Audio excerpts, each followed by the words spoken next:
The heroine did after her rebirth was to come to my house to ask for the ancestral jade ring. This ring is my life-saving straw. Please lend it to me first, she said as if it was a matter of course. Oh, this ring is really powerful. It is a magical artifact with space. In the end times, with it, you will never have to worry about food and clothing, but what she doesn't know is that I, when XIN, have also been reborn. So, without saying anything, I took the knife and cut my finger, and blood dripped onto the ring. The ring absorbed the blood and glowed slightly. Then it seemed to come alive, and then turned into a thin ring embedded in my finger. At this moment, looking at her determined look, I raised my lips and said, "What ring? I don't have one." "Impossible. Think about it. That's your ancestral heirloom," she said anxiously. "I don't like jade jewelry. My house is full of gold and silver jewelry. How about you pick something else?" I spread my hands innocently. The expression on her face could no longer be maintained. "You may have forgotten that there is a special pattern on the ring. Go and look for it." "Oh." I smiled with narrowed eyes. "Who told you so many details?" Her tone paused. "Your second brother told me." "Did you hear wrong? There is no such thing. Don't waste your energy." I didn't bother to say anything more and just closed the door. Outside the door, Tina stamped her feet in anger, but there was nothing she could do. 7 days before the end of the world, I started to stock up. I went to several supermarkets and cleared out all the snacks on the shelves. Biscuits, instant noodles, self-eating pots, yogurt, all kinds of food filled more than 20 shopping carts.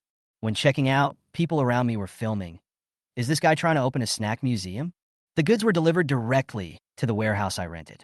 Then I ran to the frozen warehouse and bought almost all the meat. I also bought medicine on the way without stopping. Just when I thought it was about time, I passed by a milk tea shop and saw the clerk busying around. It suddenly occurred to me, milk tea is rare in the apocalypse. So I pushed the door open and shouted in full force, "Boss, give me 100 cups of bubble milk tea, mango sago, mango milkshake, each flavor." The boss froze, so I took out my card to pay. "Here's the address. I'll deliver it as soon as possible." After leaving the milk tea shop, I ran to buy fried chicken and cakes, and even ordered a lot from the menu, ordering 20 servings of each dish. No matter how desperate the end of the world is, you have to eat well. After returning to the warehouse, the deliveries started arriving. I was busy putting the freshly baked fried chicken, milk tea, and cakes into the ring space. The food in the space is always fresh, and it will still be as good as new when I take it out 10 years later. The rider asked me curiously, "Brother, are you going to have a party?" Without thinking, I said, "Yes, a quiet place is so comfortable." After stocking up on supplies, I picked up a box of eggplant and beef rice and started eating. The aroma of the rice made me feel like a winner in the apocalypse. An hour later, I arrived at the pawn shop. "How can I help you?" The boss was a smart man and asked with a smile. "A weapon for self-defense," I said bluntly. He blinked. "As long as it's not a cannon, I have it all here. Give me some popcorn and 10 AK-47s, as many bullets as you can get." He was stunned. "Brother, are you going to fight?" I said in all seriousness. "I'm going to live in the Arctic for a few years, so I have to prepare some things." Although the boss looked puzzled, he did not ask any more questions. After all, it would be foolish not to make money. He quoted me a price. "All these things, 1.2 million. Make a deal." A few hours later, the weapons and equipment were secretly delivered to the warehouse. I waved my hand and put everything into the space. When I got home, the workers had already started installing the large iron door I customized. In a few hours, the iron door will be installed and no one will be able to get in easily. The next morning, thunder woke me up from my sleep. I walked to the window. It was pitch black outside, with heavy rain and thunder mixed with the sound of wind. I casually opened the curtains, and my vision was so blurred that I couldn't see the street in the distance. Only the traces of rain were left. After a quick wash, I walked into the living room and found my dad standing by the window, sighing, "This is such terrible weather." If I had known, I would have postponed my plan to next month. This rain has been falling since last night, and it hasn't stopped for a moment. My mother sat on the sofa and looked out the window, looking a little heavy. I couldn't help but say, "Mom, someone in the property management group said that half of the city is flooded. Why not let the company's employees stay at home first and go back to work after the rain stops? By the way, remind them to stock up more food." My mother nodded with a little relief in her eyes. "The notice has been sent out a long time ago. Don't worry." After breakfast, I was bored and started to browse my phone. All major platforms were searching for heavy rain, and the overwhelming photos and videos made me feel uneasy. The property management group of Hongshan community was still peaceful. No one took the rain seriously. Some people even joked. Paid vacation, the opportunity to lie down has come. However, this optimism did not last long. 3 days later, the heavy rain continued, and the forecast said that the heavy rain would continue for a week. The discussion in the group gradually turned from joking to anxiety, and an atmosphere of uneasiness began to spread. As food became scarce, some smart people emerged, selling rice and other supplies at high prices, and some even took advantage of the chaos to hoard them. However, they probably didn't realize that the rain would not stop at all. The iron door of the corridor was slammed loudly so. My brother and I went out to check. Outside the door was an old woman and her daughter-in-law, with a thin child in her arms. Before she could say anything, I spoke first. Needless to say, we have no food in stock. The old woman was stunned for a moment, with a bit of surprise and dissatisfaction in her eyes. Young man, I know that everyone is in trouble, but the child at home is too hungry to have any strength. Can you give him some porridge? Just one mouthful will do. Sorry. No. I said in a cold tone, not giving her a chance to continue. Her daughter-in-law was relentless and said in a resentful tone, Your family doesn't look like they are short of food. Why can't you help? I sneered and replied, We have no relationship with you. Why should we sacrifice our own resources to help others? The mother-in-law and daughter-in-law were obviously so angry that the old woman reached out and tried to grab my hand through the small opening of the iron gate. I immediately took a step back, and she could only withdraw her hand in disappointment, with a look of unwillingness on her face. Isn't it normal to be a little cold-blooded? Remember, don't come here next time. After I said that, I walked into the house without looking back. Suddenly, there was a cry from outside the door. Mom, what's wrong with you? I looked back and saw that the old woman was pale, slumped on the ground, and her lips were trembling. She looked like she was sick, but I didn't intend to pay attention to her and closed the door directly. The eldest brother came over and patted my shoulder gently. We can't open this hole. His voice was calm but calm. If you give it to them today, everyone in the building will come tomorrow, and we won't be able to survive in the end. I nodded, feeling a little emotional in my heart. As expected, my elder brother sees things clearly. 2 days later, the heavy rain was still falling, and some people in the group began to complain, saying that the property management was incompetent and the government was slow to rescue. Some people even uploaded videos of our supplies being delivered to their homes. You have so much food at home? Can you sell some? I'll even sell you 10 times the price. Please, my child has been hungry for a day. Just a little rice is enough. Looking at these messages, I sneered and sent a message. The stock at home has run out. We can't protect ourselves and can't help you. After saying that, I decisively exited the group chat and didn't even want to look at it again. Is this a coincidence? Of course not. I sat on the sofa, silent for a few seconds, and finally said, Brother, do you believe in the end of the world? He frowned and didn't answer directly, but just asked, What will happen next? The rainstorm is just the beginning. Extreme heat, extreme cold, polar day, polar night, one after another. Those who can't hold on will be eliminated. I paused and said in a lighter tone, But don't worry, I will do my best to protect you. On the second day of the heavy rain, the community lost power and the property management sent a notice saying that the circuit was broken and could not be repaired in a short time. There is no electricity and all the vegetables in the refrigerator are ruined. There were complaints in the group, but the property management said nothing. I got out the generator at home and restarted the refrigerator, feeling lucky that I had prepared. Clothes don't dry easily on rainy days, so I got out the dryer. My mother started planting onions, ginger, and garlic on the balcony. Later, she became more and more enthusiastic and even planted potatoes in the pots. The heavy rain finally subsided, but for those families who had long run out of food, this was just the beginning of another predicament. In the streets and alleys, more and more people started to salvage food on the water with nets and wooden poles, and some even jumped directly into the puddles, hoping to find anything edible. However, as more and more people joined, the surface of the water was almost emptied. Resources were scarce, and disputes ensued. Some people directly robbed others of their supplies, and the scene was in chaos. I stood by the window and watched coldly. To be honest, all this had nothing to do with me. All I had to do was protect my family. After another half month, the rain finally stopped, and the sky finally showed a ray of sunshine. But before people could cheer for too long, new problems arose. The temperature was getting higher day by day. At first, it was just a slight heat, but later it was so hot that it was hard to breathe. The internet search was going crazy, and all kinds of speculations emerged. Some people prayed that this was just a transition period after the heavy rain, but the reality was not as people wished. The only good news is that the accumulated water evaporated quickly, and the power supply in the community was finally restored. The power was restored at home, the refrigerator was running again, and I finally didn't have to worry about the food going bad. My mother was sitting on the sofa, holding a glass of iced sugar water, and was about to enjoy it leisurely, when she suddenly slapped her thigh. Oh no! I forgot to bring in my onions, ginger, and garlic. As she stood up, her father was quicker than her and grabbed her hand. It's so sunny outside. You'll be sweating if you move. I'll get it. My mother smiled and waved her hands, jokingly saying, "When did you become so diligent? Did you get too much sun?" I looked at them, but my eyes fell on the dazzling sunlight outside the window. My eldest brother walked to my side and asked in a low voice, "Xiao Pai, is this weather a bit abnormal?" I didn't answer immediately, but just pulled the corner of my mouth and said in a calm but meaningful tone, "The extremely hot weather is coming." Chapter 34.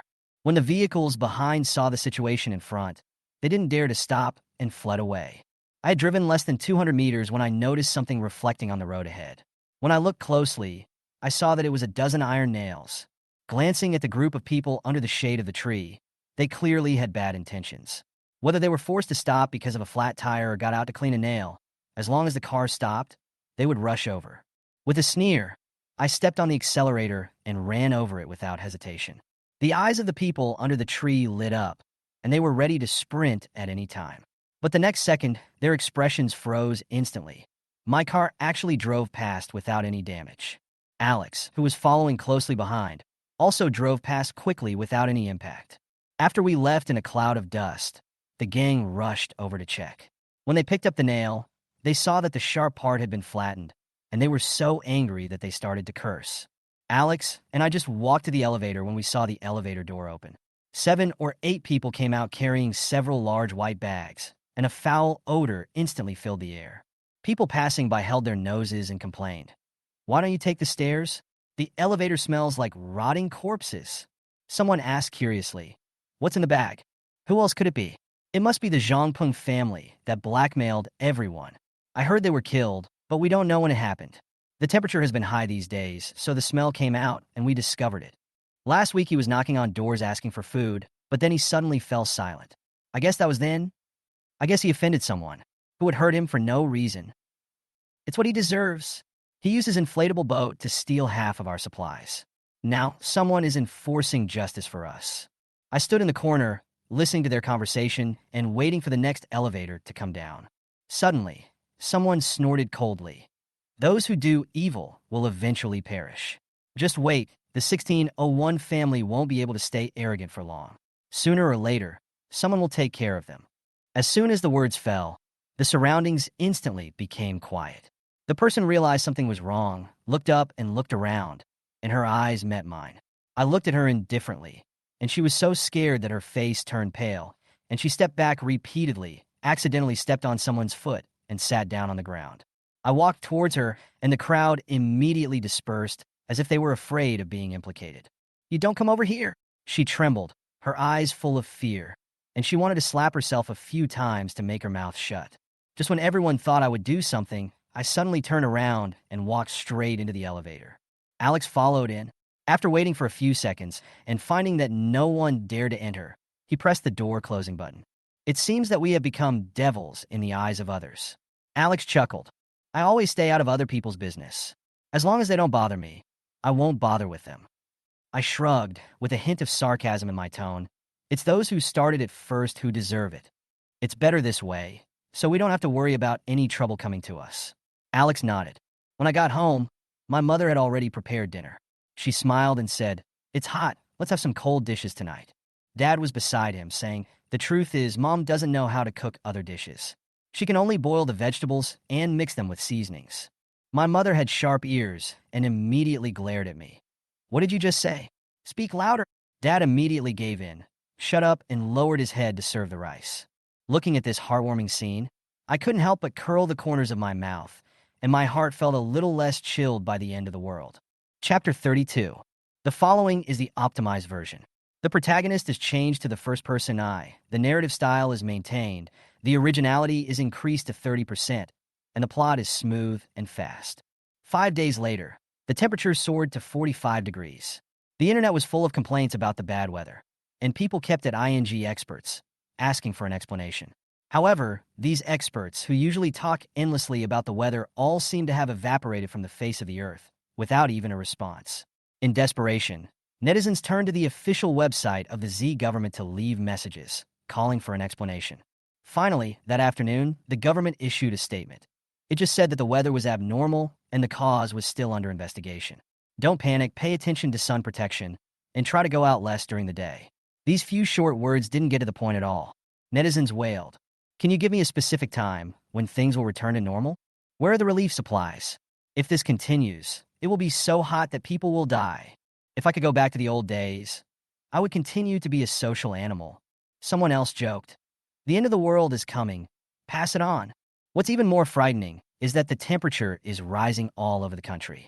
The most exaggerated thing is that someone posted that the temperature in a certain place has soared to 60 degrees, and even joked that standing in the sun for an hour would turn you into a charcoal-roasted human.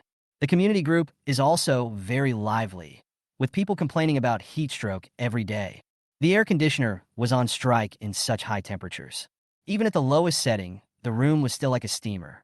I took out the ice cubes that had been frozen long ago, put them in a bucket, and placed them in each room to cool down. Mom replaced the curtains with sun-proof curtains to minimize direct sunlight. Alex took out iced watermelon and sour plum juice from the refrigerator and asked us to sit down and rest. I walked over and took a piece of watermelon. I took a bite. The cool sweetness made me forget about the bad weather for a while. But then I thought, with such strong sun, isn't it a good time to install solar panels? The community circuit might break down one day, and I'd be dying of heat if that happened. At 6 p.m., the temperature dropped slightly, but it was still 35 degrees. I decided to go out and take the photovoltaic panels out of the space. The solar panels are too big to be handled at home, so I had to find a place where no one would notice. I drove to the foot of a nearby mountain and confirmed that there was no one around. I took out 20 photovoltaic panels from the space. These panels will be installed directly on the roof of my house, which is just enough. I stuffed the panels into the car one by one, tied the extra ones to the roof, clapped my hands in satisfaction, and prepared to leave. At this moment, a delicate voice came from the woods not far away. Brother Chin, why did you bring me here? I was stunned for a moment. The voice sounded familiar. Then, I heard a man eagerly say, Tina, I sent so much food to your family, you have to give me some sweets, right? I raised my eyebrows and approached lightly. I heard the woman pretend to be wronged and replied, Brother Chin, you also know that the people in my family are lazy and greedy. I can only rely on David to help me find supplies. But I don't like him for a long time. He is the one who pesters me. In that case, quickly break up with him. From today on, I will protect your family. The man's tone softened a bit. Then, an unbearable sound came from the woods. I had no interest in listening any further, so I recorded a video as evidence and left quickly. On the way back, I found that several shops were open and there were many people gathered at the door. After hesitating for a few seconds, I stopped the car and prepared to take a look. The shop owner is a big and strong man, with more than a dozen bodyguards standing at the door. It seems that those who can open a shop in such a chaotic world must be very confident. The shop only accepts gold and gold jewelry, or knives and farm tools in exchange for supplies. The boss's voice is loud and confident. I walked around the store and found that the goods were quite complete, just like a small supermarket. When I walked to the meat stall, the price tag clearly stated, each person is limited to half a pound of pork, and the price is 5 grams of gold or 2 kitchen knives. Customers crowded around, fearing that they would not be able to buy anything. Some even quarreled over this. I had no shortage of meat, so I looked at the egg corner.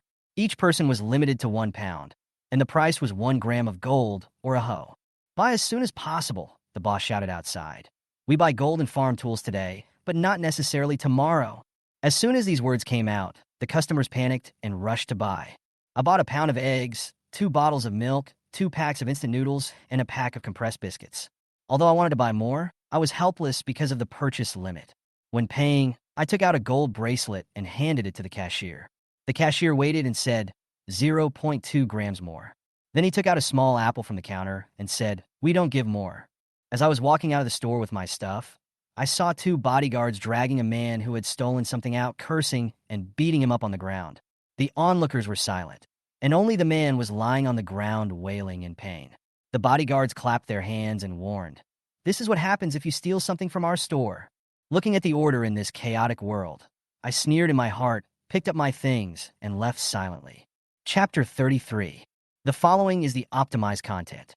The protagonist is changed to the first person, the main plot is retained, the redundancy is deleted, and the originality is increased to 30%, which is in line with the commentary style and the rhythm of the cool article. Seeing this, the onlookers all turned pale, shrank back, and dared not approach the store again. The effect of killing a chicken to scare the monkey was simply too good. I opened the car door and was about to put the things I bought on the passenger seat when I suddenly noticed that the solar photovoltaic panel tied to the roof of the car had been pulled by someone. Frowning slightly, I closed the car door and checked carefully. Fortunately, none of the boards were missing. I tied it tightly enough, and the rope could not be cut by an ordinary knife. I guess the gang tried several times and finally gave up. I rearranged the photovoltaic panels, tied them more securely, clapped my hands, and prepared to drive away. At this time, a gray-haired old woman slowly came over with a thin child. She stared at me with cloudy eyes and said in a hoarse voice, "Girl, can you please be kind and give my grandson something to eat? He hasn't had a full meal for several days. Good people will be rewarded." I looked at her coldly and said, "No, this is all I have. If I give it to you, I will have nothing left." I refused without any mercy, and I didn't even have the interest to look at her anymore. There were several men around me staring at me intently, and they were obviously in the same group. If I had been a little soft-hearted, they might have pounced on me and eaten me in the next second. I got in the car and closed the door, and the child actually rushed over and tried to stop the car. I sneered and stepped on the accelerator. In the rearview mirror, the child fell to the ground, eating a mouthful of dust, and the old woman who had a pitiful face just now had a ferocious face and kept cursing. Everything is as expected. In today's world, anyone can be an actor. It doesn't matter if the acting is good or bad. What matters is who can survive. I won't tell who is good and who is bad. Just stay away from these troubles. Back downstairs of the apartment building, I called Alex. "Come down and help me move my things." I turned on the air conditioner and waited for him leisurely in the car and opened a bottle of milk to quench my thirst. 2 minutes later, he came out of the building and saw the photovoltaic panels on the roof of my car. He was instantly surprised and said, "Where did you find this?" "This kind of thing is very popular now," I said casually. "I bought it outside. There are many shops open in East City, but they only accept gold, knives, farm tools, and the like." "Collect the knives?" He was stunned for a moment, then smiled thoughtfully. "These people are really good at seizing opportunities. They collect the knives, become stronger, and then turn around to threaten others. It's really a vicious cycle. Who cares about going so far? It's good enough to fill my stomach." I shrugged and started to move the photovoltaic panels on the back seat. Alex was responsible for untying the ropes on the roof. The photovoltaic panels attracted many people to watch. They stood far away, full of envy, but no one dared to approach and talk. Dad and Mom also came down to help, and the whole family worked together and finally finished moving them in one trip. After dinner, we started to install the photovoltaic panels. I searched for installation tutorials online and started working after watching them for 10 minutes. The Win family members are very smart. I was in charge of the operation, Alex got the hang of it quickly, and Mom and Dad helped. An hour later, all the photovoltaic panels were installed, waiting for the sun to come out tomorrow to show their power. The roof was baked hot by the sun all day, and we were soaked. I took a cold shower and felt a little better. After taking a shower, I took out a glass of cold mango sago from my space, turned on a comedy movie, and lay on the sofa to enjoy a moment of peace. The next morning, the numbers on the thermometer left me speechless. It was already 38 degrees before 9 o'clock. I opened the window and tried to let in the slightly cool morning breeze. We can't stay in the air-conditioned room all the time under the high temperature. People must adapt to the environment to survive in the end times. At noon, the sun is like a huge oven, baking the ground to cracks. It is so quiet around that almost no one dares to go out. I stood on the balcony and looked around and found that many people also installed solar panels like us and even put out solar power banks. From a distance, the balcony of the entire building was almost entirely covered with solar equipment, like a temporary power plant. It would be nice if there was another heavy rain to neutralize the heat. Dad wiped his sweat and said with emotion. Alex smiled and said, "The previous rainstorm probably took away all the rain for the next few years." I was busy connecting the big water tanks in the house one by one and refilling them with water. I was busy until the last water tank was full. Then I stopped to take a breath. I went back to the house and took a cold shower. Mom took out a bowl of green bean smoothie and handed it to me, fanning her with a fan. "Don't try to be brave with these things. When will David come back? You are really stuck in the land of comfort and won't come out." I took the smoothie with a smile, but I was thinking to myself, if David doesn't come back, I'm afraid he'll be cheated on. Forget it. After all, he's the beloved brother of the original owner. I have to find a way to get him back from Tina, the vampire. In the evening, a message came from the community owner group that a nearby night market street had reopened. The weather was so hot and humid, so it was a good idea to go out and get some fresh air. The family discussed it and went out together. The night market was brightly lit, with stalls selling everything from food to daily necessities. The only difference was that cash was no longer accepted here, only gold, weapons, or other resources. Some stall owners were accompanied by several burly men holding knives, with a terrifying aura. Obviously, this was a completely new trading rule. Looking at this scene, I can't help but sigh.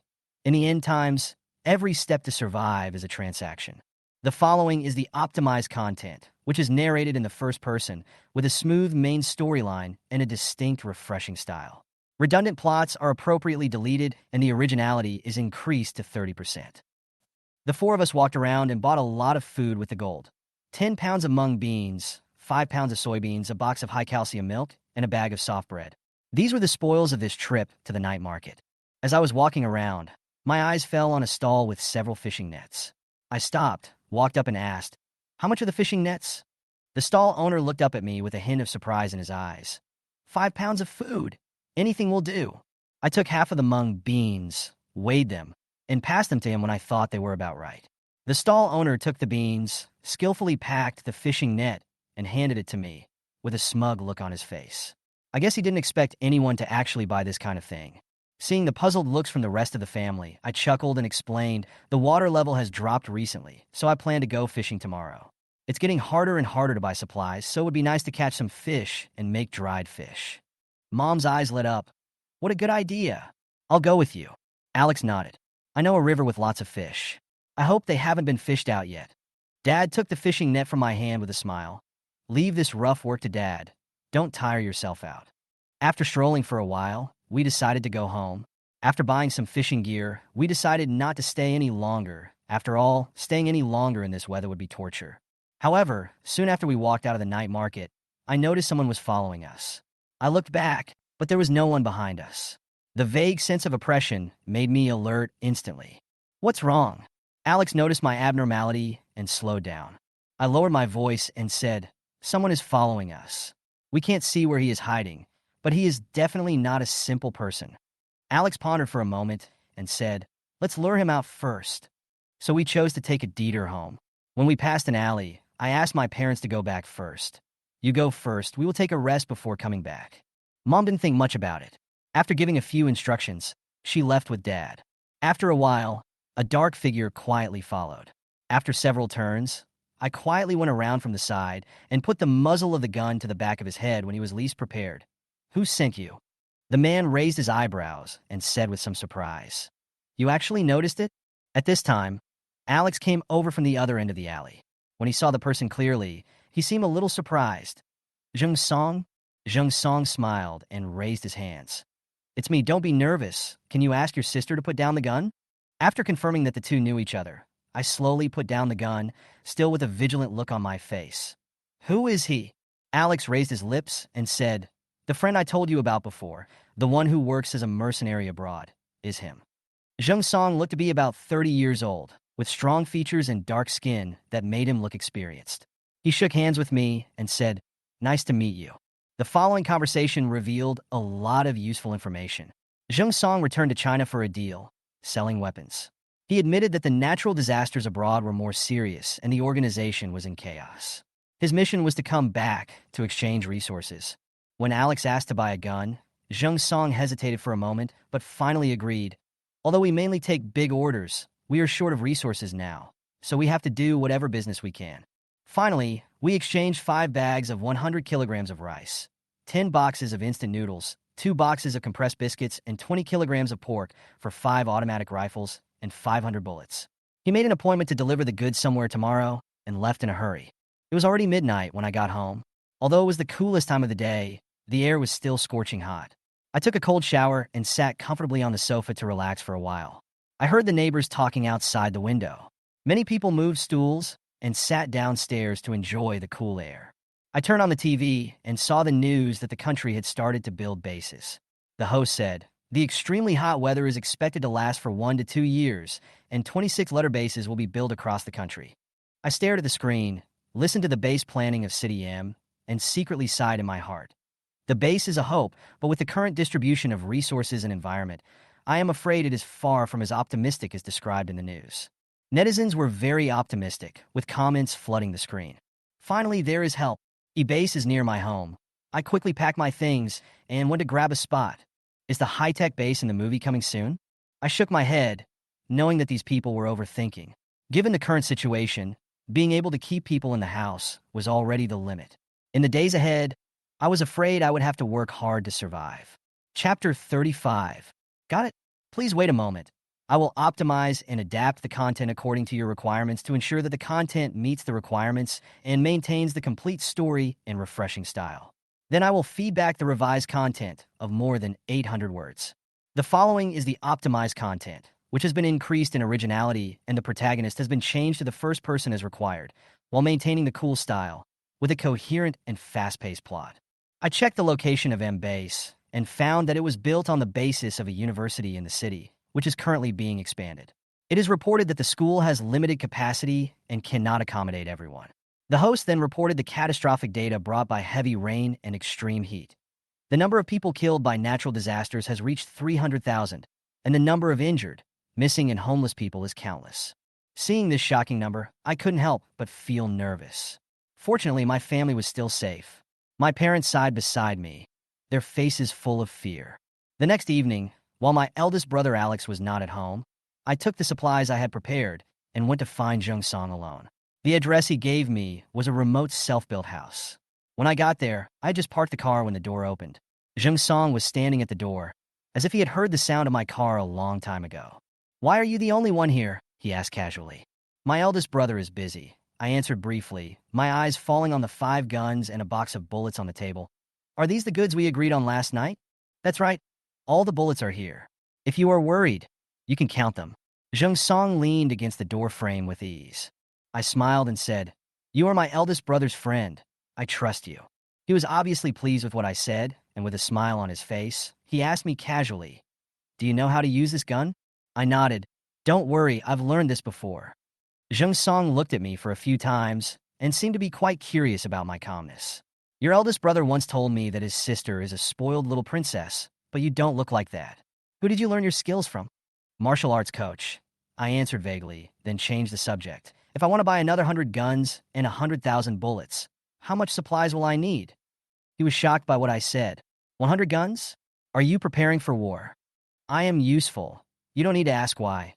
I looked at him seriously. "Just tell me if I can sell it." Zheng Song thought for a moment and nodded. "Okay, but I need 2 truckloads of supplies, at least 80% of which are food." "No problem." I agreed without hesitation, and then gave him an address. "Bring people and a car here to load the goods at 7 o'clock tomorrow morning." There was a hint of doubt in his eyes, but he said nothing. I know he might be wondering how a rich girl could have so many resources. However, this is the end of the world, and no one can guarantee that they don't need to rely on others to survive. After the deal was done, I got back in the car and headed straight for my garage. This garage is nearly 200 square meters, and it was perfect for me to store supplies. It took me more than an hour to move all kinds of supplies out of the space. Dry goods, meat, rice, flour, and some water and vegetables. Finally, I also prepared some extra tools for Zheng Song's team to use when moving. When I got back to the downstairs of my house, it was the cool time at night, and the downstairs was full of people chatting. I covered the gun with a bag and took the elevator back to the 16th floor. When I was about to open the door, I found that the door lock had been pried open. We were the only family in the house with the key, Who would do such a thing? I pursed my lips, quickly locked the door, and went in to tell my parents and eldest brother about the situation. They were also surprised, but we all decided to stay put for now to avoid alerting the enemy. After the guns were handed over to everyone, our family took turns trying out several pistols and rifles to get familiar with their operation. Alex smashed the vase by the wall with one shot and nodded with satisfaction. This gun is good. It's better to be prepared, I said with a smile. Whoever wants to mess with us in the future will have to think twice before doing so. At night, I counted the supplies at home. Although the items were piled up in a mess, they were all complete. There were still 8 bags of rice, various dry goods, meats, and beans filled the refrigerator and storage room, and the water tanks and buckets were all full. Looking at these, I felt more confident. After taking a shower, I sat on the sofa and opened a cup of iced milk tea, ready to relax. This is a rare leisure time in the end times. Chapter 36. David takes Tina home.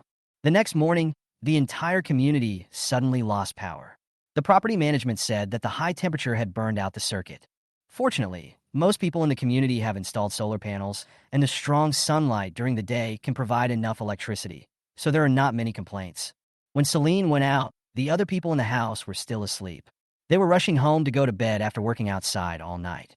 Perhaps they have not yet fully adapted to the reverse day and night life, and many people have dark circles under their eyes, look haggard, and have unsteady steps.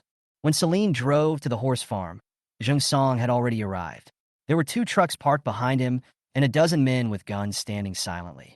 Celine opened the garage door, and when the supplies piled up like a mountain appeared in front of Jung Song, he was shocked, a rare expression on his face, even though he had never changed his expression despite the collapse of the mountain. At a quick glance, the supplies inside include many types. These supplies were easy to find before the natural disaster, but it is difficult to find all of them now. Judging from the traces around them, these things should have been placed here not long ago, and it is very likely that Celine moved them from somewhere else last night. Where are the things I need? Celine asked calmly, without explaining where the supplies came from. Here. Jung Song walked to the back of the 2 trucks and asked someone to open the door. The truck was filled with boxes, all of which contained the bullets Celine wanted. They came here just to exchange supplies, and these things were parked at the dock and transported overnight. This is the gun you wanted. Jung Song took down the outermost box and opened it for Celine to check.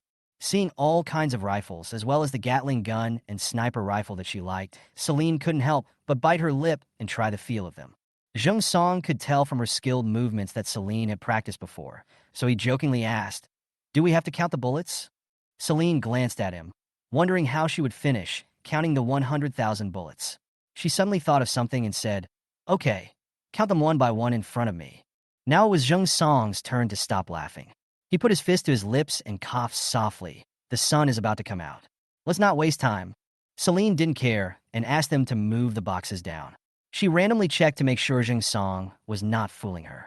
A huge transaction was going on in full swing in the quiet horse farm. After they had been moving the supplies from the garage to the truck for an hour, Jung Song asked again, "Do you want me to help you move the bullets in?" Celine shook her head. "No, I'll ask someone to come and transport it." Jung Songbin thought she was working for an underground organization or a gang. Otherwise, who would need so many guns and ammunition? "Goodbye." Jung Song waved at her, turned around, and got into the car quickly. After the truck drove away, Celine put the guns and ammunition piled outside the garage into the space. "Only with weapons can you feel safe." It was already 9 o'clock in the morning when I got home, and the temperature outside was close to 40 degrees. Their family does not need to go out to work for supplies, and there is air conditioning even if it is hot during the day, so they still maintain the habit of being active during the day and sleeping at night. Of course, I can't go out during the day, so I can only watch TV, movies, eat, drink, have fun, and exercise at home. Where have you been so early in the morning? The Wen family had just gotten up an hour ago and found that Celine, who always got up earlier than them, was not there and her cell phone was left at home. Celine casually said, "I walked around the area and bought you some buns." On the way back, they saw a breakfast shop open, exchanging rice, noodles, meat, etc. Celine exchanged a pound of rice for a few red bean paste buns. Mom made some soy milk, and the family had a simple breakfast. "Mom and Dad, I'm back." There was a sudden knock on the door. Upon listening carefully, it was David's voice.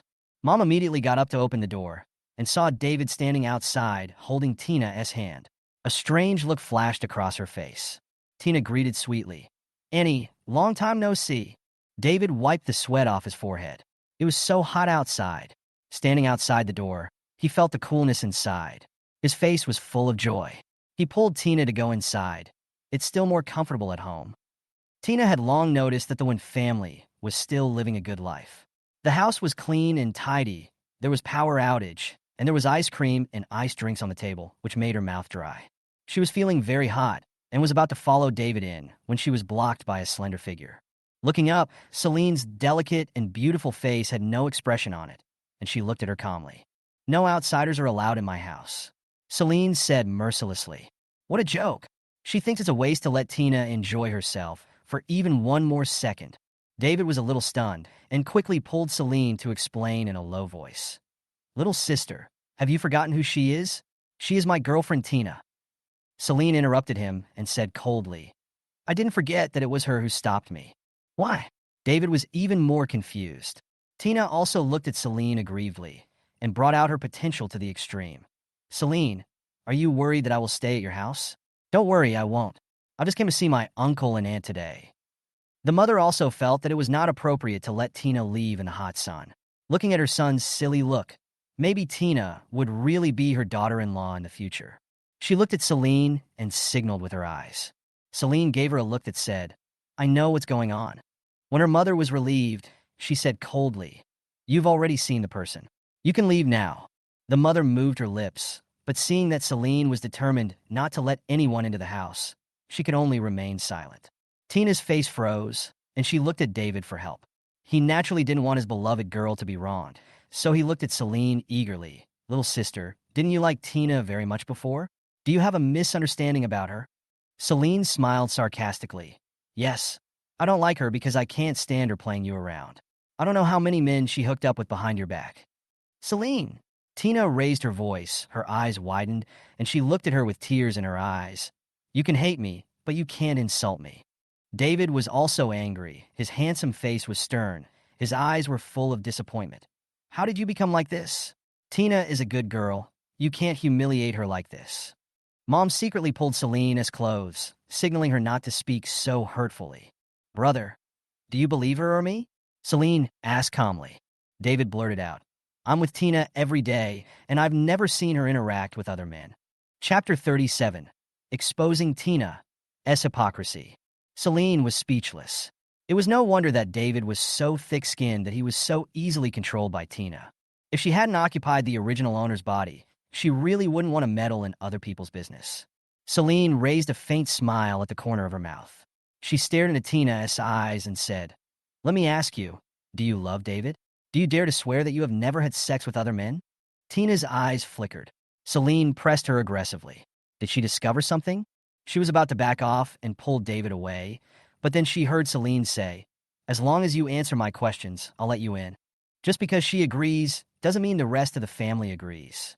David was delighted and said in a relaxed tone, So you wanted to test our relationship. I knew I wouldn't be so cruel. Celine, I'm a love-brained person. There's no hope for me. David quickly urged. Tina, my sister has no ill intentions. She just wants a guarantee. She's also doing this for my own good. Swear quickly. There is nothing you can't say, right? Celine silently gave David a thumbs up in her heart. This was a pure invisible assist. Is that so? Tina forced a smile and swore that she was not afraid because she would not be struck by lightning anyway. So, Tina cleared her throat, raised her hands, and said firmly, I swear that I only love David and have never had an intimate relationship with other men. Otherwise, I will be struck by lightning and die a miserable death. David looked at Tina with a touched expression and pulled her into the house. Celine stood there and showed no intention of moving away. David looked at her in confusion. Don't worry, I have a video here that I hope you can explain. Celine laughed mockingly, took out her phone from her pocket, and clicked on a video. A woman's sweet voice came. Brother Cheen, nothing has ever happened between David and me. I don't love him at all. He has been pestering me. If he hadn't been of some use, I would have driven him away long ago.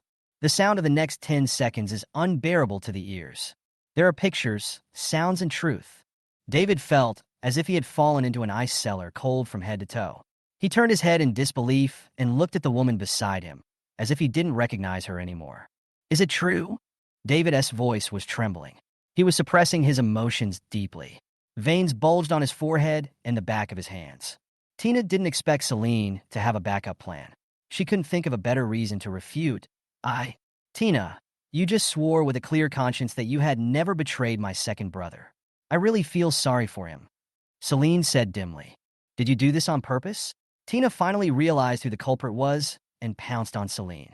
Celine was about to kick her away, but Alex had already closed the door. Tina hit the door so hard that she saw stars in pain. David subconsciously wanted to help her, but he restrained himself in the end. He looked at Tina coldly and said, "Since it is so uncomfortable to be with me, I will not bother you anymore from now on. It's just right that I have taken back all the things. I will never see you again." Celine, who was standing behind the door, heard this and immediately opened the door, raised her eyebrows and said, "Second brother, come in quickly." David walked in without any reluctance, and when he saw Tina trying to reach out to hold his hand, he dodged her as if she were a snake or scorpion. Tina's hands froze in midair, and her face turned pale instantly. Bang! Celine didn't even look at her and closed the door. Tina's eyes flashed with embarrassment. She gritted her teeth and knocked on the door. "David, listen to my explanation. The video is fake." David sat on the sofa with a grim face, pretending not to hear her voice. "Dad," and Mom looked at him in confusion. What kind of girlfriend did he find? He was having multiple relationships at the same time. Celine didn't know how to comfort others. Looking at the depressed David, she could only push Alex and let him talk. Alex looked back at Celine with an embarrassed look on his face. He had never been in a relationship and had no experience. Celine shrugged and let him go. Alex could only step forward and pat his brother on the shoulder. "Breakup is not all bad. At least you see the person more clearly. I hope you won't fall into the same trap twice." David looked up at his parents and sister sitting opposite him and asked with some embarrassment, "Did you know this a long time ago?" He had always treated her as a treasure and was reluctant to let her suffer. But behind the scenes, she was so despicable that she would sell herself out for a small benefit. Dad and Mom looked at each other and shook their heads. They just thought that Tina was a scheming girl, but they didn't know what she did behind their backs. "Celine, I stumbled across it the other day. Without video evidence, David wouldn't believe her even if she talked till her mouth was broken. Fortunately, God was helping her.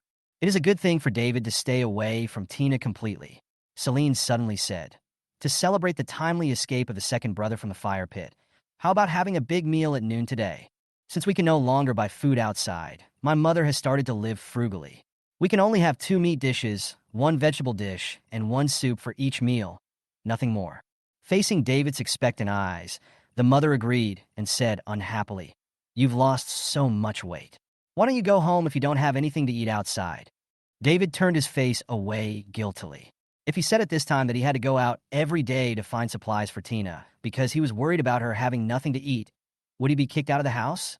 Later, no one knew when Tina left and no one paid attention. After David came back, he still felt good at home and kept praising Celine. "My younger sister bought all the photovoltaic panels. You are so farsighted. Celine found all the supplies? Wow, my sister is amazing. All this food is left for me? I have the best sister in the world." Alex couldn't bear to listen anymore. All he could hear was David's voice. "It's hindsight. Go away and cool off." Celine couldn't help but curl her lips. David is a good brother. He listens to advice. Under Celine's stern gaze, David deleted everything about Tina and blocked her phone number. Without Tina's disturbance, David seems to be in a good mood these 2 days, although he may feel sad occasionally. That night, Celine got up to go to the bathroom and suddenly heard some noise outside the door. Thinking of the traces of prying on the iron lock, Celine's dark eyes narrowed, and she gently opened the door. "I saw 2 men standing in front of the big iron gate, fiddling with the iron lock intently. A man lowered his voice and said, 'What is this lock made of? It can't be broken or opened. Please keep your voice down. It's a good thing they sleep at night and are active during the day. Otherwise, they would be too hot to death if they came here during the day.'" Another person reminded. Chapter 38, One More Choice. Neither of them noticed Celine, who had quietly walked behind the door. With a click, the iron lock opened. "I succeeded." The man who had been fiddling with the lock for a long time was filled with joy. "Congratulations. It's not easy." A cold and gloomy voice sounded. "Of course not. If I hadn't been doing this before." The man hadn't finished speaking when he suddenly realized that the voice was wrong, and he subconsciously looked up. In the darkness, They could barely see Celine standing on the steps, holding a tang sword in her hand. She used her thumb to flick the sword out of the scabbard, which then dropped back down and flicked out again, making a slight clicking sound. Who are you? Why are you trying to break into the house? Celine simply opened the big iron door and walked down the stairs step by step. Her beautiful eyes narrowed dangerously. The two men looked at each other, and one of them bowed and apologized repeatedly. We are the residents downstairs. Sorry, we will leave now. As they were talking, Celine had already walked in front of them.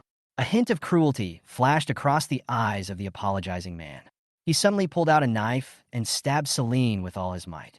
Celine quickly dodged and went behind the man, stabbing the man's neck with the tang sword in her hand without hesitation. When the other man saw his companion being killed, he was horrified and turned and ran away. Celine's dark eyes flashed with murderous intent. She jumped up and tapped the wall lightly with her toes. In an instant, she stood in front of the man. The man's face was full of panic. You don't come over here. You are not the residents downstairs. Who sent you here? Celine's slender white fingers lightly touched the blade, and her beautiful eyes looked at him coldly. Celine's every move nervously, his Adam's apple rolled, and his fingers clenched the handle of the knife. Don't come over here, I tell you. Celine sneered and walked towards the man. Before he could make a move, she kicked him over and stepped hard on his chest. One sneak attack trick is enough. The man reluctantly stretched out his hand to take the dagger not far away. Celine frowned. She was really not going to cry until she saw the coffin. She stabbed the hand with the knife in her hand, and before the man could make a sound, she blocked his mouth with the scabbard. Celine vaguely heard the sound of a door opening downstairs, but no one came up to investigate. She pulled the tang sword out of the man's hand. Blood splattered all over the floor. The man's eyes went dark, and he almost fainted from the pain. Celine pointed the sharp blade at the man's neck and said lightly, "One cut will not kill him immediately, but it will definitely be the most desperate moment." The man's body trembled. The woman in front of him was not just talking. He asked in shock and fear, "If I tell you, will you let me go? You will have one more choice." Celine said. The man automatically understood that she would let him go, so he confessed everything. "I'm from the Falcon gang. Last time you killed one of our people in Commercial Street. Our gang leader is very angry. Sooner or later, he will come to take your dog. No, sooner or later, he will come to settle this account." "Really?" Celine's face was calm and surprisingly composed. "Where is the headquarters of your Falcon gang?" "At M City Middle School." Celine cautiously. "I've told you everything I know. Can you let me go? Did I ever tell you to leave?" Celine's lips curled up into a cruel sneer. "I said one more option, which is to let you die more quickly." The man's eyes widened in anger, and he opened his mouth to curse, but Celine's knife was faster. A streak of blood appeared on his neck, and the life in his eyes slowly faded.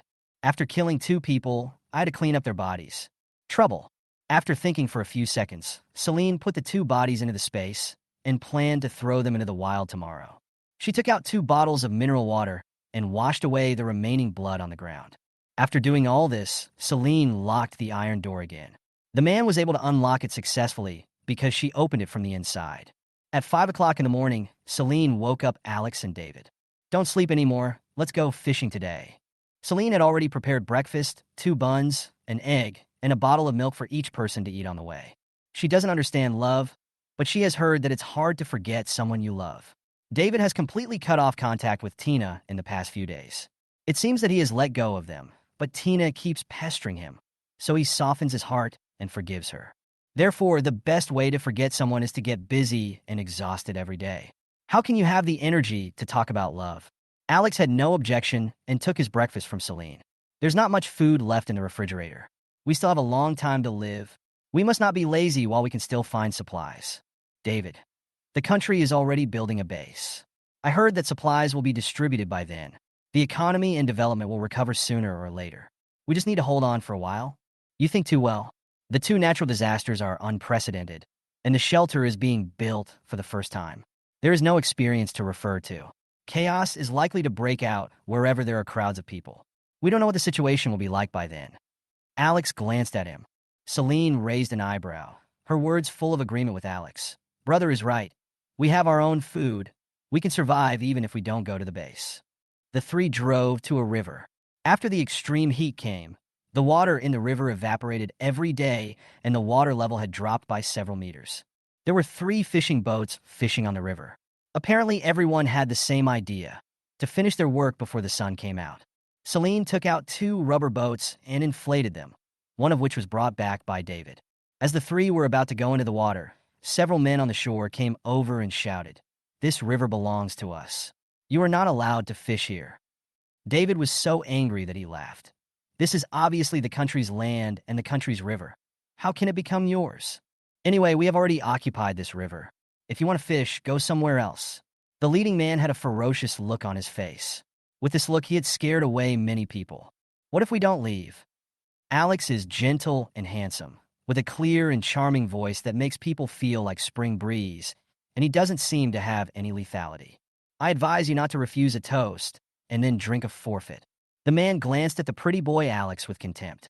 David understood the look in his eyes, leaned over, and whispered, "Brother, his eyes seem to say that you are a gigolo. Go up and beat him up." "Alex, please control your gloating tone." "A biao, what happened?" A woman heard the noise and came over. Chapter 39, Wild Boar Discovered.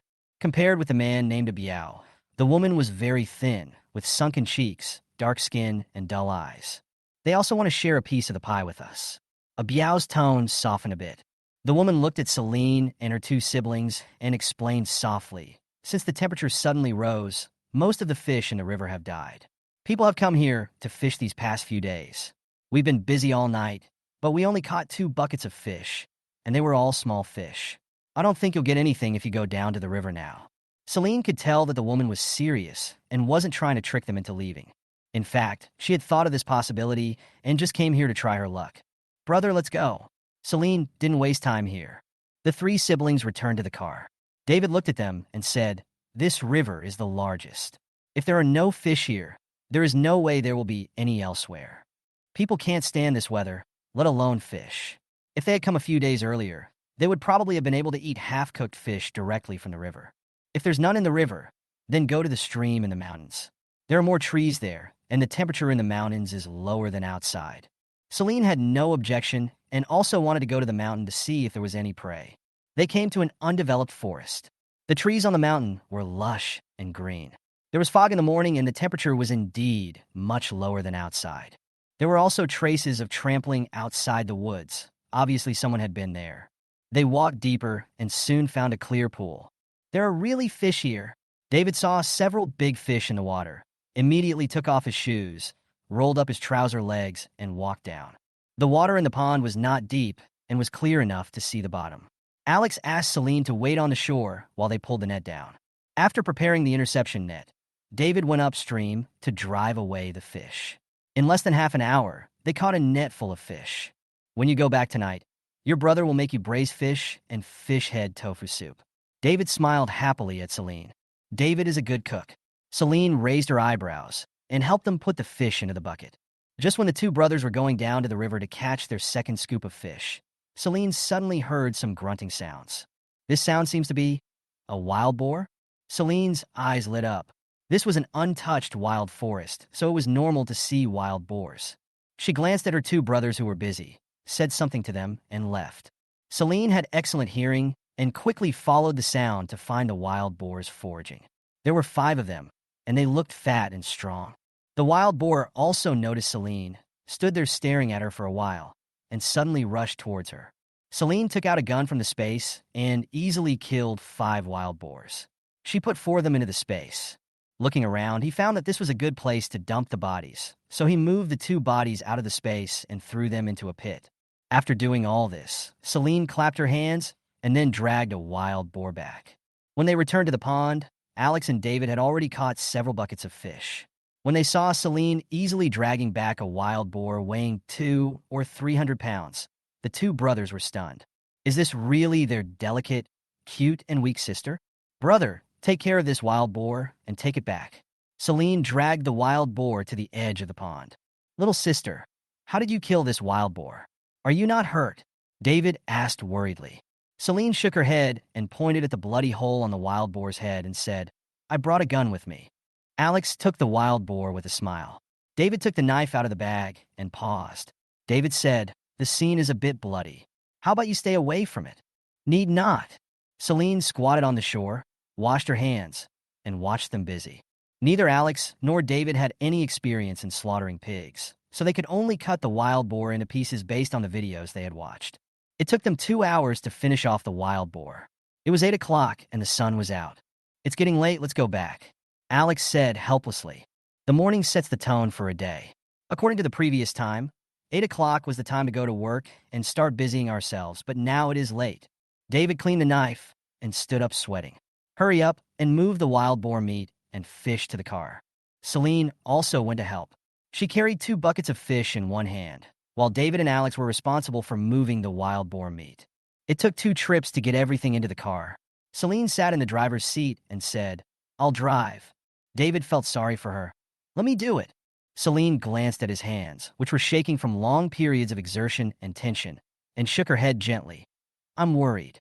Alex, "I'm not sure either." David, it was already 9:30 in the morning when I returned to the apartment building. The temperature at this time was not much different from that at noon, around 43 degrees. Alex called his father, and the couple hurried down to help. The wild boar meat was not kept for long, so my mother immediately put it in the refrigerator to freeze it. The lively fish were put into the large fish tank at home. Since there was no space in the refrigerator, they were made into dried fish.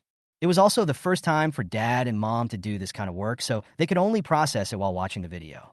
After working frantically for a long time, I finally cleaned out the remaining fish. At 7 o'clock in the evening, the water supply to the entire community suddenly stopped. The water outage came unexpectedly, and there was a lot of complaints in the group with people cursing in every building. Fuck, why is the water cut off at this time? I'm only halfway through my shower. What a lousy property management company. They didn't even tell us in advance that the water supply would be cut off. At least they could have given us a notice, so we could prepare. Does anyone know how long this will last? I don't have any water storage at home. How can we live without water in this hot weather? Please bring water quickly. Celine just finished taking a shower when she discovered that the water supply had been cut off. The family had stored water in advance, so if they saved it a little, it would be enough to last for a while. She opened the group and looked at the chat history.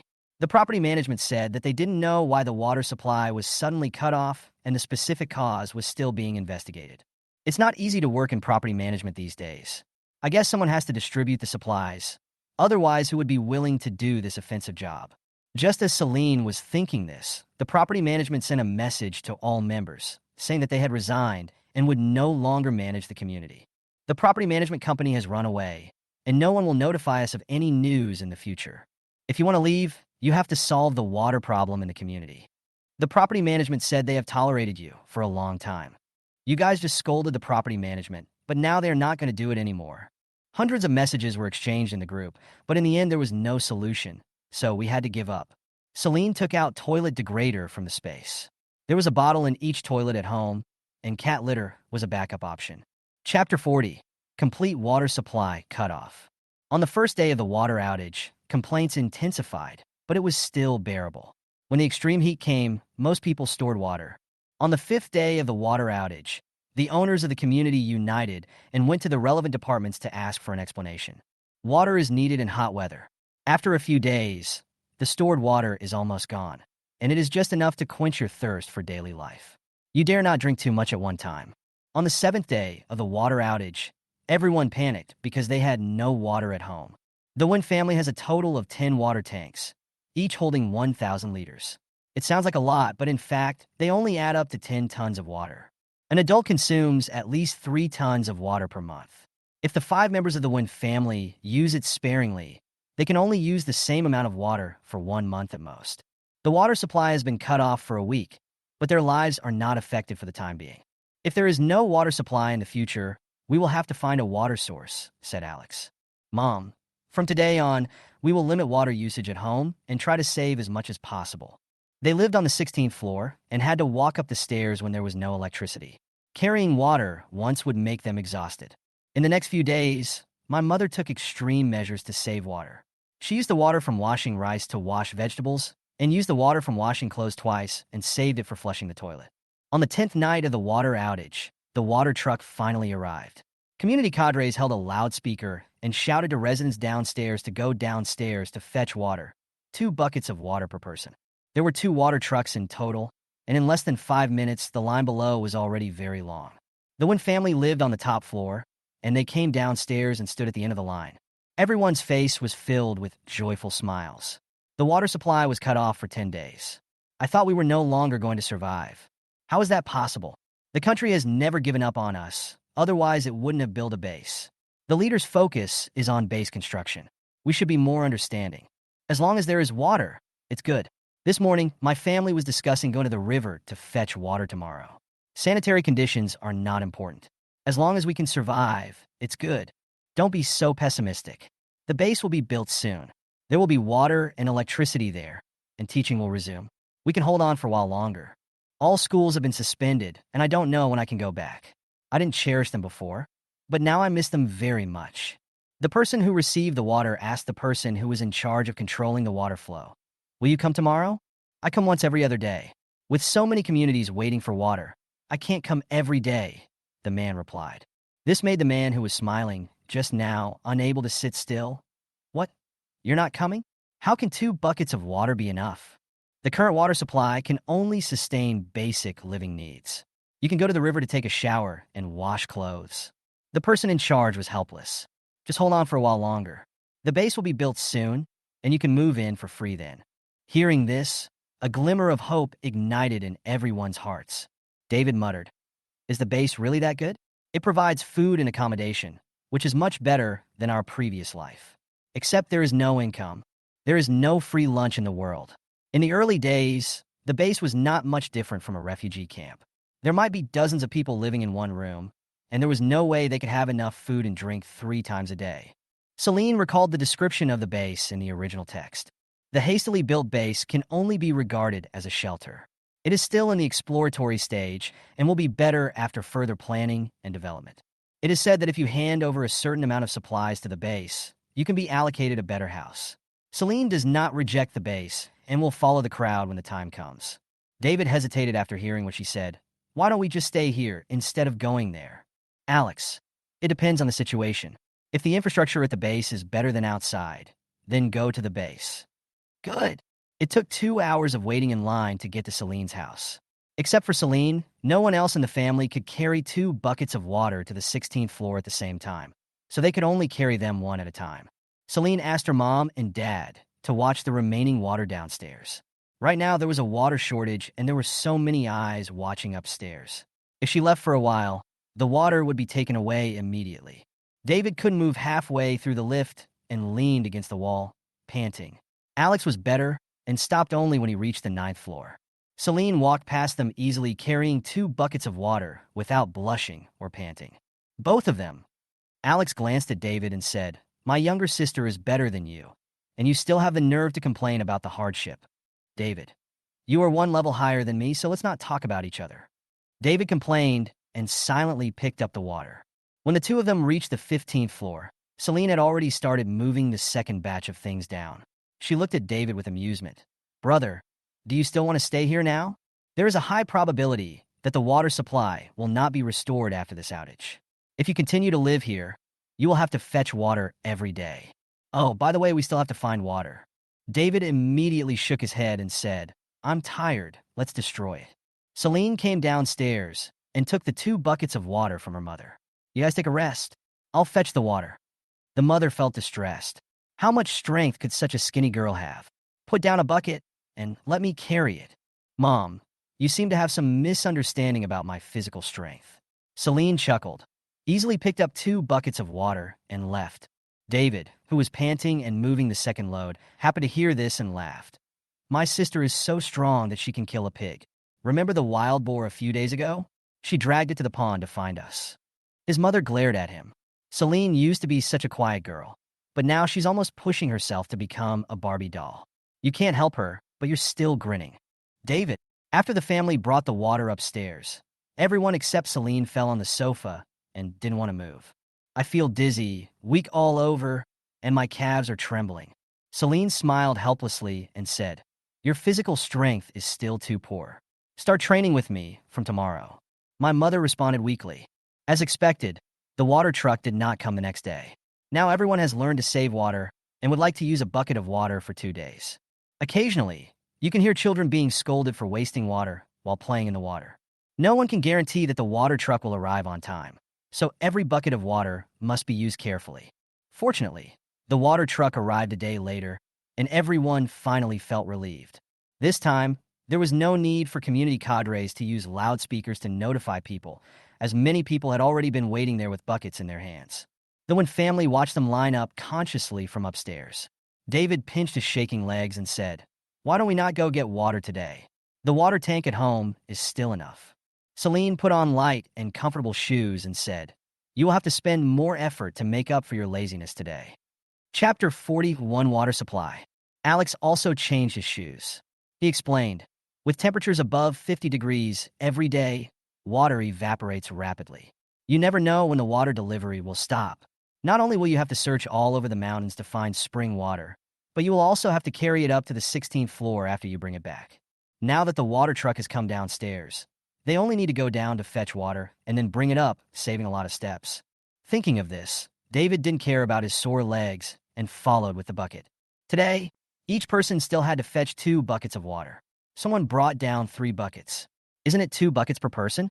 I have many children at home. They are too young to fetch water. Let me fetch 1 more bucket." This caused strong dissatisfaction among the people behind him. "It's not just your family that needs water. I have 4 elderly people and 3 young children in my family. Can I get a dozen more buckets of water?" "You can't calculate it that way, otherwise 2 trucks of water won't be enough." "That's right, it's like everyone has children. You can't be so selfish."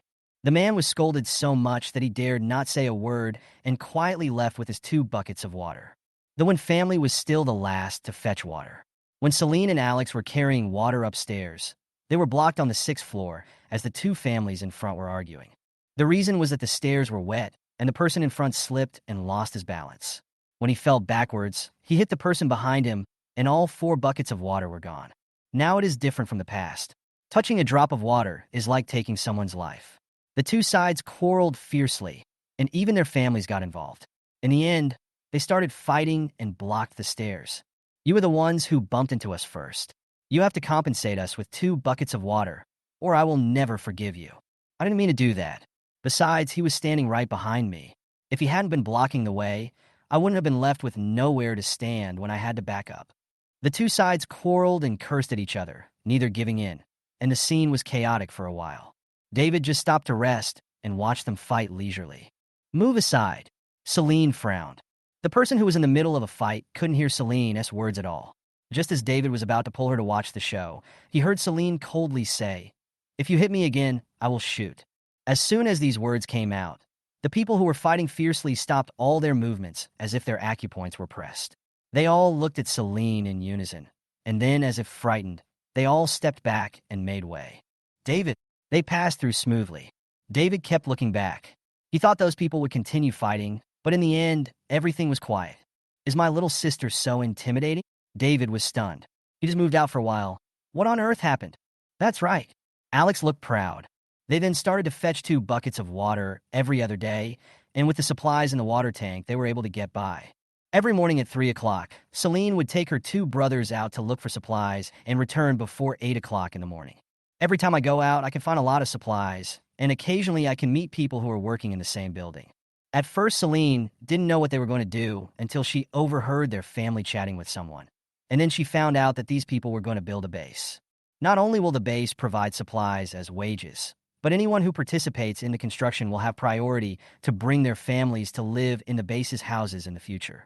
As a result, work at the construction base became very popular, and laborers from every household in the community went to work there. The Wynn family continued to live their lives as usual, but since David came back, the task of cooking was given to him. Alex drank tea and chatted with Celine. "Dad and Mom can't help much as their cooking skills are average, and they can only lend a hand. My onions have grown." Mom looked at the flower pots in the house, on which long and tender onions had already grown. "The ginger in the other pot is still in the sprouting stage, but the garlic is already edible. If the weather wasn't so hot, it would be nice to open a flower garden on the roof and grow some vegetables." Dad is feeding the fish. This is the water plants he specially went to the river to find. These fish have good adaptability. Not only have they not lost weight, they have gained a lot of weight. I will catch one of them and make sour fish soup tomorrow. We have a lot of seasonings at home. Every time I cook, the aroma fills the whole house. Even if the doors and windows are closed tightly, the aroma can still drift out. Almost every day someone would shout, "Whose food is so delicious? Can you give me some?" Some people also followed the scent and finally found that it came from the one family. Those people only dared to smell it outside the iron gate and did not dare to knock on the door. Everyone living in this building knows that the one family is not easy to mess with, and they have guns. Going to their house to cause trouble is seeking death. Celine listened to the noise outside the iron gate. As long as they didn't cause trouble, she didn't bother to care. But when everyone is having a hard time, it would definitely make you feel unbalanced to see others enjoying a good life. Who are those people? How come they can always bring back supplies every time they go out? Who knows? Someone may have secretly followed them and lost them in the end. They go out around 3 in the morning every day. If you try to follow them, you might be able to have meat to eat. This was said in jest, but the speaker may not have intended it, but the listener took it seriously. The next morning, Celine woke up on time. Alex and David have also gotten used to getting up early, and each of them grabs 2 meat buns and goes out. Today it was Alex's turn to drive. Celine and David sat in the back, and only then began to eat breakfast slowly. Soon after the car drove out of Phonelin community, Celine noticed that someone was following them. Many people's cars were scrapped after being soaked in water during heavy rain, and those cars that were still usable could not be started due to lack of gasoline. Celine had taken out the gasoline barrel and placed it in a hidden place, and both David and Alex knew about this place. There were very few cars on the street at the moment, and even fewer following them, so Celine found the car easily. Alex glanced in the rearview mirror. Here they go again. Should we get rid of them? A few days ago, they also found themselves being followed, but they finally got rid of them.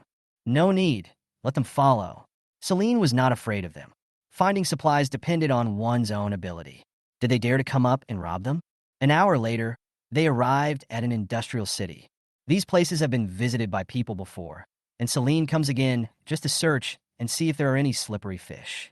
They always got a lot every time they came out. Many large items could not be moved away, so Celine easily put them into the space. For example, at the car factory they visited a few days ago, 8 cars and a truck were abandoned because they had run out of gas. Celine took advantage of her 2 brothers not noticing and put them into the space. Also, at the mall we went to yesterday, there was a floor selling beds, and they were piled up there and no one wanted them.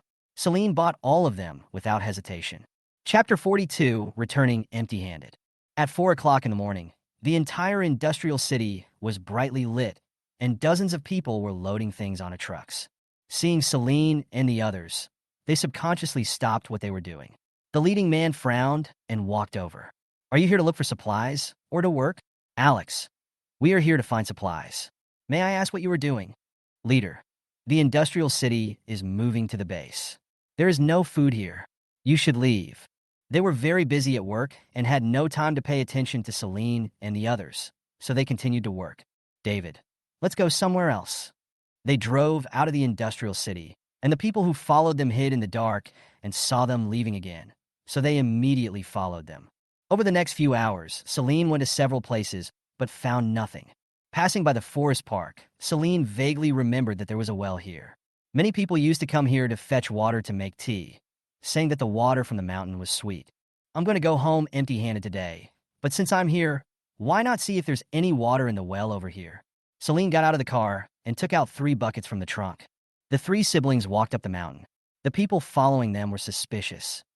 Do they go to the mountains to get all the meat? Why didn't we think of that? The prey must be sleeping at this time. It's pitch black in the woods, and we can't see anything. "Why don't we wait until daybreak before going in?" a man suggested. The others agreed, and just as they were about to find a place to hide, one of them walked towards Celine and their car. I don't know what the man was thinking of. His eyes were full of anger, and he suddenly pulled out a knife and stabbed the tire. I thought I would see the wheel quickly deflate and flatten, but who knew that the wheel was not even scratched? The man's eyes were filled with disbelief. He tried a few more times, but finally gave up. He cursed angrily, "Fuck. Be careful. People might hear the noise and come over." The companion reminded, "They are not a family to be trifled with. They hold knives and guns to scare others, but they really dare to take action. The order outside is already in chaos. We can only pin our hopes on the base and survive until then."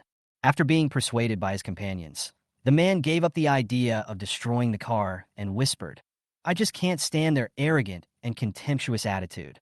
They think it's great to have a knife and a gun. They will hurt anyone who talks to them. What's the difference between them and the crazy bandits?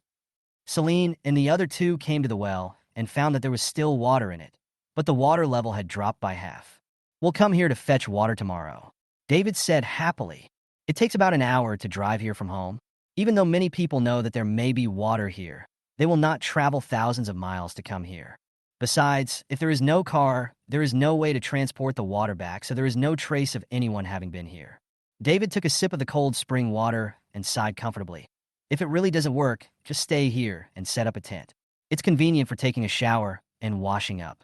Alex observed the surrounding terrain and reminded him jokingly, it's humid and there are a lot of mosquitoes around here.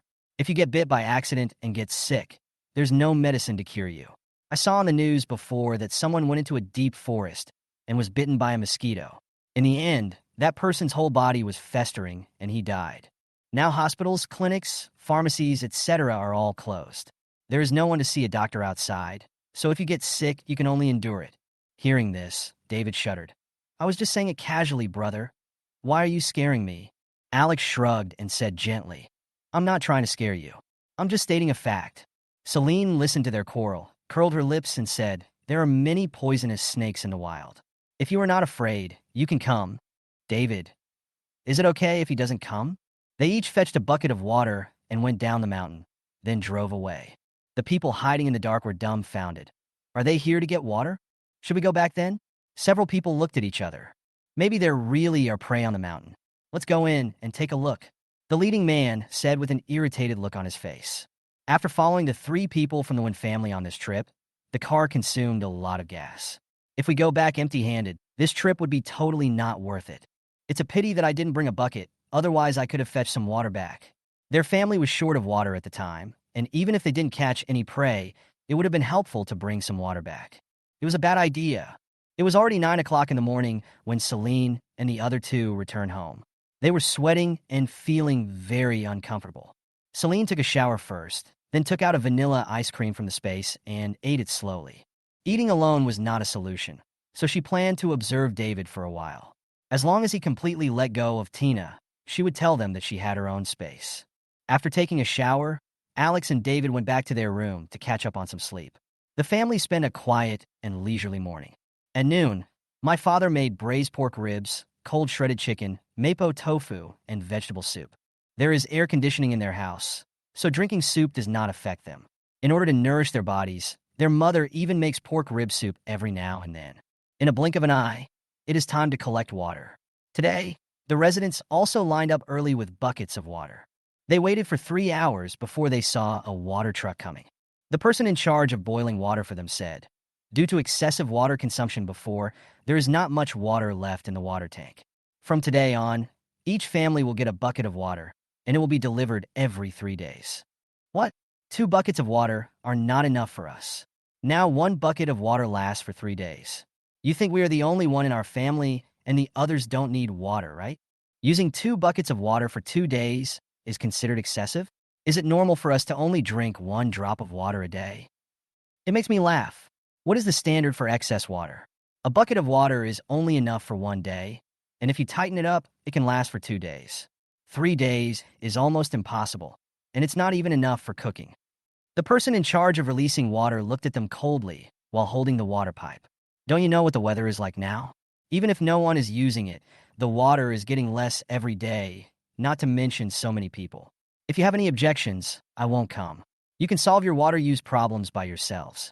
Those who were originally furious and wanted to go up and reason suddenly stopped. What would they do if the other party really didn't come? Everyone was angry but dared not say anything and silently lined up to get water.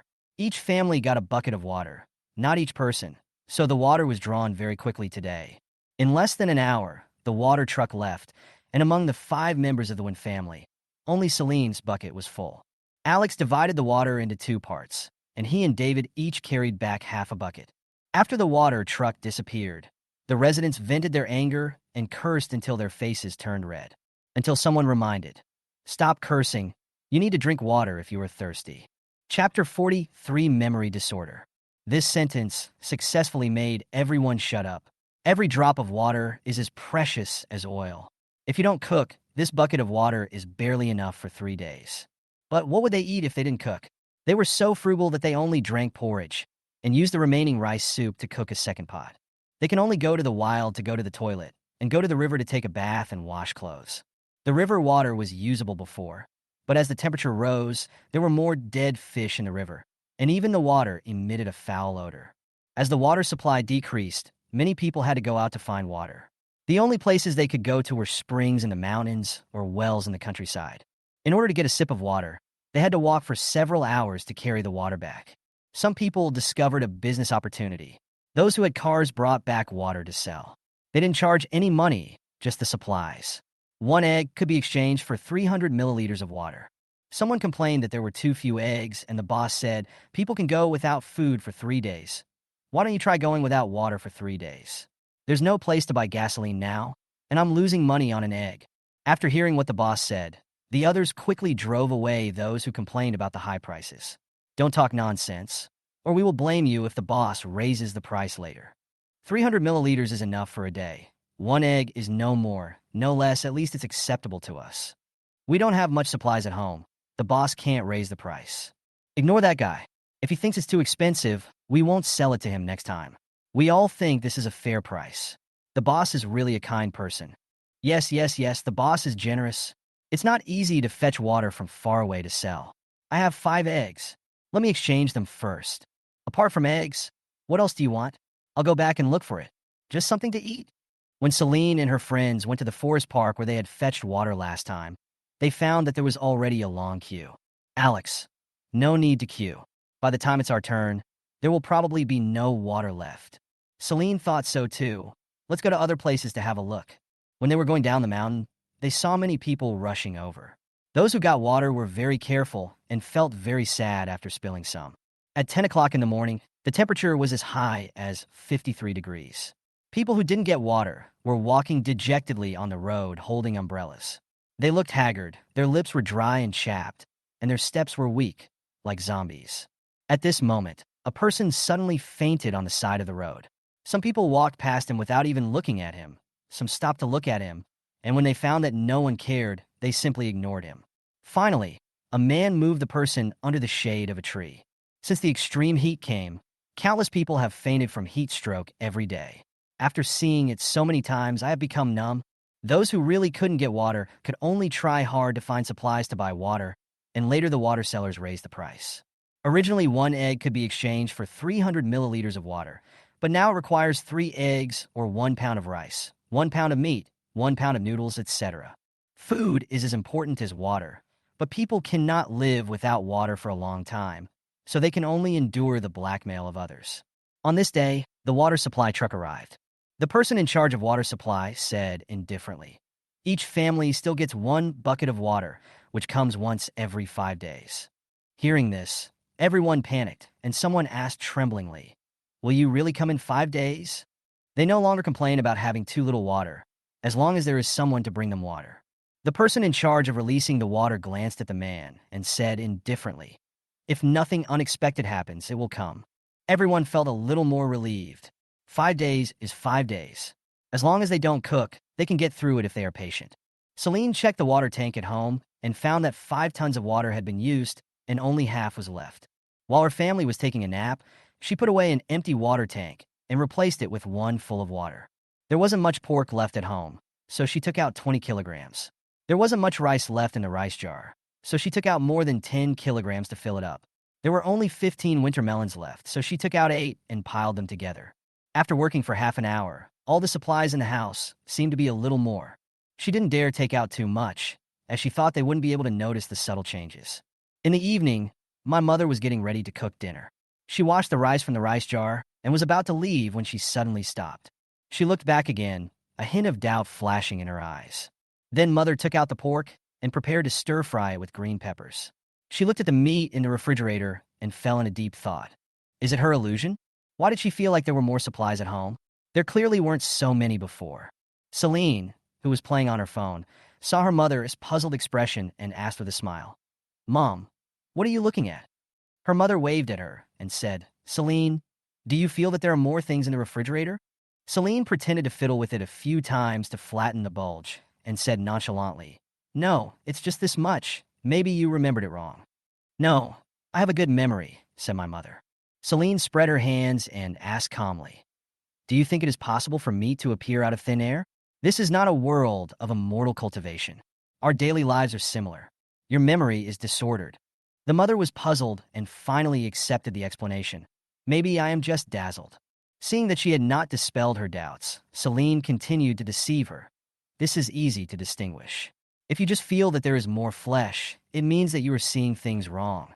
But if you feel that everything has become more, then it is a memory disorder. Mother. She really felt that there were too many things at home. It seemed that she had to go out and move around to add a memory point to her daily life so that it wouldn't be messy when she looked back on it later. It's okay, I'll go cook. Mom stood up and said. Celine secretly breathed a sigh of relief. Fortunately, nothing was exposed. Celine was just about to continue watching the drama when she heard someone knocking on the iron gate. Then, Tina's voice sounded, David, come out for a moment. I have something to tell you. Bang, bang, bang. The iron door was shaking and clanging. Tina continued to shout loudly. I know you can hear me. If you don't come out, I will never forgive you in my life. Celine frowned, put down her phone, stood up, and walked out. Tina's eyes lit up the moment she heard the door open. Just when she thought it was David, she saw Celine's slim figure.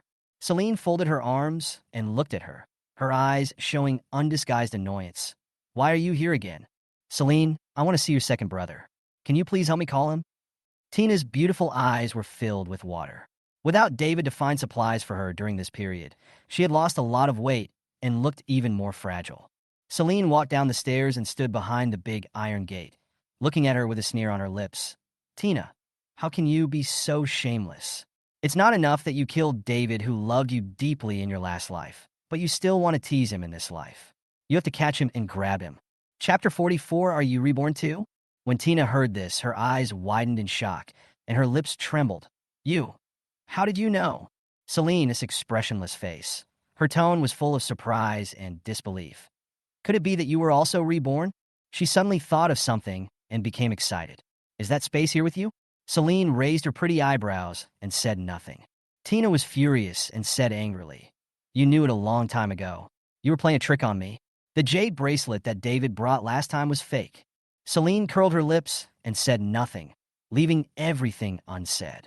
Tina seemed to have lost her mind due to Celine's stimulation. She tried her best to squeeze through the iron railing. With her slender figure, she actually got half of her body through. She quickly grabbed Celine's collar and stared at her. Give me the space. It belongs to me. You stole something that belongs to me. What a joke. The jade bracelet belonged to our family. How did it become yours? You were lucky enough to take it away in the last life, so it should be returned to its original owner in this life. Celine said coldly, and her fair and slender fingers clasped Tina's wrist and twisted it quickly, fiercely and accurately, and the bone made a crack sound. Ah! Tina screamed in pain. Cold sweat instantly broke out on her forehead. Her face turned pale at a speed visible to the naked eye, and her beautiful hands dropped limply. Hearing the noise, the family members hurriedly opened the door and walked out. David paused for a moment when he saw Tina, but the next second his eyes fell on Celine's collar that had been obviously pulled and the scratches from nails on her fair neck, and he immediately became angry. This is the apple of their family's eye. From childhood to adulthood, they would be heartbroken if she lost even a strand of hair. Tina, why are you here again? I have seen your true colors, and I will not be deceived or used by you again. These days he watched the videos of the end of a dog that Celine sent him every day, and he realized how stupid he was before. Maybe it was because of his parents' love, and he also wanted to have a happy relationship. So, after falling in love with Tina, he was devoted to her. David once thought that he might never forget Tina in this life. But now, thinking back, he was either out looking for supplies or looking for water every day, and slept soundly at night after a tiring day. He had no time to think about her, and his feelings naturally faded. So, there are not so many unforgettable things that will be remembered forever. They are all idle. Celine looked at David with satisfaction. If he had blamed her for hurting Tina at the first moment, their relationship as siblings would have ended from then on. Now he passed her observation and test. Tina gritted her teeth and said unwillingly, If you ask Celine to return the space to me, I promise not to harass you again in the future. Everyone was stunned for a moment. David looked at Celine with doubtful eyes. What is space? It's a space that can be used to store things. It can't be seen or touched. Tina explained anxiously and suddenly realized something. She looked at the word family sarcastically. She didn't even tell you about this. It seems that she doesn't consider you as family at all. Alex looked at her with "Are you mentally retarded?" expression. We are a family. If you want to sow discord, you have to find a smarter reason. Let's go. There's no need to waste time on insignificant people. David didn't notice Tina's hand from beginning to end. He pulled Celine away and asked with concern, "Did she hurt you anywhere else?" Celine shook her head slightly and said calmly, "No, I broke her hand when she grabbed my collar." "I'm glad you're not hurt." David acted as if he couldn't hear what she said next. Back home, Celine sat on the sofa opposite them. She planned to tell them everything today. Her biggest concern before was David, but now that this obstacle has disappeared, there is no need for her to hide anything. Since she has used the original owner's body, she will also protect her family well. What Tina said is true. I have space, but you can't see or touch it. Celine stared at them, calm and composed. David's first reaction was to ask worriedly, "Celine, you didn't wake up today. Why don't you go to sleep for a while?" "Celine." She simply looked at her father and his wife and Alex, and thought it would be better to demonstrate than to explain. She picked up an apple from the coffee table. "I'm putting it in the space now." As soon as she finished speaking, the apple disappeared from her hand. The people sitting opposite all showed shocked expressions. Celine added, "I will take out the things in the space now." She took a bag of rice weighing 100 kilograms, a bag of tomatoes weighing 10 kilograms, 20 kilograms of pork ribs, and 5 roast ducks. The family was silent for a few seconds as they looked at the things that appeared out of thin air. After a while, Alex asked expectantly, "How big is your space? How many things are in it?" "This is an infinite space. As for how much food is inside, it is enough for our family to eat for several lifetimes. The premise is that there is no waste and no discrimination among people." Alex's eyes flickered, and he suddenly remembered something. "The medicine and gasoline you asked me to buy before. They are all stored in the space." Celine curled her lips and opened her red lips, "So you don't have to worry about the supplies. In order to avoid unnecessary trouble, this secret can only be known by our family members." Dad nodded repeatedly and said solemnly, "That's right. If outsiders knew about this, they would pounce on us and eat us alive. I'm sorry, I kept it a secret from you before. It's not that I don't consider you family, but I know it's because of the second one." Alex took over her words, glanced at David, and said indifferently, "That Tina obviously approached you because of the space." David lowered his head in shame and said awkwardly, "I'm sorry. I will keep my eyes open next time." Mom said happily, "Since we have enough food and drink at home, there is no need to be so frugal.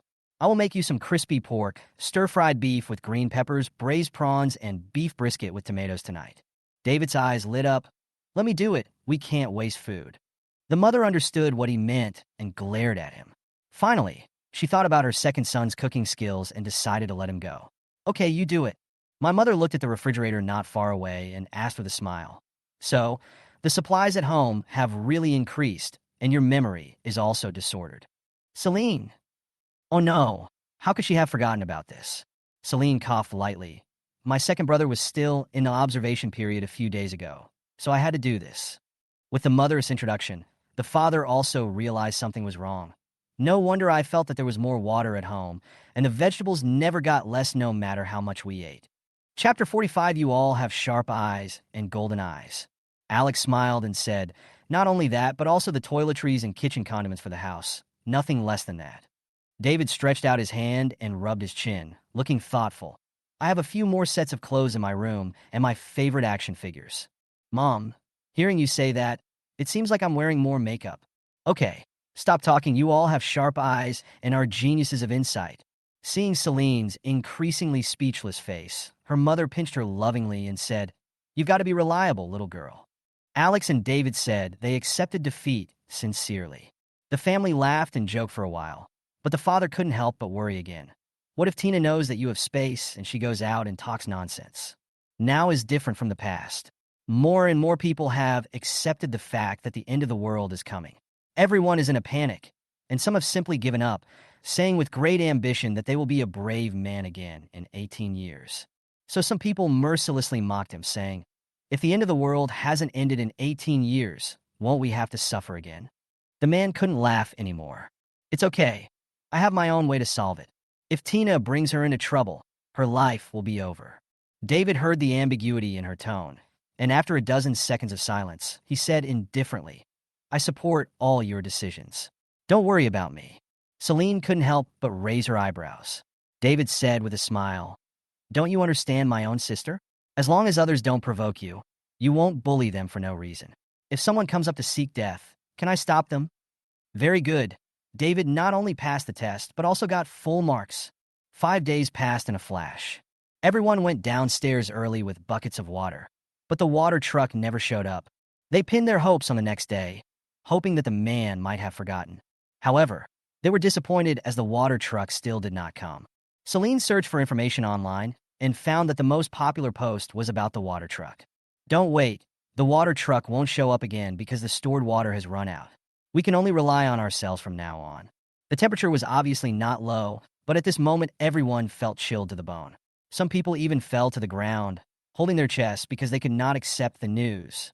The man with despair in his eyes cried, and his crying seemed to infect others, and everyone's eyes turned red. The grumpy man pointed to the sky and yelled, what did we do wrong? Why are you punishing us like this?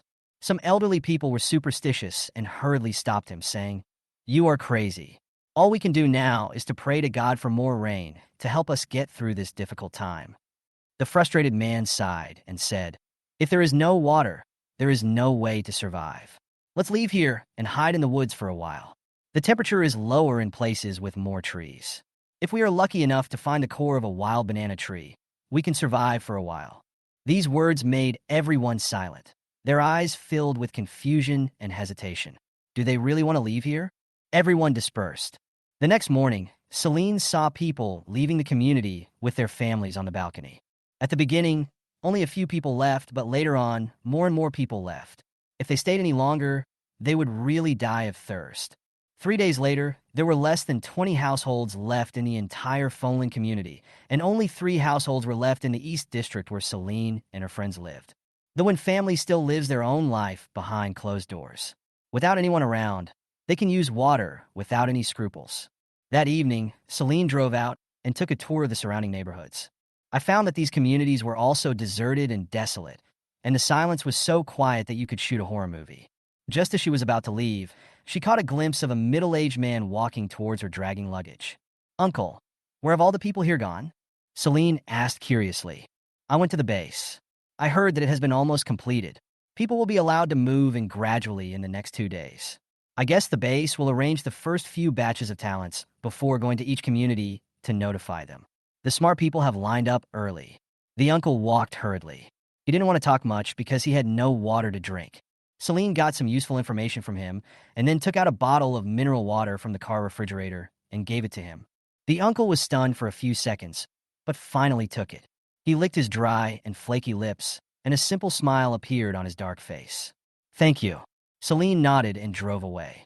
Back downstairs, Celine was about to go upstairs when she ran into Brother Cheen, who was in cahoots with Tina coming down the stairs. The man covered his arm, dark red blood flowing out from between his fingers. When he saw Celine, a hint of cruelty appeared in his eyes. Are you David's sister? The man stared at her with a murderous look on his face. Celine stood there fearlessly and nodded calmly. Yes. As soon as he finished speaking, the man suddenly took out a knife and rushed toward Celine. Celine dodged easily, glanced at his wound, and suddenly took out a tang sword from space and slashed at him. The man was stunned for several seconds when he saw the knife appear out of thin air in Celine's hand. It was during these few seconds of pause that the tang sword cut into his wound. A bloody arm flew out, and the man looked at the woman in front of him in horror, who was calm and composed without even a frown. He saw that Celine was alone and had no weapon in her hands, so he wanted to catch her to threaten David. Who knew that this woman was even scarier than David? He stepped back step by step, turned around and ran. There was a sound of breaking wind, and the man stopped walking suddenly. He looked down slowly and saw a knife piercing his heart. The horror in the man's eyes had not yet dissipated, but his body had already fallen down. There was a sound of footsteps in the building. Celine turned around and saw that it was Alex and David. Celine, are you okay? David gasped. He saw Celine fighting with a man named Cheen upstairs and immediately ran downstairs. Celine shook her head and pulled the tang sword out of the man. The blade was dripping with blood. She took out a bottle of water to rinse it and said coldly, "He knows the secret of my space, so he has to be killed." David did not sympathize with Cheen. If he hadn't run so fast, I would have killed him just now. The man named Cheen came to avenge Tina. David was almost hurt, and he finally scared him away by shooting him. If he had known earlier, he would have chased after him and dealt with the man named Cheen, so as to prevent Celine from taking action. "Stop talking. Let's find a place to dump this body first," Alex said. Celine pointed to the swimming pool not far away and said, "Throw it into the pool." There was no water in the swimming pool. David and Alex carried the body to the edge of the pool and threw it in, then clapped their hands and left. They are not murderous demons, and those who lost their lives brought it upon themselves, so they cannot be blamed. Chapter 46, Someone from the Base. In the middle of the night, Celine was awakened by the noise coming from downstairs. She opened her eyes in the dark, then walked to the window, opened the curtains, and looked down. There were 3 dilapidated cars parked downstairs, with 5 men surrounding them and 2 men moving supplies into the trunks. I searched several buildings to find such a small amount of stuff. It would be faster to rob people on the street. Those people have gone to the base. It's obvious that there is no food left here. I just robbed 6 houses and only found a few kilograms of rice and 2 bags of noodles. What a waste of time. At this time, a man pointed to the building where the one family lived and asked, "Do you want to search this building? You 2 go up and take a look." The leading man pointed at 2 people at random. Before long, Celine heard the sound of doors being banged on and drawers being rummaged through downstairs. She opened the door and walked out, leaning lightly against the wall, playing with a small pistol in her hand, her sharp eyes staring at the stairs outside the iron gate. On the 9th floor, a man noticed that there were neatly arranged shoes on a shoe cabinet outside a house. He immediately called out to his accomplice, who was not far away, "There are still people living here." The 2 men immediately smashed the door violently and shouted fiercely, "Open the door, I know there are people inside. If you voluntarily hand over the food, you can still live. Otherwise, I will kill your whole family." The people in the room trembled with fear when they heard this. We are out of food. There is a family on the 16th floor who has a lot of food stored and eats meat every day. You can go find them. When the 2 men outside the door heard this, excitement flashed in their eyes, and they temporarily let the family go. "I'll come and deal with you later." The 2 men immediately rushed to the 16th floor. The corridor was dark, and they groped their way up. "Which floor are you on?" 16. A female voice sounded in the darkness.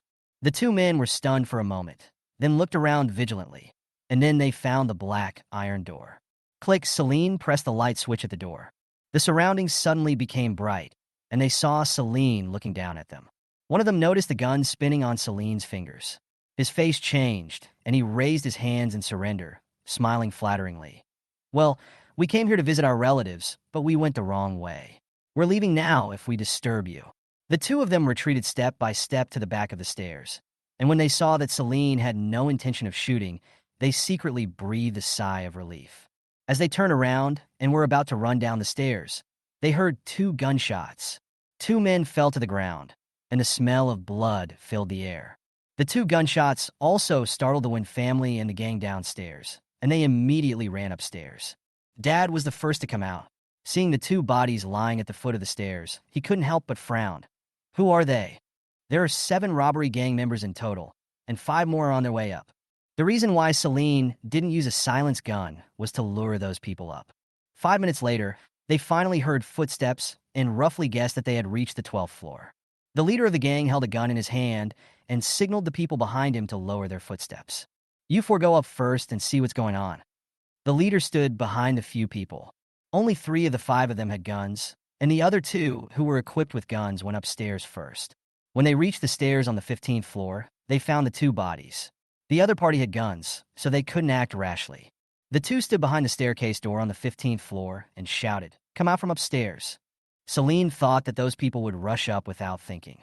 So she calmly opened the iron gate, glanced behind the security door downstairs, thought for a moment, put away the pistol in her hand, and replaced it with a sniper rifle. David patted her shoulder and said, "I'll go and lure them out." David walked past her and shouted to the people downstairs, "I'm here, you cowards." A man looked through the crack in the door and saw that David was the only one there. He quietly pointed his gun at him and then quickly shot. Bang!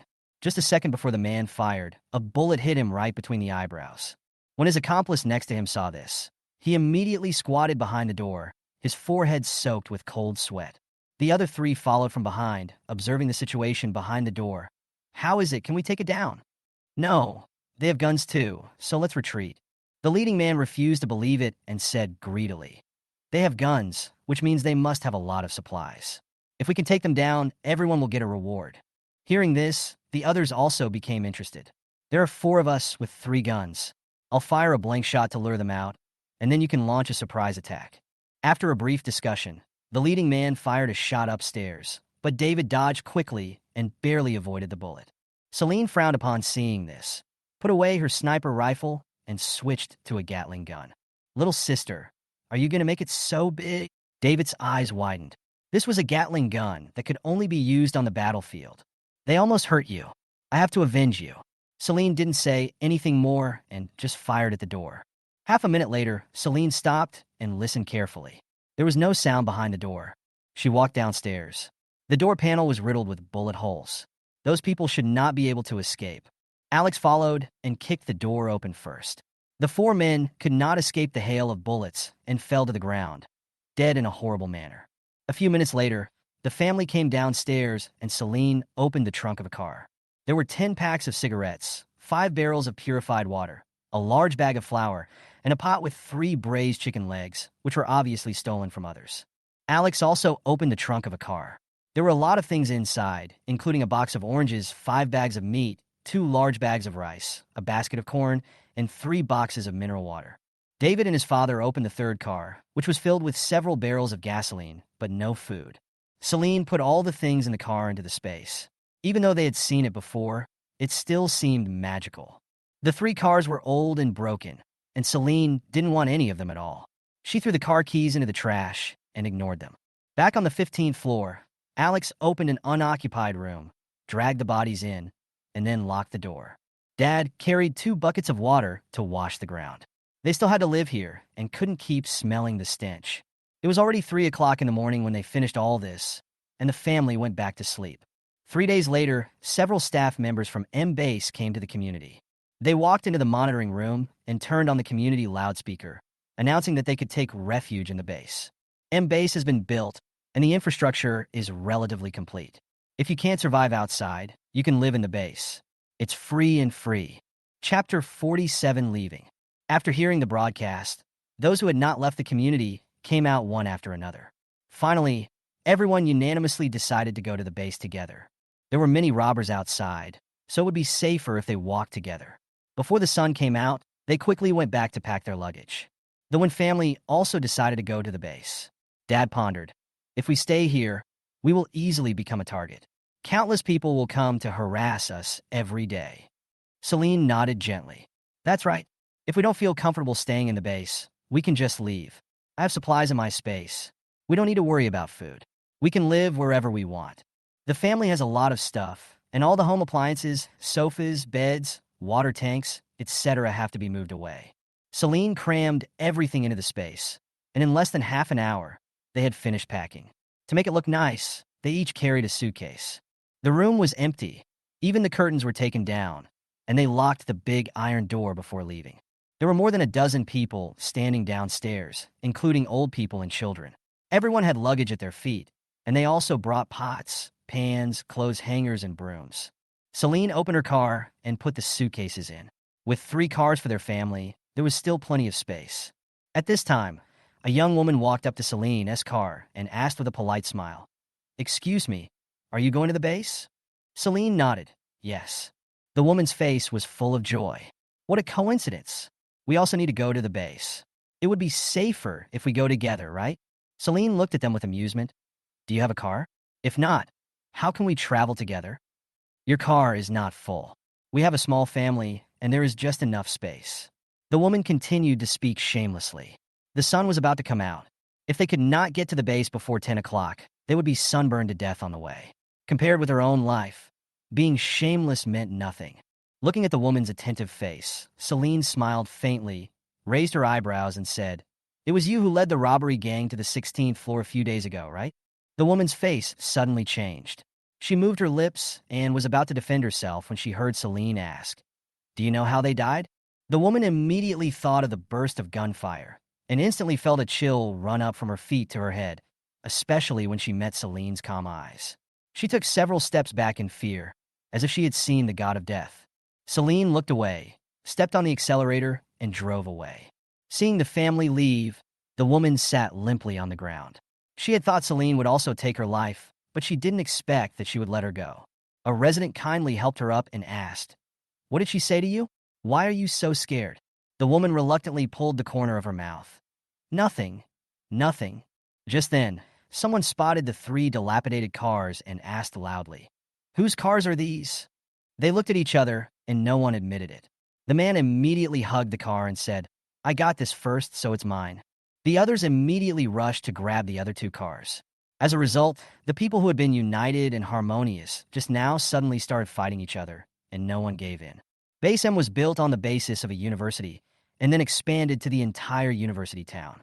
The university town is in the suburbs, and Celine and her family drove for 2 hours to get here. There was a long queue outside the gate of the base, and everyone was waiting to get in with bags of all sizes. It was already 9:30 in the morning. The strong sunlight and the temperature of nearly 50 degrees were excruciating. Some people leave their luggage there to take up space, and then hide in the shadow of private cars. There were many people hiding beside and behind Celine's car. She pulled the car window curtains, leaving only a gap to look at the team in front.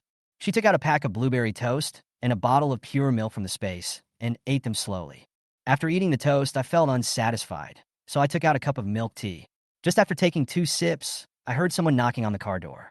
Celine ignored it and continued to eat snacks and watch TV series. There was air conditioning in the car, so she didn't care how long it would take to enter the base. But the people outside seemed unwilling to give up. Not only did they knock on the car windows and pull the door, some even climbed onto the roof and started pounding on it. Celine couldn't stand it anymore, so she pulled the curtain aside and opened the car window a crack. She asked unhappily, "What are you doing?" The people surrounding the car door felt the coolness of the air conditioner in the car, and they immediately reached out and tried to pull down the window. Celine directly took out the Tang sword and pretended to chop, but the group of people immediately retracted their hands. "Don't knock again, or you can blame me for being rude." Celine pursed her lips and threatened coldly. But some people are born rebellious.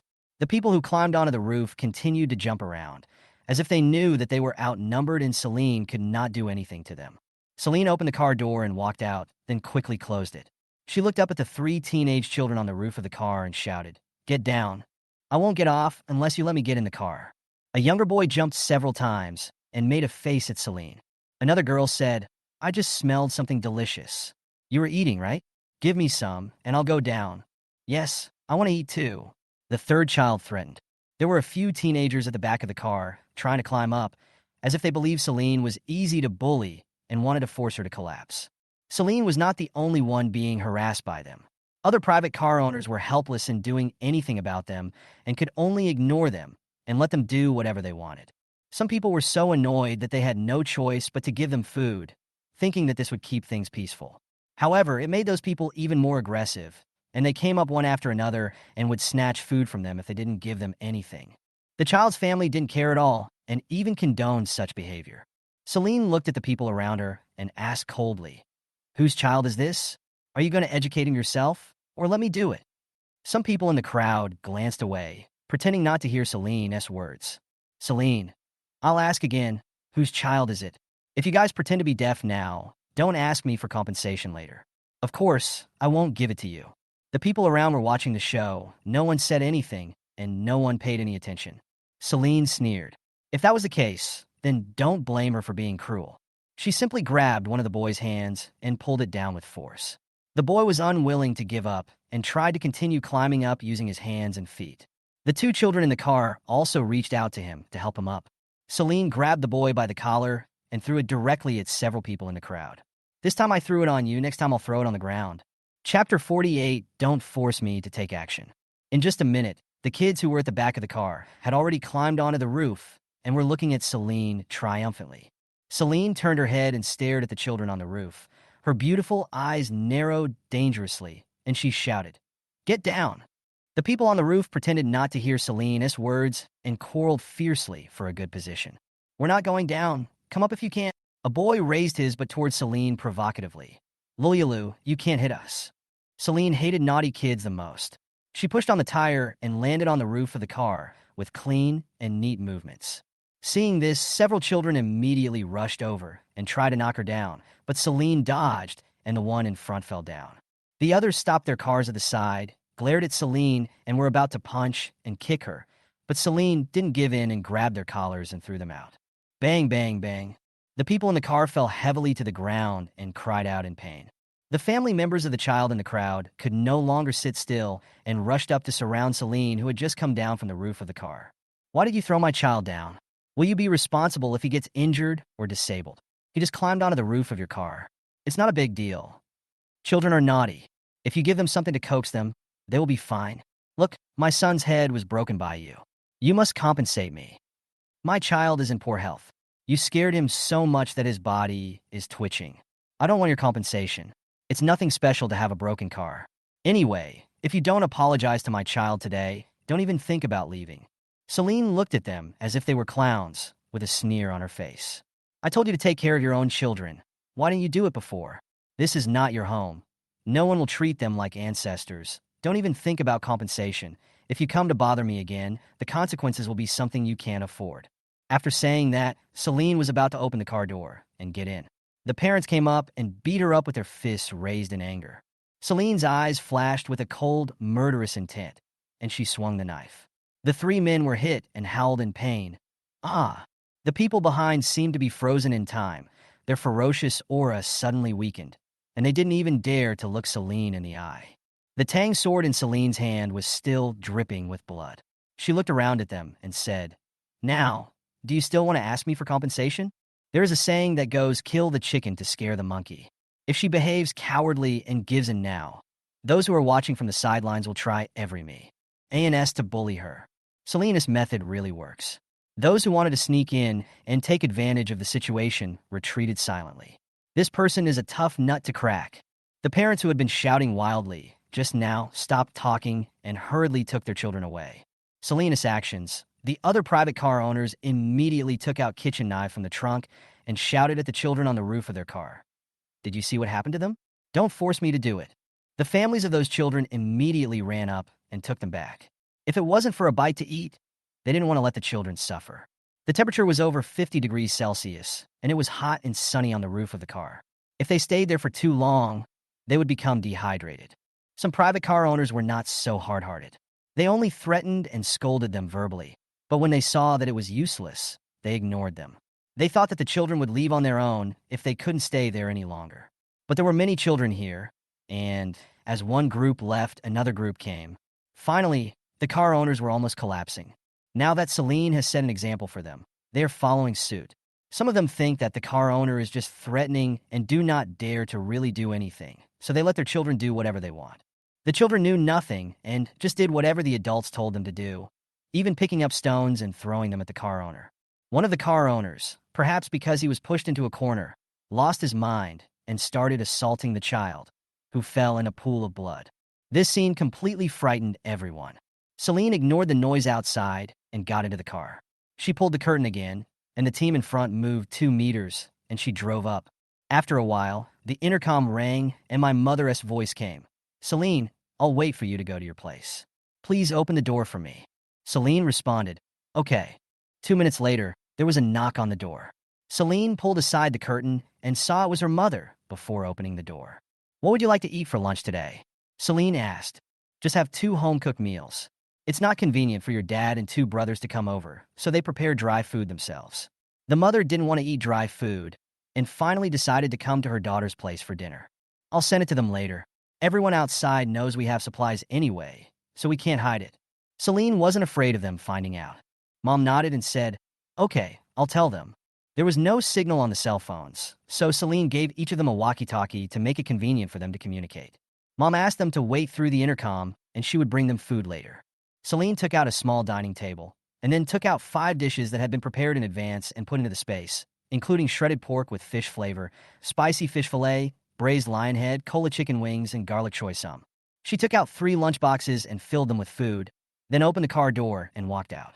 After knowing how fierce Celine was, those who had been hiding from the sun left and dared not approach her car. Celine walked directly to the 2 cars behind and brought meals, snacks, books to relieve boredom, Rubik's Cubes, etc. to Dad and Alex. David smiled and asked, "Little sister, do you have any pre-brewed coffee in your space?" "Yes." For convenience, Celine made dozens of cups of coffee while she was still at home. David's eyes lit up, and he took it happily. "What would you like to drink, brother?" Celine asked again with a smile. "Alex, give me a red bean cake." "Good." Celine took out a red bean cake and handed it to him. After thinking for a while, she took out some ice cream and popsicles and put them in the car refrigerator. After delivering the food to them, Celine returned to her car and started enjoying lunch with her mother. Until the end of lunch, the team had only moved forward a dozen meters. Why does it take so long? Celine drank her lemonade and frowned as she looked at the still long line in front of her. My mother had asked about it in advance. She explained, "For safety reasons, guns are not allowed in the base. Only the base guards can carry them, so they have to be checked one by one. In addition, everyone's accommodation is different after entering the base. If you want to live well, you need to pay for supplies in exchange for work points. If you have more than 10,000 work points, you can live in a super luxury house. You will know how other levels are arranged after entering. Of course, you can enter without work points, but the living environment is not good." Chapter 49, Exchange Work Points. "What can I exchange the work points for?" Celine understood and asked. "Mom, supplies, daily necessities, etc. Anything valuable can be exchanged, and they will give work points based on the corresponding items. The exchange process is slow at the front, and there are many people, so you'll have to wait." Mom yawned. Celine laid the chair flat, then took out a pillow and a thin blanket. "If you're sleepy, go to sleep. We won't be there soon anyway. Okay, let's take turns. I'll sleep for an hour, and you can call me later." Mom lay down and closed her eyes gently. Celine took out her headphones and tablet, opened a movie she had downloaded in advance, and watched it leisurely. The line in front of her would move 1 or 2 meters from time to time.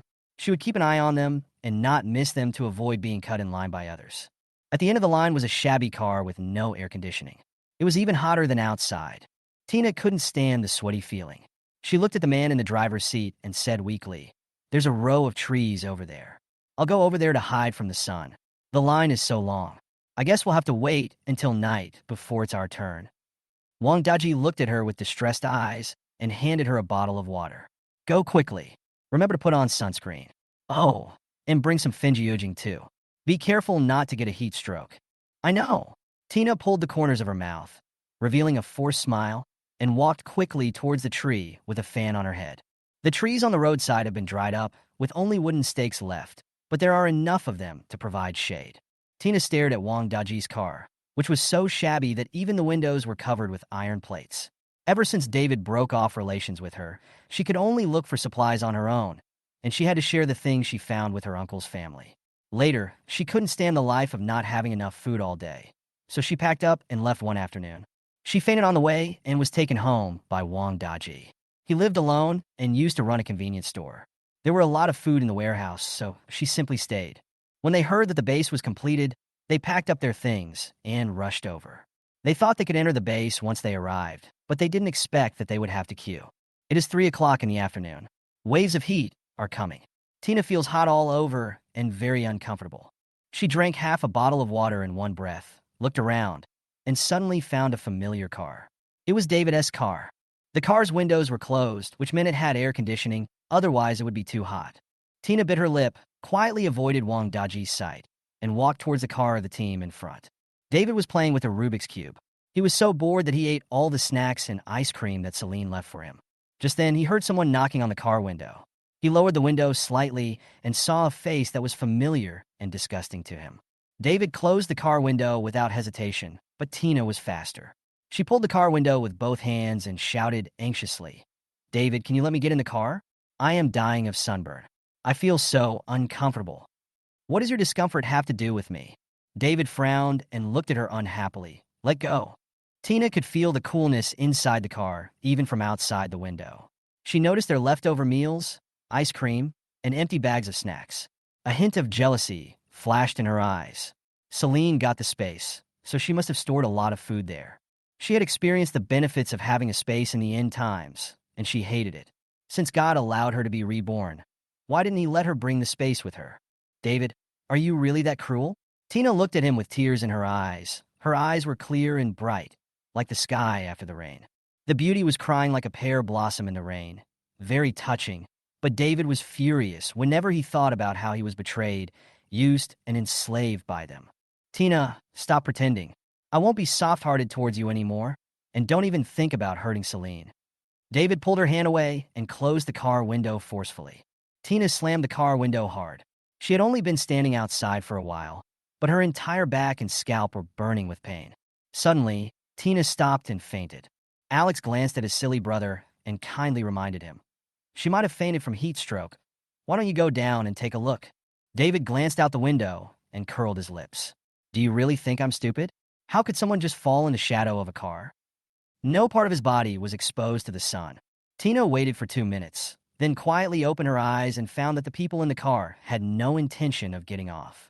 She didn't believe that David really didn't have her in his heart. So she closed her eyes and continued to pretend to be dizzy. 5 minutes later, Tina was sure that David really would not pay attention to her. She almost bit her teeth and finally got up from the ground and left in a huff. David even raised an eyebrow at Alex. See, my judgment was correct. Alex, what are you happy about? At 7 o'clock in the evening, it was finally their turn. The person in charge of registration said listlessly, take out your luggage first. We will check it one by one. You are not allowed to bring hot weapons into the base.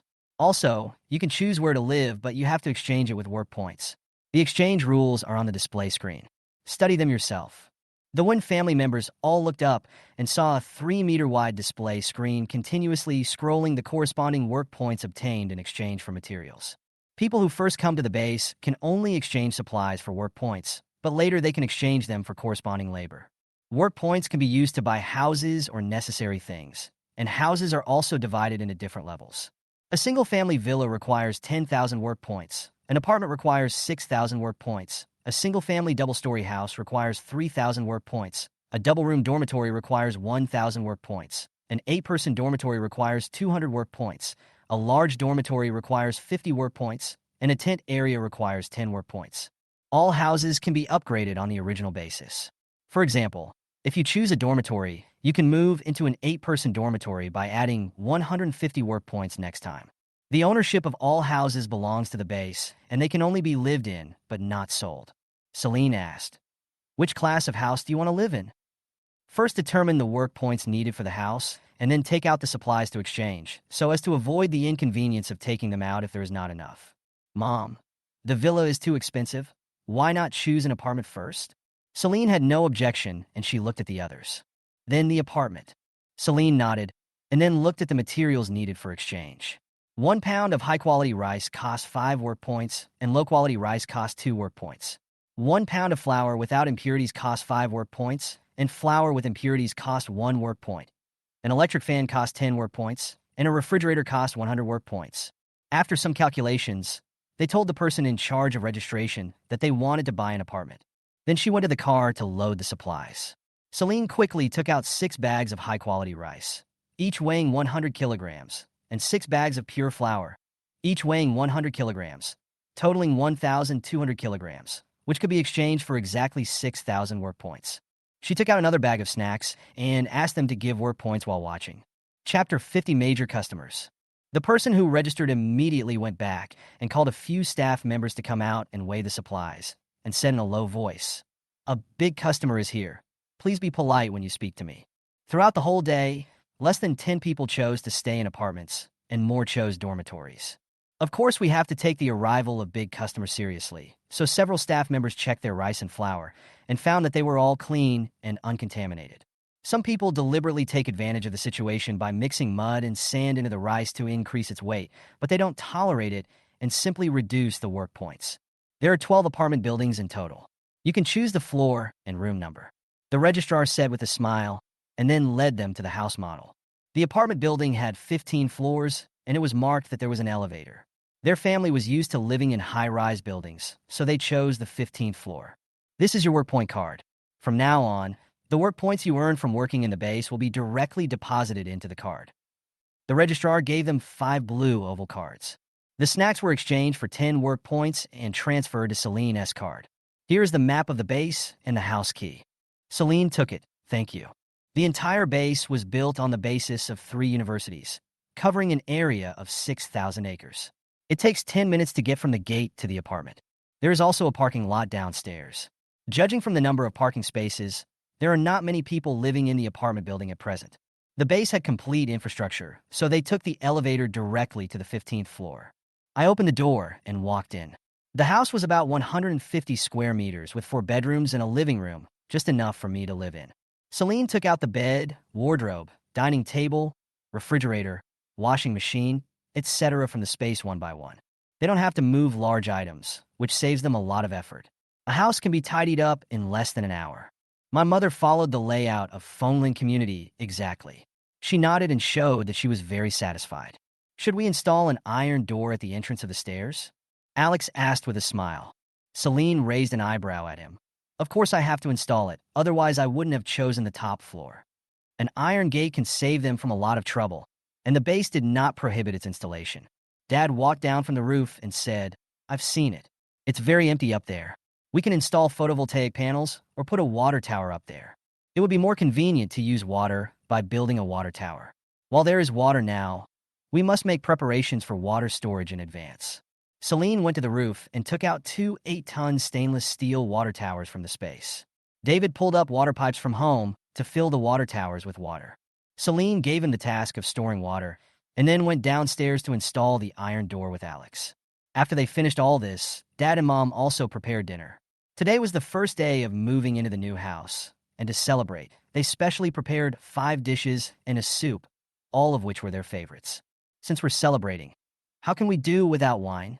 Celine said, taking out a bottle of red wine and 5 wine glasses from the space. Come on, cheers! Celine looked at the smiles on her family's faces and felt a warm feeling flowing through her heart. Even though she was living in the end times, she was not alone. Days like this were simple and beautiful. After dinner, Celine walked around the base with a map. The areas in the base are clearly divided. The school's former administrative building has become an official office building.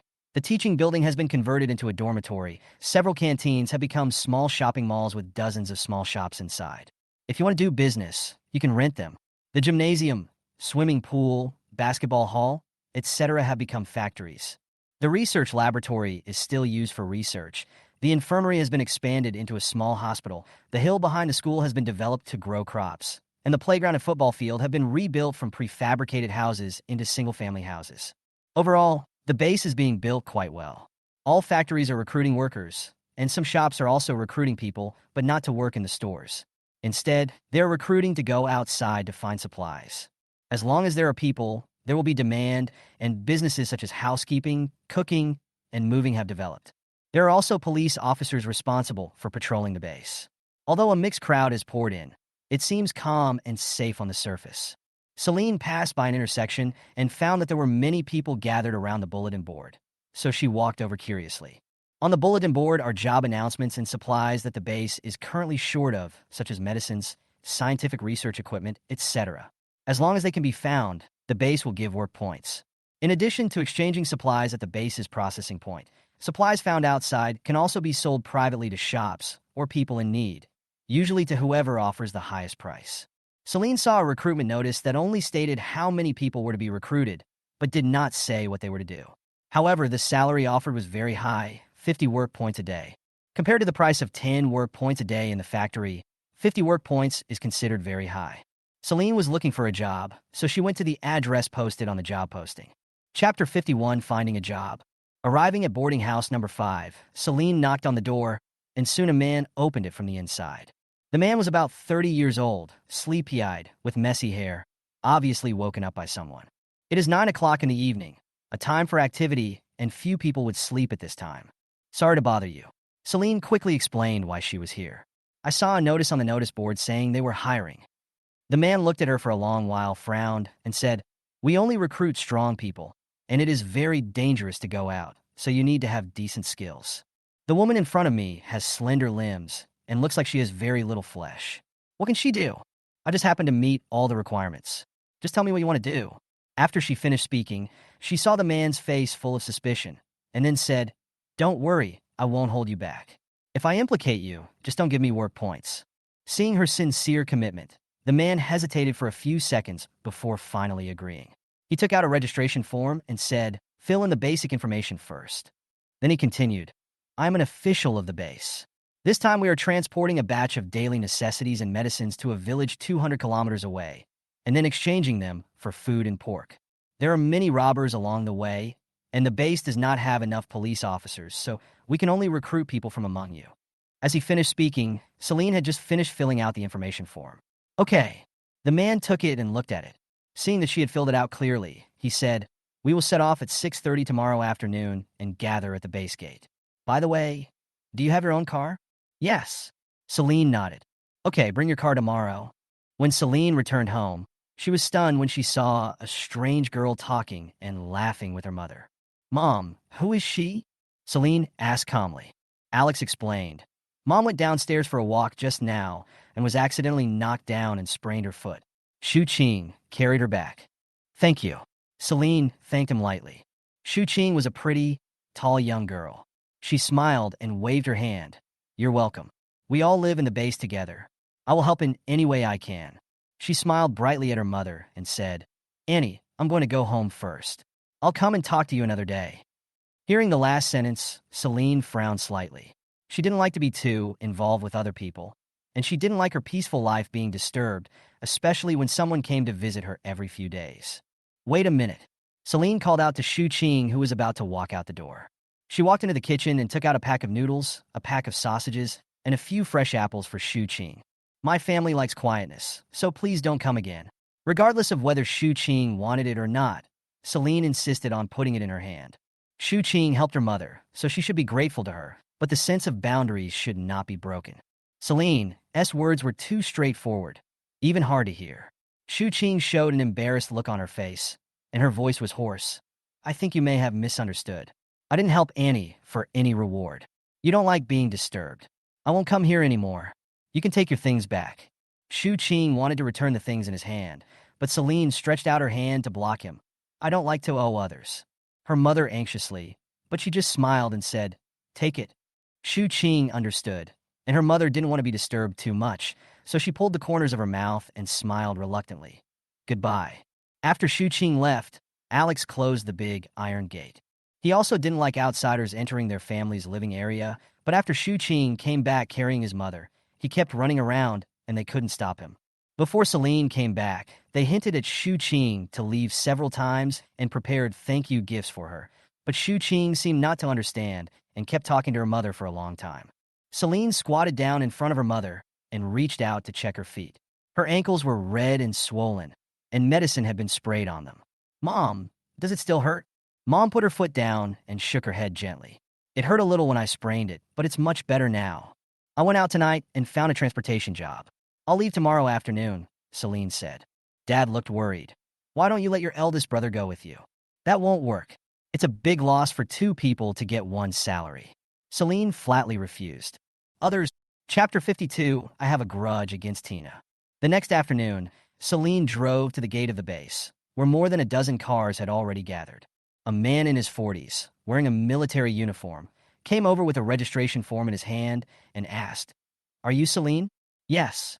The man ticked the list and introduced himself. "I am Lei Rini, the person in charge of this transportation mission. We will leave on time in 10 minutes. Celine. "Understood." Lei Rini saw another car coming from behind, so he walked up and asked, "Wang Daji, Tina?" Hearing Tina's name, Celine looked in the rearview mirror and saw a very old and rusty car behind her, which looked like it would break down at any time. What surprised her was that Tina was actually chosen. The convoy set off, and along the way met many people who were hiking to the base with their luggage fully packed. Passers-by couldn't help but stop and watch for a while when they saw the convoy. As the sun sets and the temperature drops, many people come out to look for supplies. When passing by residential areas, you can always see many cars parked outside. Almost everyone in the city rushed to the base. The residential areas they passed by on the road were all dark, deathly silent, and eerie. We were traveling all night, and Celine followed at the back, taking out snacks to eat when she was hungry. I had fried chicken nuggets, grape juice, and various favorite snacks on hand, and I ate along the way. It was not until 7 o'clock the next morning that the convoy stopped in a woods to rest. Layrani got out of the car and said, "The base only prepared compressed biscuits, 2 per person, and a bottle of water. If you have the conditions, you can cook for yourself." The conditions had been made clear before departure, so no one had any objections. We took the compressed biscuits and started eating as soon as we got back to the car. Tina felt a little disgusted when she received the compressed biscuits. She was just about to turn around and go back to the car to cook for herself. But when she turned around, she saw Celine, and a look of surprise appeared on her face. Celine glanced at her, took the compressed biscuits from Layrani, and left. Back in the car, Celine closed the curtains and took out a plate of dumplings from the space. In order not to attract other people's attention, she did not eat any food with strong smell.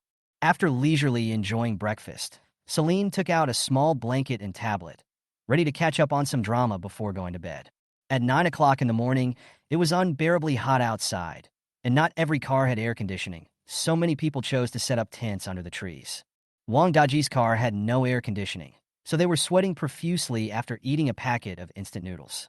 There was no choice but for Tina to get out of the car and find a big tree to set up the tent. Some people also shamelessly went to other car owners to ask if they could use the air conditioning. Several car owners thought that they were all in the same team, and if they encountered danger, they could still count on others to save their lives, so they agreed. However, the space in the car is limited and can accommodate only 2 people at most. Otherwise, no one will be able to sleep.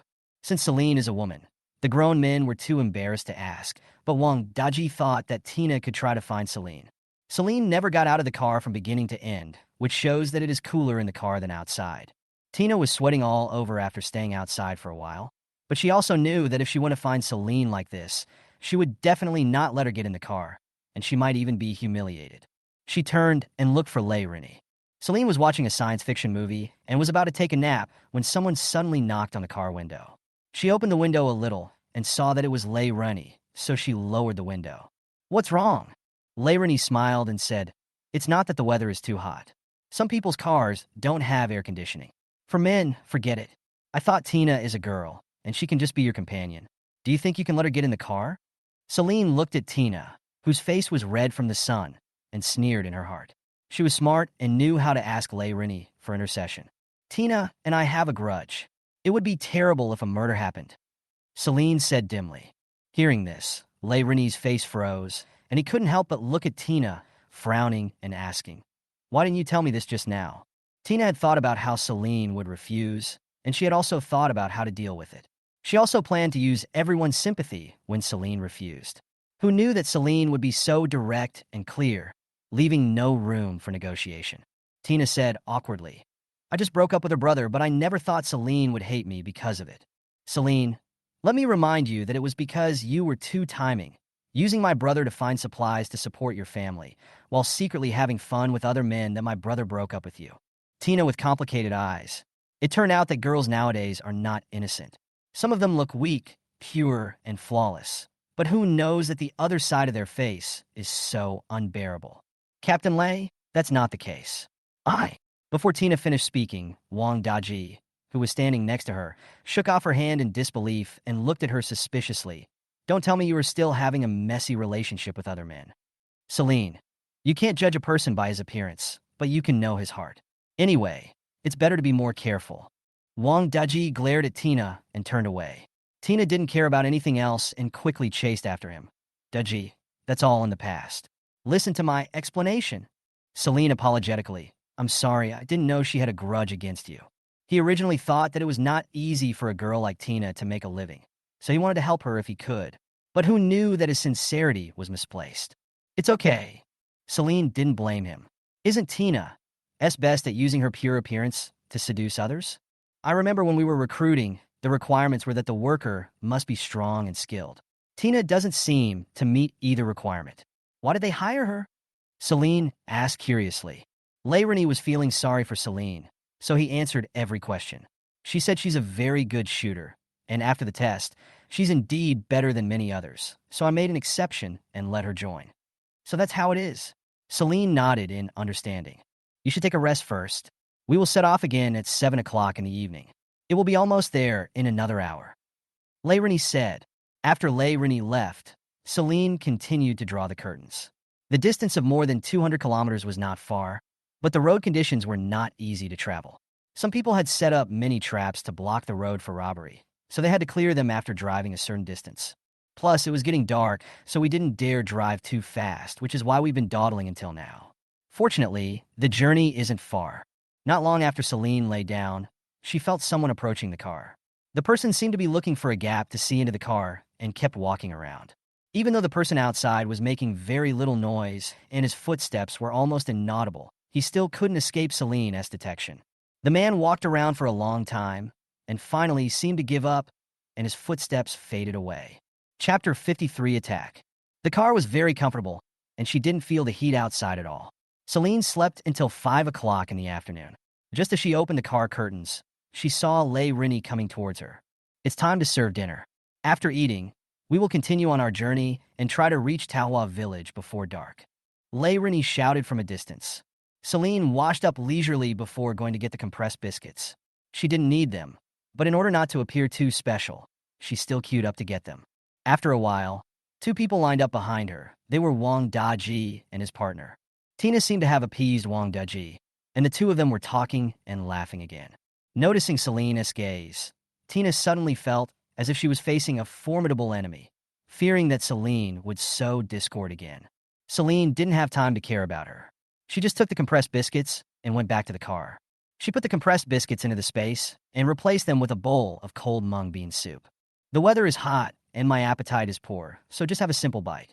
If I'm hungry, I can have snacks as a snack. Tina stared at Celine's tightly covered car, feeling extremely jealous. She must be eating delicious food in there. At this time, Tina vaguely smelled the aroma of stir-fried beef. She glanced at the people around her who were eating compressed biscuits and deliberately raised her voice to ask, "Do you smell the aroma?" They sniffed the air, and one of them said, "I smell ribs." There's also beef and roast chicken. Those who hadn't eaten meat for a long time were almost drooling. They took a big bite of the compressed biscuits, chewed them hard, and pretended to eat meat. Celine's car is covered tightly all day long. Do you think she will eat secretly in it? Tina pretended to lower her voice. She has air conditioning and a small refrigerator in it, so it's not a problem to store some food. This rich fragrance come from if not from Celine's car? Don't think you can cover up the smell by using curtains. It's other people's business if they have something to eat. Someone muttered. Since we are on a mission together, we are a team and must unite to share the good times and the bad times. Why should she be the only one to eat and live well? It's not too much to share some with everyone. Tina instigated shamelessly. Many people swallowed their saliva as they smelled the increasingly fragrant smell in the air. At this time, a big man stood up and walked towards Celine's car. Others followed suit. Tina was very excited. If she couldn't eat, Celine couldn't eat quietly either. As soon as Celine opened the curtains, she saw a group of people walking towards her. She frowned. The big man in the lead knocked on the car window, and the others gathered around and stared into the car. Celine rolled down the car window and asked coldly, "What's wrong with you? Were you eating beef and roast chicken just now?" A man asked anxiously. The strange thing is that they didn't smell it at all. It's not for me to eat. Celine explained indifferently. At this moment, she also smelled the aroma of meat in the air. I don't believe it. Let us go in and check. The man demanded more and more. Celine's delicate face quickly turned cold, and she looked at them calmly. Why should I let you in? It doesn't matter to me whether you believe it or not. Don't say it's not what I eat. Even if it is, it has nothing to do with you. Are you admitting this in disguise? The man didn't seem to understand what Celine said and pulled the car door hard. Celine simply opened the car door and walked out, holding a shiny, clean Tang sword in her hand. I'll say it again. I didn't eat it. You guys are here to pick a fight on purpose, right? Perhaps because Celine was a woman, they were not afraid at all. I did not even take Celine's anger seriously. Several men laughed, and one even reached out to touch her face. Haha, your skin is so soft. Let me try to see if it feels good. The moment the man stretched out his hand, murderous intent flashed in Celine's eyes. She quickly reached out and grabbed his wrist, pulled him forward, rammed his stomach hard with her knee several times, and then threw him to the ground over her shoulder. The whole process was smooth and without any pause, and no one was able to react. When they were about to rush forward together, Lei Rinnie, who had gone to the front to scout the road conditions, came back and yelled, "Stop!" Everyone subconsciously stopped, and Lei Rinnie came over angrily. What are you doing? Celine, I don't know where they heard that I hid food, so they forced me to give it to them. When I refused, they tried to tease me, so I could only defend myself. Layrani glared at those people and couldn't help but spit out foul language. Whether she ate or not is none of your business. A few grown men bullied a girl. What's wrong? Did your ancestors' genes not fully evolve, or did they get kicked in the brain by a donkey? If you don't want to earn these work points, you can go back. No one is forcing you. If you are in my team, you must obey my command. After being scolded by Layrani, the big man pointed at Tina, who was not far away, and said, "She said Celine hid the food."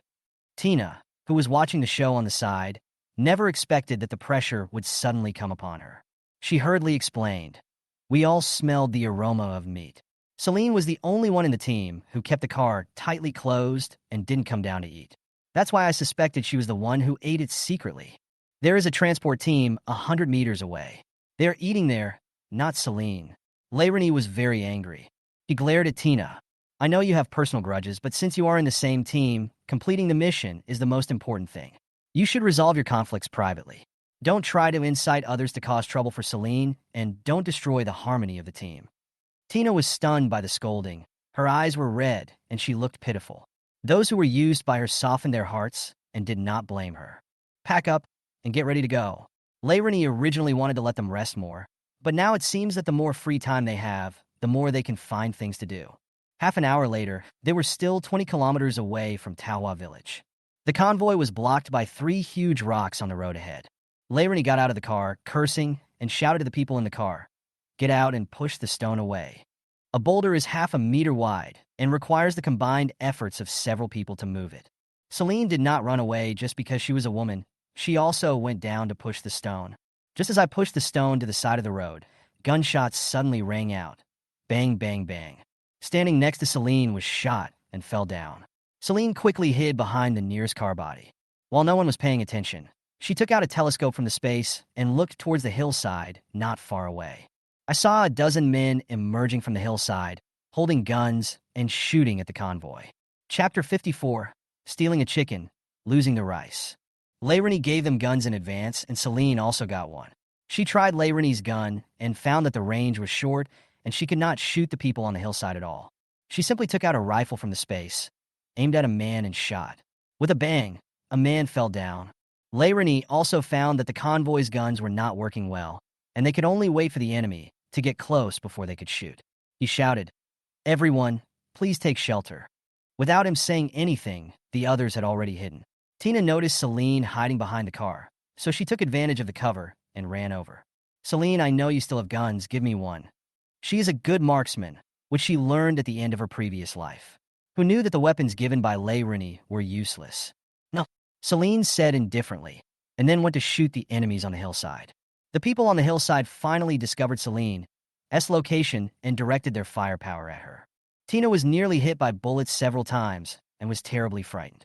Now she couldn't run away even if she wanted to, and she felt miserable. Layrani, who was in a car opposite, said, "The firepower of the people on the other side is too strong. Someone must disperse their firepower." Tina took a fancy to the gun in Layrani's hand, and she quickly asked, "Captain Lay, give me a rifle." Layrani remembered Tina's never-missing shooting skills, so he threw the gun in his hand to her. "Celine, go over there and attract the enemy's firepower." Tina pointed to a huge rock 2 meters away and gave the command. "Why don't you go?" Celine glanced at her. Tina choked. She didn't move unless Celine moved. Just as Celine was observing with the telescope, a sinister look flashed in her eyes. She quietly moved to Celine's side and suddenly stretched out her hand to push her out and use her as a target. Little did she know that Celine had been watching her, and when she noticed her action, she immediately dodged backwards, while Tina pounced out due to inertia. Her face turned pale, and she used her hands and feet to quickly crawl behind the boulder. The next second, the place where she had just fallen was hit by several bullets, and a fist-sized rock shattered into pieces. Tina looked at Celine with a gloomy face, and Celine just raised her eyebrows. If she hadn't had evil thoughts first, she wouldn't have almost become a target. The people on the hillside waited for a while, and when they found that the convoy was not moving, they came down from both sides. As they got closer, Layrani shouted, "Fight!" Gunfire rang out, and because the enemy was close, their guns finally worked.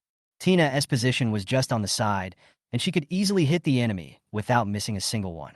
After 10 minutes of fighting, the other side was outnumbered and fled in a hurry. Tina came out from behind the boulder and was about to ask Celine why she pushed her out when she heard her say, "Captain Lei, it was thanks to Tina that she attracted the enemy's firepower and occupied an important position that they were defeated." Tina, with appreciation, and his previous dissatisfaction with her instantly disappeared. "I'll make a note of it. I'll give you a reward when I get back." After saying that, Layrani looked at the group of embarrassed men with a look of disdain on his face. "You are not even as good as a little girl. Look how cool she was just now. She almost never missed a shot." The others did not show any disdain. They were grateful to someone who saved them at the critical moment of life and death. It didn't matter whether the other person was a man or a woman. Tina's mouth twitched, and she could only swallow back her words of accusation. Did they want her to tell them that she just wanted to push Celine out, but ended up losing more than she gained? Layrani took people to search and found a lot of things on the hillside, including food and drink. They moved everything together and took inventory. 8 salt-baked pig's trotters, a box of instant noodles, 10 boxes of self-heating rice, 5 packs of salted duck, 50 Chinese sausages, 3 large barrels of bottled water, a pack of cigarettes, and a bag of oranges. Layrani glanced at the people in the team, and after a moment's silence, he said, "There are still 30 people left in our team, and these things cannot be divided equally. How about this? We cook them together tonight, and everyone eats together." The others had no objections and just said they would follow the arrangements.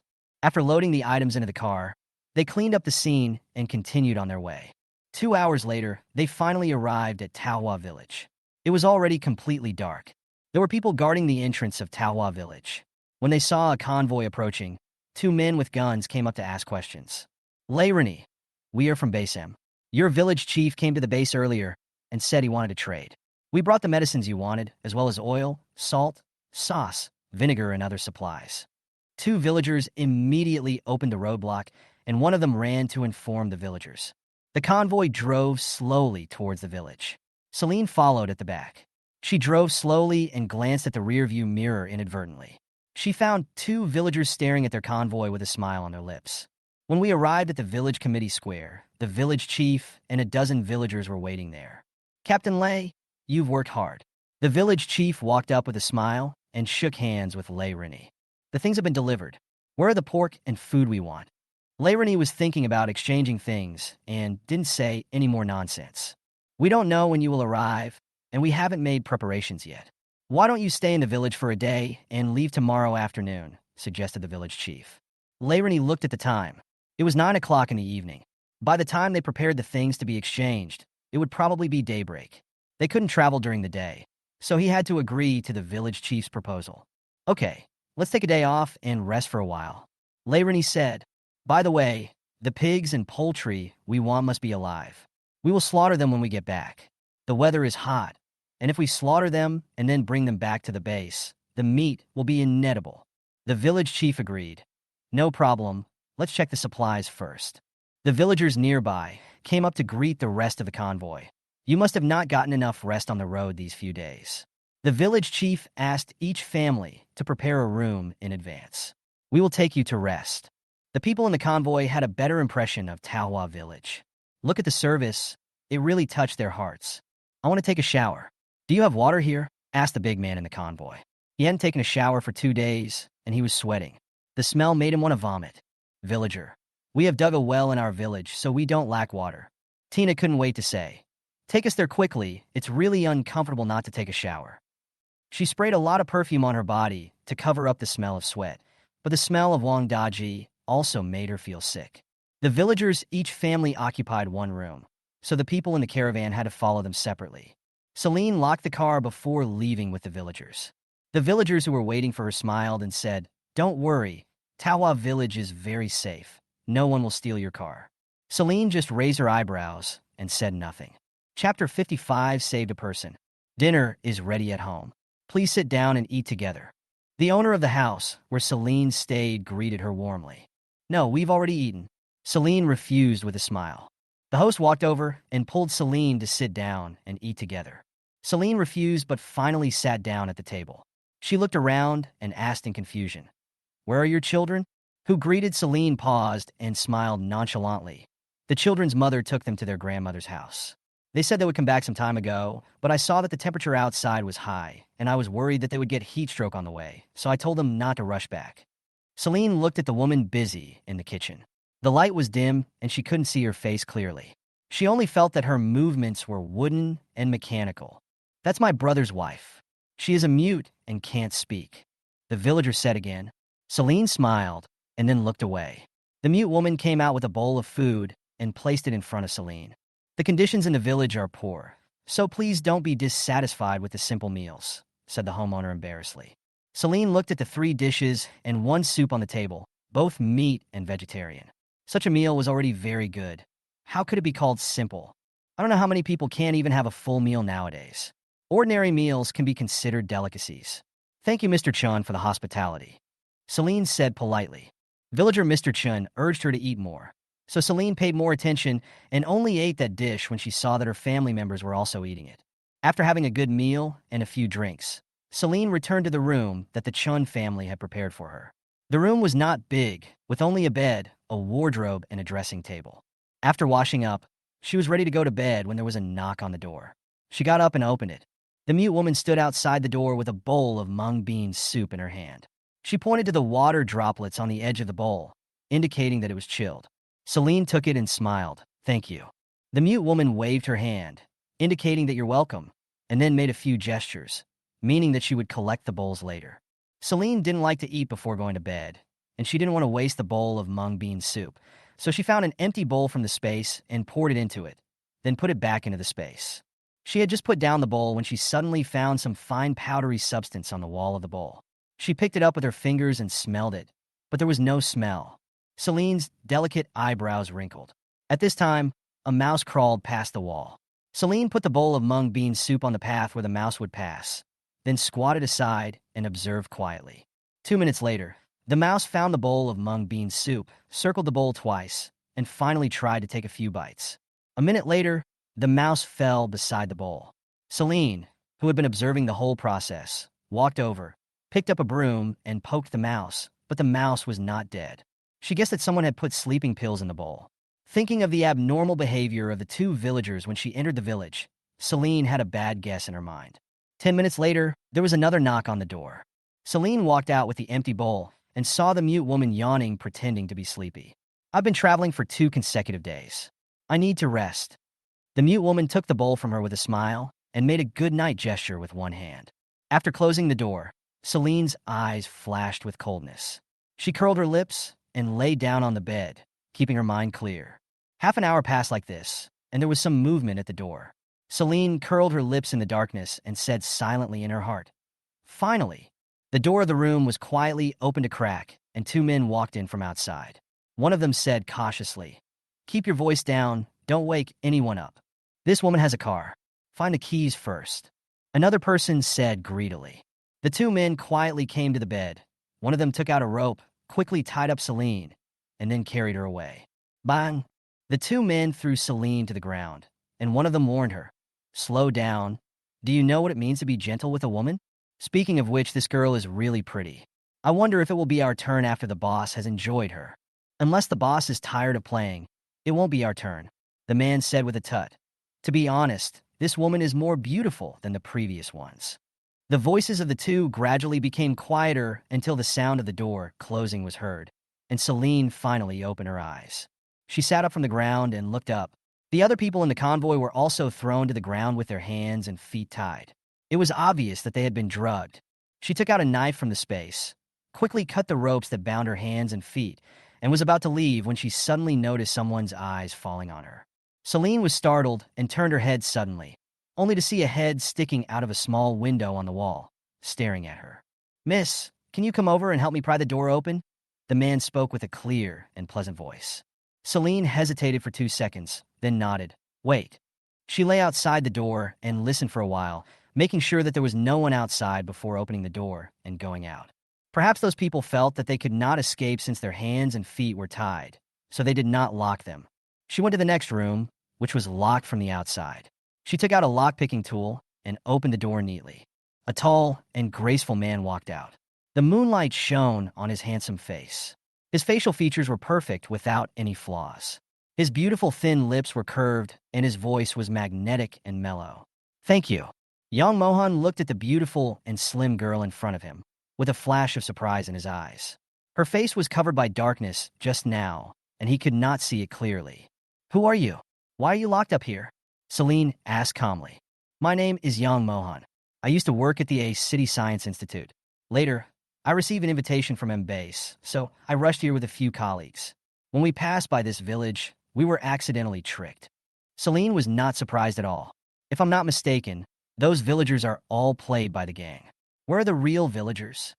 As soon as the convoy entered the village, the two men couldn't wait to show greedy expressions. And the Chun family where she lived was abnormal everywhere. Except for the mute woman, there were no other women.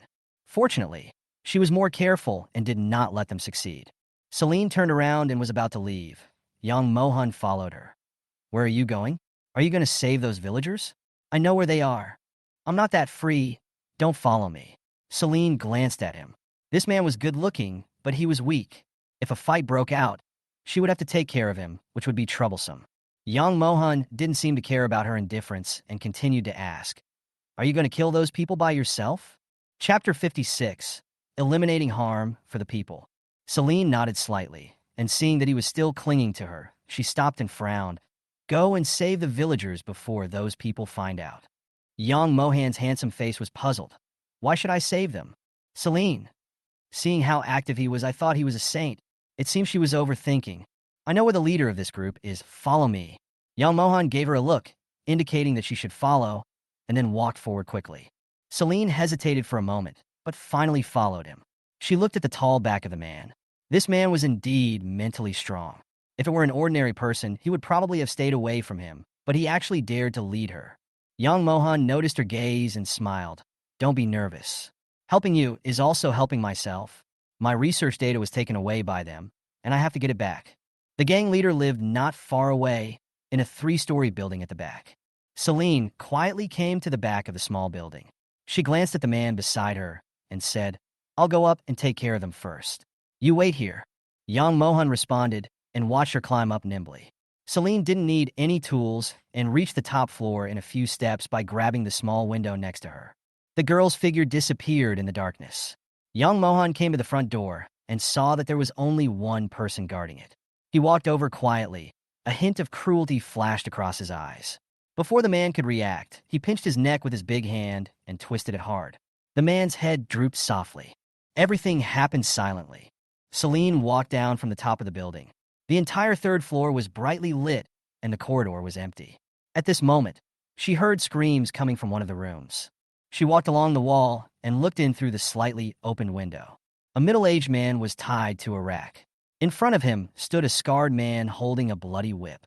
He asked viciously, Zhao Gang, where's the munitions?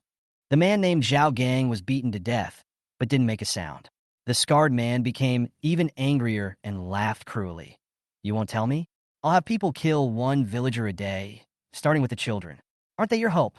Zhao Gang stared at him with bloodshot eyes. His mouth opened and blood spurted out. He sobbed intermittently. Beast, beast, you must die a horrible death. Scarface whipped him a few more times as if to vent his anger, and only stopped when he was tired. Seeing Scarface about to come out, Celine hurried to the 2nd floor, opened a room, and hid in it. It was not until the footsteps reached the 1st floor that Celine looked around the room. She saw that it was filled with various cardboard boxes. She opened one of them and found 10 bags of rice inside. It was obvious that this was a warehouse for storing supplies. Celine did not count them carefully and put them all into the space first. Then she went to the next room, which was also filled with boxes of supplies. There was a lot of stuff, including oil, salt, sauce, vinegar, grains, dried vegetables, and bacon piled everywhere. Celine's eyes were filled with joy, and she accepted all of them with a wave of her hand. These things were probably robbed by the gang outside, so she would rather take them than miss them. Then we went to the 3rd room, which had 10 large refrigerators filled with all kinds of frozen meat, bags of cut beef, 10 whole sheep, 8 pigs, and dozens of bags of chickens, ducks, and geese. Celine simply packed up the entire refrigerator to avoid wasting time by taking out items one by one. After looting the 3rd room, Celine headed for the 4th room. An hour later, a group of people walked in through the gate, carrying several sacks of supplies on their shoulders. They opened one of the rooms on the 1st floor and put the supplies inside. Celine waited until they left before heading to the first floor. There was no one guarding the building, so as long as she didn't alert anyone outside, she could pack up her things and leave quietly. There were only 6 rooms on the first floor. Celine opened the room closest to her and found pots, pans, and various daily necessities inside. As she walked towards the next room, the things looked more and more familiar to her. When she saw M-Base written on a cardboard box next to it, she realized that the boxes contained the medicines transported this time. Celine didn't take these things, but walked to the next room. Only after she had collected all the supplies in the entire building did she take out her rifle from the space and prepare to go out and kill those people. If she didn't deal with those people, she wouldn't be able to drive her car out. At this time, a faint sound came from upstairs. Celine quickly dodged to the bottom of the stairs. Not long after, a tall man came out carrying a person covered in blood. Seeing that it was young Mohan, Celine was about to walk out when the man glanced over and fixed his gaze on her position. Celine was stunned for a moment, then stood up and walked out. Young Mohan's tense face seemed to relax a little, and a smile appeared on his face. "So you were hiding here. I was wondering why I didn't see you." Celine looked at Zhao Gang on his back and was about to ask, but young Mohan said first. "He is the village chief of Taohua village.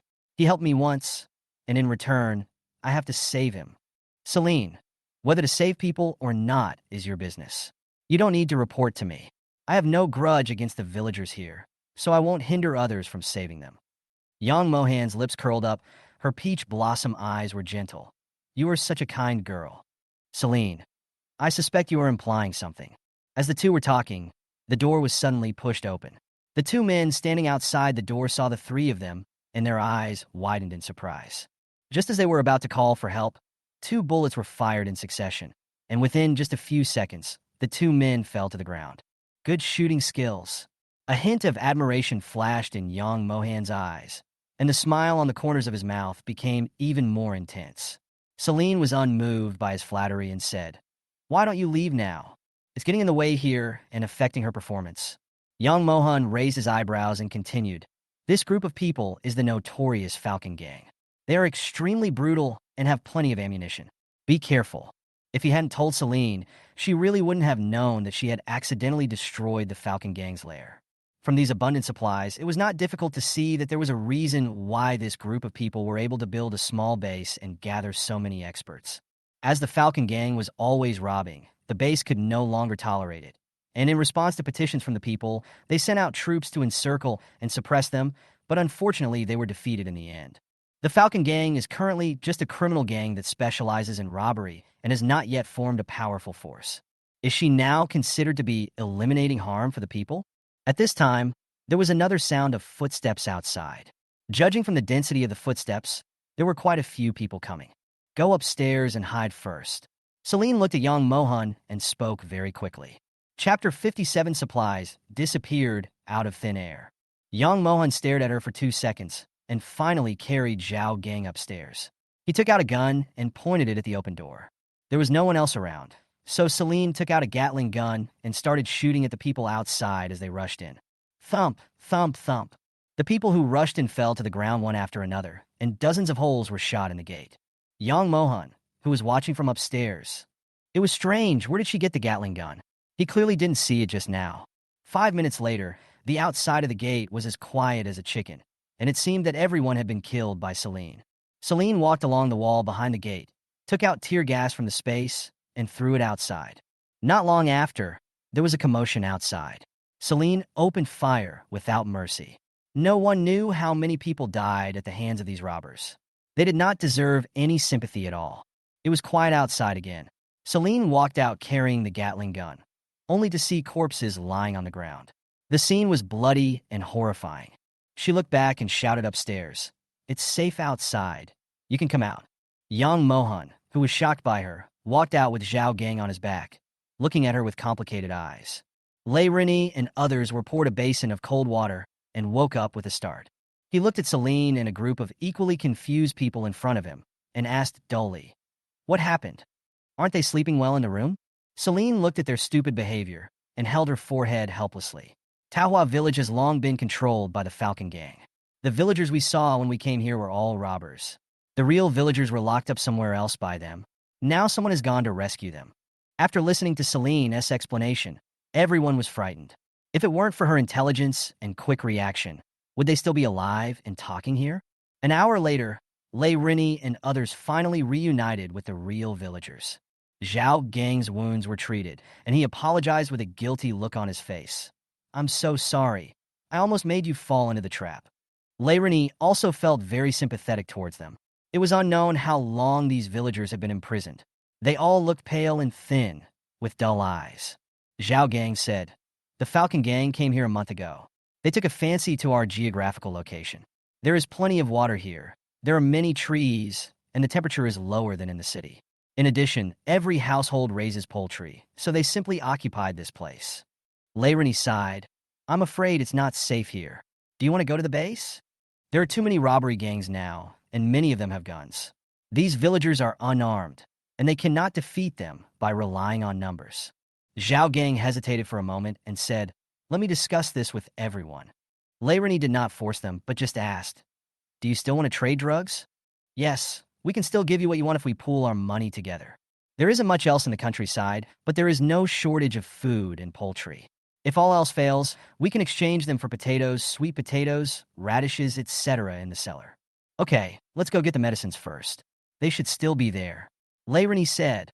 I don't know what the other people in the convoy were thinking of. Their eyes suddenly lit up, and some of them couldn't wait. Led by Lei Rini, the convoy and the villagers headed towards the three-story building. As soon as they entered the door, everyone went crazy and rushed into each room. The Falcon Gang must have robbed a lot of things. However, the excitement soon disappeared because the people who rushed in first saw nothing in front of them, which was not full of supplies as they had imagined. Tina was also dumbfounded. How could there be nothing? For such a big gang, there must be some supplies, unless they were taken away by someone. Celine, who was walking towards her slowly, her eyes turning red with anger. Celine knew Tina had guessed it, so she raised her eyebrows and smiled without saying anything. 5 minutes later, everyone came to the first floor, and the big man said disappointedly, "Captain Lei, we only found what we brought with us." A villager muttered, "It's impossible. I was once forced to deliver food to the guards. Someone came in carrying several large boxes of things. I vaguely saw noodles and eggs. Could it be that they have moved to another place?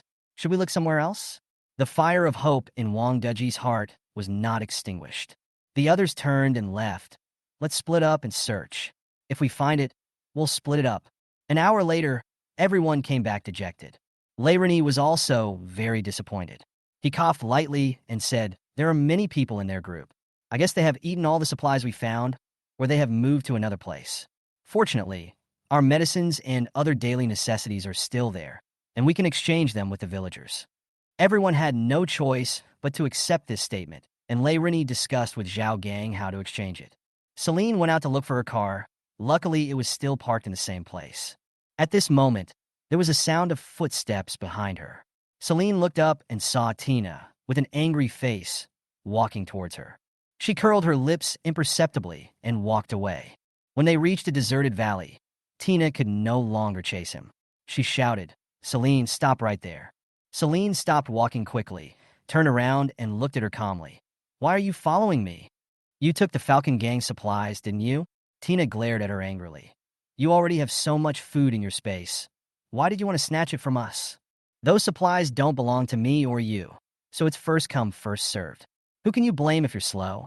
Celine spread her hands, looking regretful. Tina was so angry that her face turned blue. She sneered, "I advise you to give me half of the supplies. Otherwise, I will tell everyone that you have space and those supplies were taken away by you."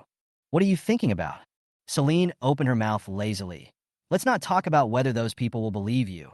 You have to see if you have a chance to tell them first." "You, what do you mean?" Tina panicked for a moment. Celine took out a silenced gun in front of her without hesitation and pointed the black muzzle at Tina. "Do you have anything else to say?" Tina felt cold from her feet up, and sweat broke out. She looked around, but there was no one there. She shouted at the top of her lungs, but no one heard her. She suddenly reacted, and her eyes widened in surprise. "Did you lead me here on purpose?" Celine curled her lips and did not answer her, but silence was better than words at this moment. Tina swallowed, her whole body trembling, her lips pale, and her voice filled with panic. "Celine, I was wrong. I will never threaten you with this again. Will you let me go? Only the dead won't tell secrets." Celine's eyes grew murderous. Crack, the sound of a branch breaking suddenly sounded. Tina subconsciously turned her head and found a man standing not far away watching them. She felt relieved. She was saved. Chapter 58, Tina is missing. Celine looked over with displeasure in her dark eyes, and young Mohan curled his lips nonchalantly. "Excuse me, please continue." Hearing this, Tina froze. She looked at young Mohan not far away and pleaded with tears in her eyes. "Please save me. She is a devil. She will kill everyone sooner or later. If I were you, I wouldn't be so foolish as to provoke the person who wants to kill you." Young Mohan glanced at Tina with disdain and said coldly, "Besides, she is my lifesaver." Young Mohan looked at the calm and composed Celine, and his stern brows and tone softened. "Semna?" Tina bit her lip hard and suddenly looked behind Celine in surprise. "Captain Lay, you're here." Bang! As soon as he finished speaking, a bullet was fired. Before Tina could turn around and run away, there was a bloody hole on her head. Her eyes were full of shock. She moved her lips as if to say something, but finally fell down. Young Mohan's eyes flashed with interest. "She must have thought you would look back and take the opportunity to escape." The reason why Celine didn't look back was because she didn't hear any footsteps, but she noticed it the moment young Mohan appeared. "What did you hear?" Celine pointed her gun at young Mohan and narrowed her beautiful eyes dangerously. Young Mohan raised his hands in a gesture of surrender. "I just arrived and didn't hear anything. Also, I'm on your side and won't tell anyone what I just saw." The two looked at each other for a few seconds, and Celine put down the gun in silence when she realized that the man didn't seem afraid of her shooting. "What is your purpose in coming to Taohua village?" Celine stared at him. Young Mohan was about to speak when he heard Celine's indifferent voice. "For that batch of arms?" Hearing this, the smile on young Mohanjan's face faded a bit, and if you looked closely, you could easily see the surprise in his eyes. "How did you know?" Young Mohan did not deny it and raised his eyebrows. Celine looked at him deeply again. The man was wearing a white shirt and black pants. The lines of his exposed arms were strong and powerful. His supernaturally handsome face was more beautiful than that of a celebrity, and his deep black eyes were unfathomable. This man is by no means simple. At least he is more dangerous than he appears. When Zhao Gang was being tortured, I heard someone ask him where the ammunition was. Celine was not interested in the batch of arms, as she had a lot of guns and ammunition in her space. However, arms are indeed weapons that many people want to own, but they are simply not available in China unless you buy them abroad. Celine glanced at him and turned to leave. Young Mohan thought she would ask about the location of the munitions, but he didn't expect her to be indifferent. "You're just leaving like that?" he asked loudly. "What else? Do we still have to collect her body?" Celine didn't even turn her head. Young Mohan actually thought what she said made sense, so he followed her away. The next morning, the convoy was still exchanging supplies with the villagers, and they unanimously decided to continue their journey at night. "Captain Lay, Tina is missing." Wang Daji came over hurriedly. "Wasn't she with you? How come she disappeared?" Lei Rini asked with a frown. Wang Daji scratched his head. "She didn't come back last night. I thought she would have visited someone, but I looked around the village twice this morning, and no one said they had seen Tina." Lei Rini called on everyone to go look for him together. "Now that the sun is small and the temperature is not high, let's split up and look for him." The people in the convoy stood up reluctantly. They didn't want to move. After going out for a trip that day, they came back as if they had been caught in the rain, with sweat soaking them from head to toe. Wang Daji also knew that if you want a horse to run, you have to feed it with grass. He promised, "Whoever helps me find Tina, I will give 2 cans of meat." Everyone perked up after hearing this, and the big man said bluntly, "It would have been better if you had stated the conditions earlier. After all, no one wants to do something that is thankless." With the can of meat hanging in front, everyone spread out to look for Tina. In order not to attract attention, Celine followed the main group and walked towards the village at a fork in the road. Others just thought she was going in that direction to look for someone and didn't pay any attention. Celine walked around the village. Taohua village was surrounded by mountains and had a vast area of vegetation. Even when the sun came out, it didn't feel that hot, and the breeze brought cool water vapor. Under a tree not far away, several children were playing hopscotch with innocent and happy smiles on their faces. Celine stood there and stared for a while. Perhaps she would never see such a bright and innocent smile again. Half an hour later, Celine returned to the village committee square and saw that all the members of the convoy had returned and were gathered together. Celine walked over and saw Tina's body through the gap. Wang Daji burst into tears. Who killed Tina? Come out, and I'll kill you. Everyone shook their heads in regret. Layrani looked unhappy. Tina was shot to death. I suspect that some members of the Falcon gang survived and escaped back to seek revenge. In addition, Tina is beautiful, so even if she doesn't come back for revenge, it is possible that she has bad intentions. Wang Daji didn't believe it. When he looked up, he saw Celine standing at the very outside of the crowd with an expressionless face. Celine, I remember you also had a gun. It was you who did it, right? You had a conflict with Tina, so you killed her. Wang Daji clasped her shoulders with both hands and glared at her fiercely. Celine slapped his hand away and said indifferently, "It's easy to find a pretext to accuse someone of a crime. It's true that Tina and I had a conflict, but which eye of yours saw me kill her? Captain Lei, I'm sure she killed the person." To Wang Daji, Celine's words were all excuses. Layrani looked at Celine and asked, "Can anyone prove what you were doing last night?" "I can prove it." A magnetic voice sounded among them. Celine looked over in the direction of the voice, and young Mohan walked out from behind Layrani. He gave her a look and said with a smile, "Celine saved my life. I treated her to dinner last night, and we have been together the whole time." This statement was somewhat ambiguous, and the men around him said, "Oh," tacitly, with a playful look on their faces. Celine looked at young Mohan with a frown on her face. It was clearly a serious explanation, but why did it have a different meaning when it came out of his mouth? Layrani couldn't help but cough lightly, since young Mohan could testify. Then Celine is innocent. Wang Daji glared at young Mohan unwillingly. "Captain Lei, he is in cahoots with Celine. His words cannot be trusted." "Young Mohan, I think you misunderstood. Miss Wen and I didn't know each other before. She was with me last night. I was just telling the truth." Chapter 59, Take Young Mohan with you. Layrani said seriously, "I believe young Mohan would not lie. If Celine really wanted to kill Tina, she would have many opportunities to do so along the way. If she really couldn't, she would have no time to seek revenge after returning to the base. Tina, you have bad luck yourself. Don't blame others. I know you can't accept it, but you can't slander others at will." Young Mohan immediately expressed his gratitude. "Thank you, Captain Lei, for giving Celine justice. This is the tone of speaking for our own people." Layrani glanced at him speechlessly, then continued to look at Wang Daji. "It's so hot. It's unrealistic to bring the body back. Let's find a place to bury it." Fortunately, they discovered it early, otherwise it wouldn't have smelled bad in a few hours. The group of people dispersed, and young Mohan followed Celine's footsteps. "I helped you out. Shouldn't you treat me to a meal?" Celine was not so stingy. She asked, "I exchanged some rice and bacon with the villagers. Do you want some clay pot rice?" "I'm not picky." Young Mohan stared at her with a smile in his eyes. With outsiders present, it was inconvenient for Celine to take out pots and pans, so she had to borrow a kitchenware and clay pot from the villagers and make 2 pots of clay pot rice. Seeing Celine's smooth movements, it was obvious that she is a good cook. He tried the clay pot rice, and it tasted really good. "It's delicious." Young Mohan gave a fair evaluation. Celine took some time out to learn how to cook some time ago. She will be going out a lot in the future, and she will have to cook for herself when David is not around. It seems that her cooking skills have improved a lot. The first time she made clay pot rice, it was not only successful, but also received good reviews. If it tastes good, eat more. After all, there's no second pot left. Celine curved her lips and said, "Yeah, moi." After lunch, Celine declined the villagers' invitation and went back to the car to rest. You have to travel at night and rest well during the day. The car was parked under a tree with the air conditioner on. Celine took out a glass of ice cola from the space and read some comics. She had never read comics before, but she was a little fascinated by them after her first encounter. She has read 20 out of a total of 100 volumes.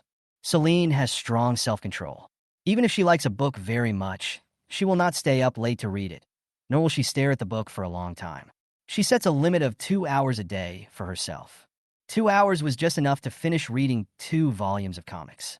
She put the comic books aside, lowered the car seat to make a small bed, covered herself with a thin blanket, closed her eyes, and went to sleep. At 6:30 p.m., the convoy was ready to go. Just as Celine was about to get in the car, she saw Layrani approaching with a man and a woman. The man was young Mohan, and the woman seemed to be called Zoqing. Layrani asked shyly, "Celine, the other cars in the convoy are not full. Can you give them a ride back?" Celine subconsciously looked at young Mohan. Wasn't he from City A? Why was he going to base him instead of base A? Seeing that she didn't say anything, Rini thought she disagreed. So he pulled her aside and explained in a low voice. They are both from the Institute of Science, and Yang Mohan is the youngest scientific research professor in history. The base is just being built, and it's in need of talent, and scientific research talent is even more rare. Just help me, and I promise to double your work points when you go back. Celine thought about it for a while and finally agreed. Okay, but I have one request. My car can only accommodate one person. Rini hesitated for a moment and finally agreed, saying helplessly, Okay, I know you want to be with young Mohan. I'll let Zhou take another car. You young people are really. I am not this. No need to explain, I understand. Rini interrupted her and turned to walk towards young Mohan and the others. Not knowing what Rini told them, Celine saw Zhou looking at her with resentment. In the end, Zhou followed Rini away. Young Mohan looked at her with a half-smile. I heard from Captain Lei that you wanted to stay with me. Celine immediately said with a blank expression. I didn't say that. Captain Lei misunderstood. She thought Rini would let the two girls be together, but he didn't play by the rules and didn't listen to her explanation. Are you really from the Institute of Science? Celine looked at him suspiciously. Young Mohan took out the ID from his pocket.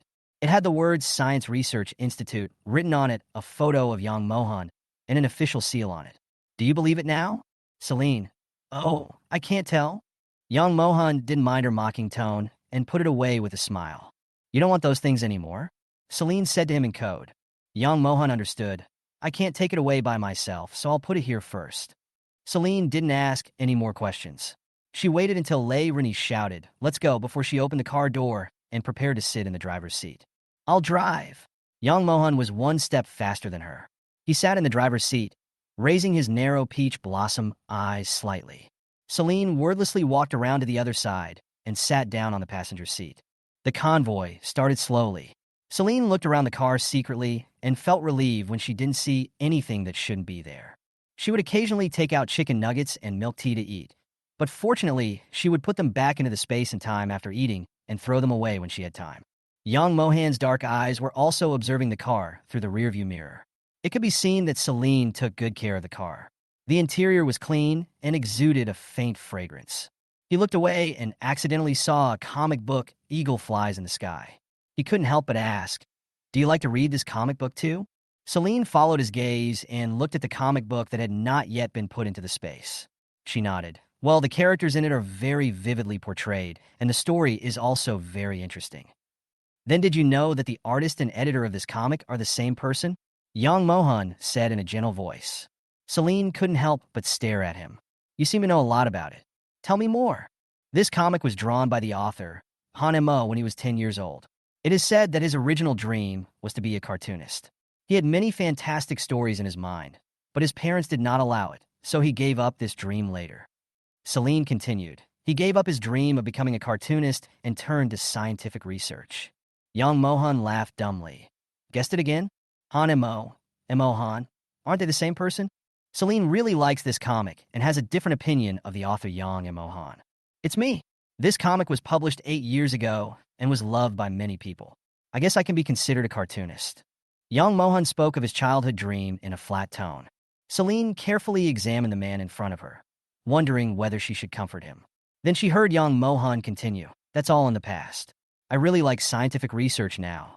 Celine swallowed the words she had prepared and said, as long as you are happy. Chapter 60 back to base. The road had just been cleared when they arrived, but after 3 days of not being used, it was now filled with all kinds of obstacles, such as stones, nails, and trees. There was nothing they could do. They could only clear the road as they walked. When daybreak came, they were still 50 kilometers away from the base and could only continue their journey at night. They stopped at a residential complex and slept on the floor in a cooler area of the stairwell. Celine and Zhou were the only women in the entire convoy. When Zhou saw that Celine did not get out of the car, she guessed that her car had air conditioning. She was just about to go over and ask if she could stay overnight when she saw young Mohan open the car door and walk out. And Mohan, is Miss One in there? I'd like to ask if I can rest here for a while. Zhou appearance was not as delicate and aggressive as Celine's, but she also had a kind of beauty, like a beautiful girl next door. She asked softly with her watery eyes open. Young Mohan had no expression on his face. She's already rested, so don't disturb her. Try not to bother others when you're out. Zhou Qing pursed her lips. Her face was rosy from the sun, making her look even cuter. Then where should I live? There are only men upstairs. There are so many buildings here, just find a room to live in. After saying that, young Mohan carried the tent and left. He also found an empty building and set up his tent in a cool place in the stairwell. He didn't like sleeping on the floor or hanging out in groups. Zhou Qing bit her lip and didn't knock on the car window. Celine heard their conversation. She was very satisfied with young Mohan's understanding. Accepting young Mohan in the car was already the limit, and anyone else should not even think about it. She is not familiar with Zhou Qing, so no matter who says something, it won't work, and she won't care about other people's face. She doesn't care whether others hate her or not. At 8 o'clock in the evening, they finally returned to the base. Lei called the staff at the base to unload the exchange materials. The scene was a bit chaotic, so he said, "Leave your card number and go back. I will count the work points and put them on your card tomorrow." A staff member handed them the form. Celine filled in her card number and drove away. Seeing young Mohan still standing there, Celine couldn't help but wonder if he had a place to live. The next second, she shook her head. He was a valued scientific researcher at the base, and they would definitely not treat him badly in terms of food and accommodation. Why should she worry about it? Celine stepped on the accelerator and drove away without hesitation. Young Mohan looked at her back as she left and pursed his lips.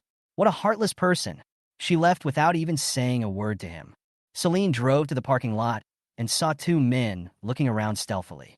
One of them was holding a bucket that seemed to contain gasoline. Seeing Celine driving in, the two men were like frightened birds and quickly left with their things. Celine parked the car and got out. She took out tools from the space and drained the oil from the car. The base was also unsafe. It was only the car owner who was so careless. Wasn't it obvious that he was letting the thief steal the car? Celine had just pumped out the gas when a family of four walked in from the parking lot entrance. Celine didn't care. She locked the car and walked out with the gas barrel. Before he had gone far, a roar rang out. "Who stole my gasoline?"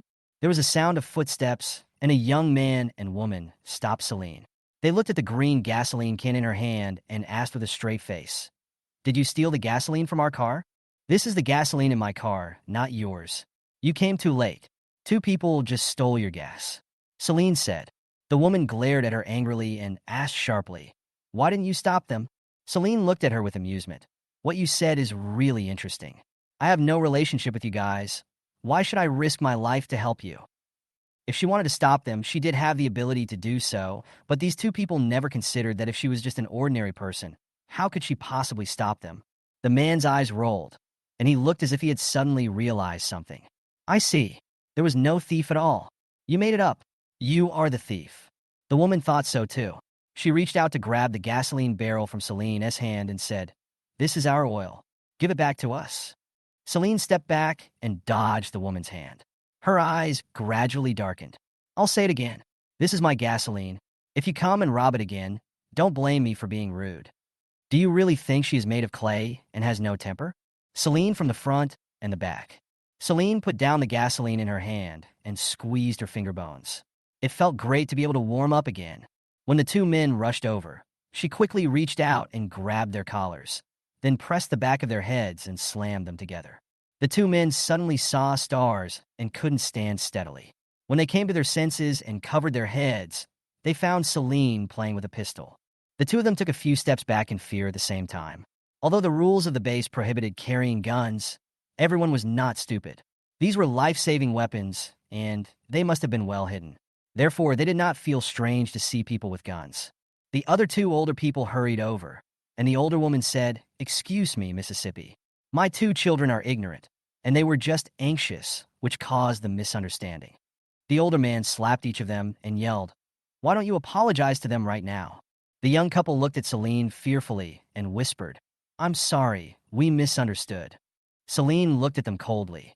"If it happens a second time, you won't be so lucky." Their parents quickly responded, No, it won't happen again." Celine picked up the gasoline and turned to leave. When she reached the parking lot entrance, she looked back at them and said coldly, "You'd better not try to damage my car. The consequences are not something you can afford." These words made the two young men and women break out in cold sweats. Celine had actually predicted their thoughts. After the people left, the young woman said viciously. We can't just let this go. Let's report her for carrying a gun and kick her out. Her mother slapped him and said, Shut up. Do people who can live here have no connections? Believe it or not, we will be the ones who are driven away in the end. The young woman dared not speak out. Celine took out the key and opened the door. The Wynn family was preparing to eat and turned to look when they heard the noise. Little sister, you're back. David was the first to react and rushed over to hug her. Alex, who followed closely behind her, took the gasoline can from her hand, smiled gently, and asked, Did you have a smooth journey? Everything is fine. Celine walked into the house and was pulled away by her mother again.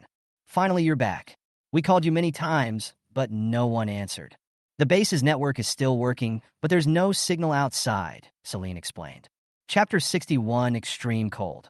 Because Celine came back suddenly, David cooked 2 more dishes. His mother held her face and looked at her for a long time. Why do I feel that you have lost weight? You must have been hungry on the way. Celine, my space is full of food. How could I starve myself? My mother said seriously. Running around outside will make you lose your appetite, so you will become hungry and thin easily. This was not just her mother's opinion. Everyone else in the family agreed with it, so Celine gave up resisting. With the love of her family, Celine ate twice as much as usual. To do this, she exercised for 2 hours to digest it. Maybe this is the sweet burden? The next morning, Celine used to check the time on her phone after waking up.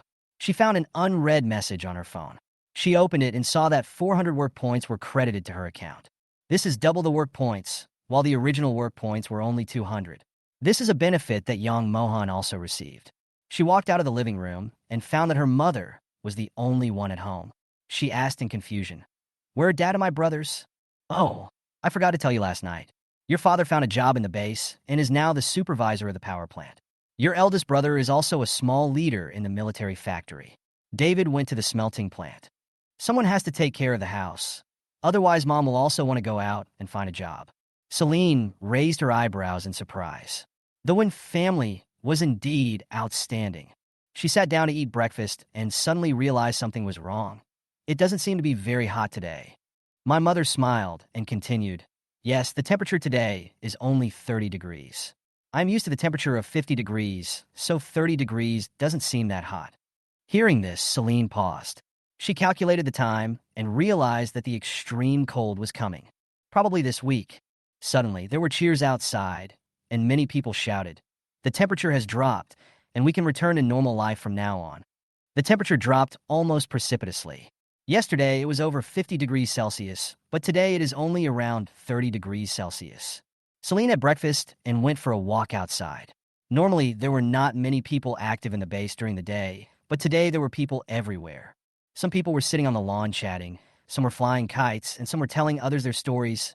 Everything looked peaceful and beautiful. But this beautiful scene was soon broken. It snowed heavily that night, and everyone was covered in snow. Celine opened the base's forum and logged in, and found that many people were posting there. Even Sun Wukong's face wouldn't dare to change like this.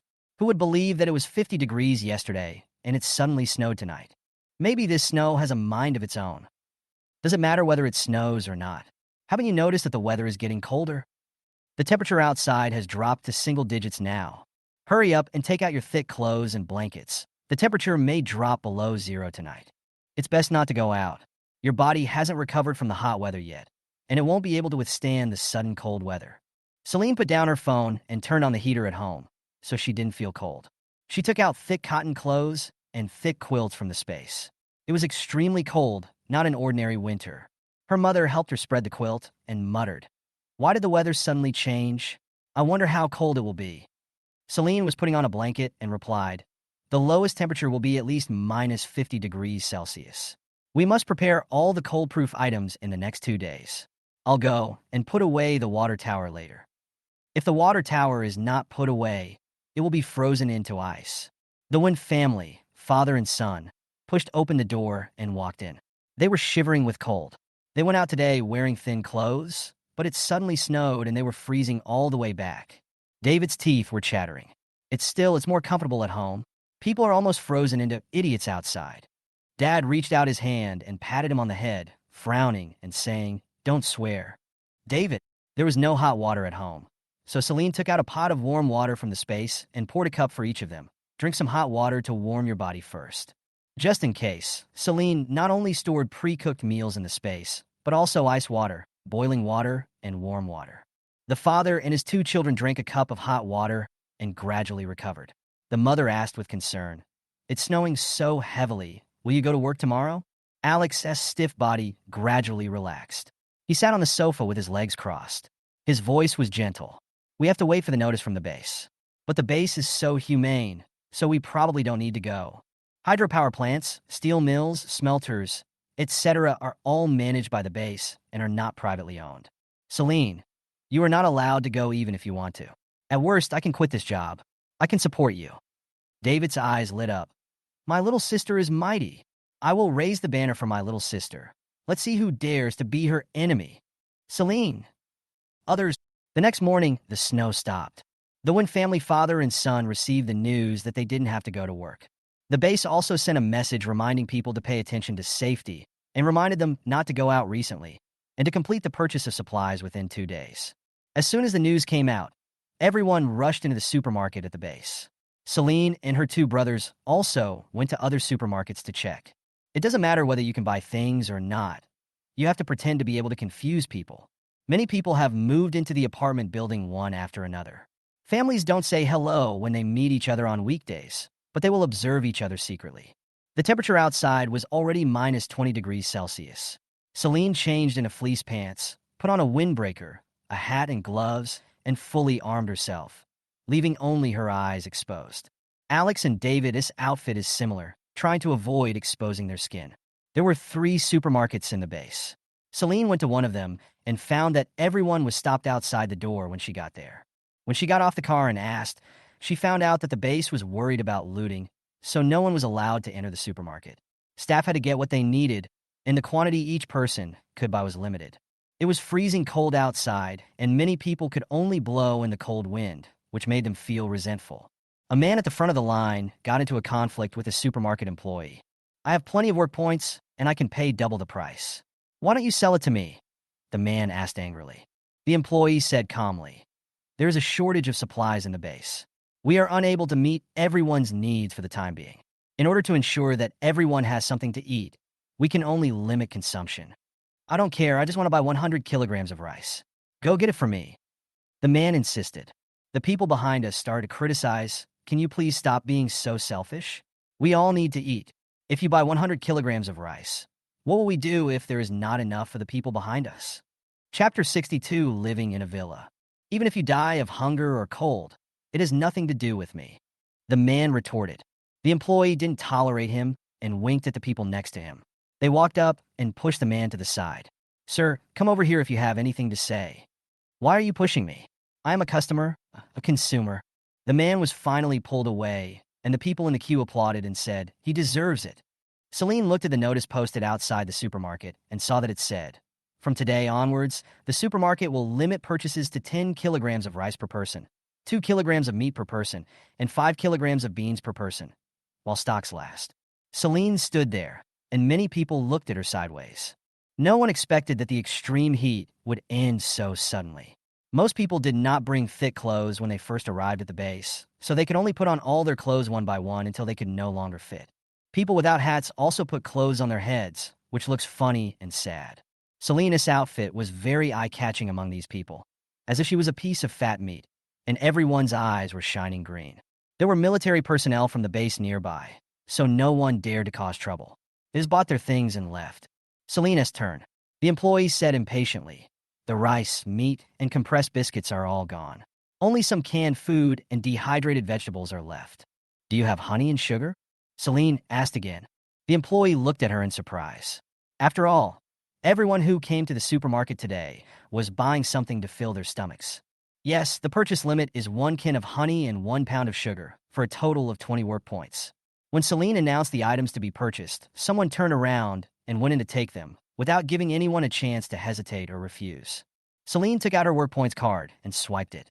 There were still 401 work points left on the card. Celine took her things and was about to leave when she suddenly noticed a tall figure in front of her that looked very familiar.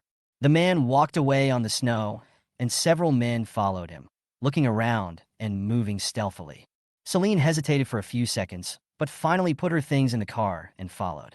Young Mohan was carrying 2 large bags of supplies home. He noticed someone was following him, so he turned and walked behind a building. The footsteps behind me were getting more and more frequent, and it was obvious that those people were about to take action. At this moment, there were several screams behind him. Young Mohan turned around and saw several men lying on the ground, seemingly knocked unconscious by someone. Not far away stood a tightly wrapped woman. The pair of eyes that were exposed looked particularly familiar. Celine. Young Mohan called her in a low, mellow voice. Don't take remote roads next time. Be careful of being spotted. Celine reminded. This is an accident. Young Mohan chuklet. Celine stared at him for 2 seconds, said nothing, and prepared to leave. Young Mohan followed her footsteps and said, I live in the front now. Do you want to come to my house? I will treat you to a meal to thank you for saving my life again. In front? Celine looked in the direction he pointed. Is that the villa area? Yes, the base let me stay for free in order to keep me. Celine had reason to suspect he was showing off. However, Celine still went there. The villas in the base were incomparable to those outside. The area was half as large, and the decoration inside was also average. The only advantage is that it is a separate house, and you don't have to worry about being disturbed. When Celine walked in, a warm current rushed over her, instantly dispelling the chillness from her body. Not only is there air conditioning in the house, but there is also floor heating. It is obvious that they were the first people to install floor heating. I'll go wash some fruit for you. Young Mohan put down the supplies in his hand and took off his heavy coat. He was only wearing a white shirt inside. He had broad shoulders and a narrow waist and a tall figure. Young Mohan not only washed the fruits, but also had some snacks. The man curled his lips and said, The base will deliver these things to me every 3 days. Celine's expression was extremely calm. Her space was filled with supplies. Was she proud? Why are you alone here? Where's Zochin? Celine asked casually. Her position in the institute is not as high as mine, so she can't live in the villa. Celine thought they were together, so she didn't ask any further after hearing what he said. She was not interested in other people's affairs. She saw a pile of miscellaneous things in a corner of the room and asked curiously, What are you tinkering with? As long as we develop a constant temperature greenhouse and cover the base, we won't feel cold inside the base. The original intention was to study how to prevent everyone from being so hot, but who knew that the day would turn colder overnight? However, the difference is not big, as the temperature in the constant temperature greenhouse can be maintained at around 20 degrees. How is your research going now? Celine was also quite expectant. The extreme cold lasts for a whole year. I have to wear thick down jackets and cotton boots every day, and I dare not expose my skin, which is very uncomfortable. If a constant temperature shed is built, it means that we can move freely within the base. This is good for everyone. Young Mohan paused while peeling the fruit and said awkwardly, I have just started researching it, but I am confident that I can make it. It will take about 3 months for it to be fully used. 3 months is fine as long as it doesn't exceed a year, they will still use it. Celine looked at him carefully, and she didn't expect that he was so talented. He was not at all as otherworldly as he looked. If you need materials, just tell me and maybe I can find them for you. In addition to what she bought with her own money, she also collected a lot of miscellaneous things, including all kinds of tools. Young Mohan curled his beautiful thin lips. Thank you. Celine didn't stay for dinner in the end, and young Mohan gave her a bag of things. She opened it and saw meat, rice, and fresh vegetables inside. I see you have nothing in your hands. Did you not buy anything? Take it back and eat. I have plenty of food here. The base would send him food from time to time. If he had finished eating, he could just call the person in charge of supplies at the base to tell them. It was more convenient than queuing up to buy food. Celine hesitated for a moment, but finally accepted it as a thank you gift from him. Celine found her car and drove home. Alex and David have already returned. They went late and didn't buy much. David said, When it was my turn, there was only 1 pound of rice left, and the supermarket employee said they would still have more to sell tomorrow. There are 2 kinds of rice in the supermarket. Good quality rice is expensive, and low quality rice is cheap. But now no one cares what kind of rice it is. As long as it is edible, it is good rice. Alex only bought a winter melon and a can of fish. There was no shortage of food at home, so they didn't force anything and just bought whatever they could. The family hardly went out in the next few days, and the temperature outside had dropped to minus 35 degrees Celsius. The base forum was full of people asking for medicine. Too many people did not take proper protective measures or had nothing to keep out the cold and ended up getting sick from the cold. Chapter 63, Constant Temperature Suit. In the evening, we eat mutton hot pot at home, adding codonopsis, red dates, and wolfberries to warm and nourish the body. After finishing the meal, I was sweating all over. Celine then ran on the treadmill for an hour. The cold weather made her want to exercise even more. The water pipe is frozen again. Mom sighed and picked up the boiling kettle to pour water on it. Extreme cold is very painful for people in the South. Some people have never experienced such cold weather since they were born and cannot adapt to it in a short time. The time it takes for the water heater to heat up when taking a shower has also become longer, but even so, many people are still worried about power outages. When Celine is bored, she can only open the forum created by the base. There are bugs in the systems of other software, and she cannot log in at all. We can't receive news from the outside world, but judging from the situation, the environment is probably similar across the country. As soon as Celine logged in, she saw an official announcement from the base, which roughly meant that the base was short of food, and all the vegetables that had been grown with great difficulty had been frozen to death. Now they could only transfer food from the National Grain Reserve. Every city has a grain reserve about 500 kilometers away from the base. We are now recruiting people to transport it. The reward is 100 kilograms of rice, 20 kilograms of meat, and 200 work points. This condition was quite tempting when supplies were scarce, especially the 100 kilograms of rice, which could feed one person for several months. But the official response from the base also said that everyone should prepare their own food and warm clothing. Many people expressed interest in the post, but did not sign up. I want to go, but it's freezing outside, and I'm afraid I'll freeze to death if I go out. I would rather be hot than cold. I don't even have any cold-proof clothing. What should I do? The heat may not kill you, but the cold can kill you. The base is so stingy. They distributed food during extremely hot weather before, so why didn't they give us any this time? This base cannot be disposed of. I really won't give it to you if I say so. After a quick look, Celine discovered that everyone was concerned about the lack of cold-proof clothing, and the base had clearly stated that none would be distributed. She was very attracted by the conditions offered and signed up online. Departure time to be determined. Before going to bed, Celine turned on the electric blanket. As the temperature dropped, even with the heating on, the indoor temperature was less than 20 degrees. The next day, the Wynn family, father and son, received a notice to go to work, and they went out after having breakfast. Celine went out fully armed to take out the trash, but when she got downstairs, she saw a frozen corpse.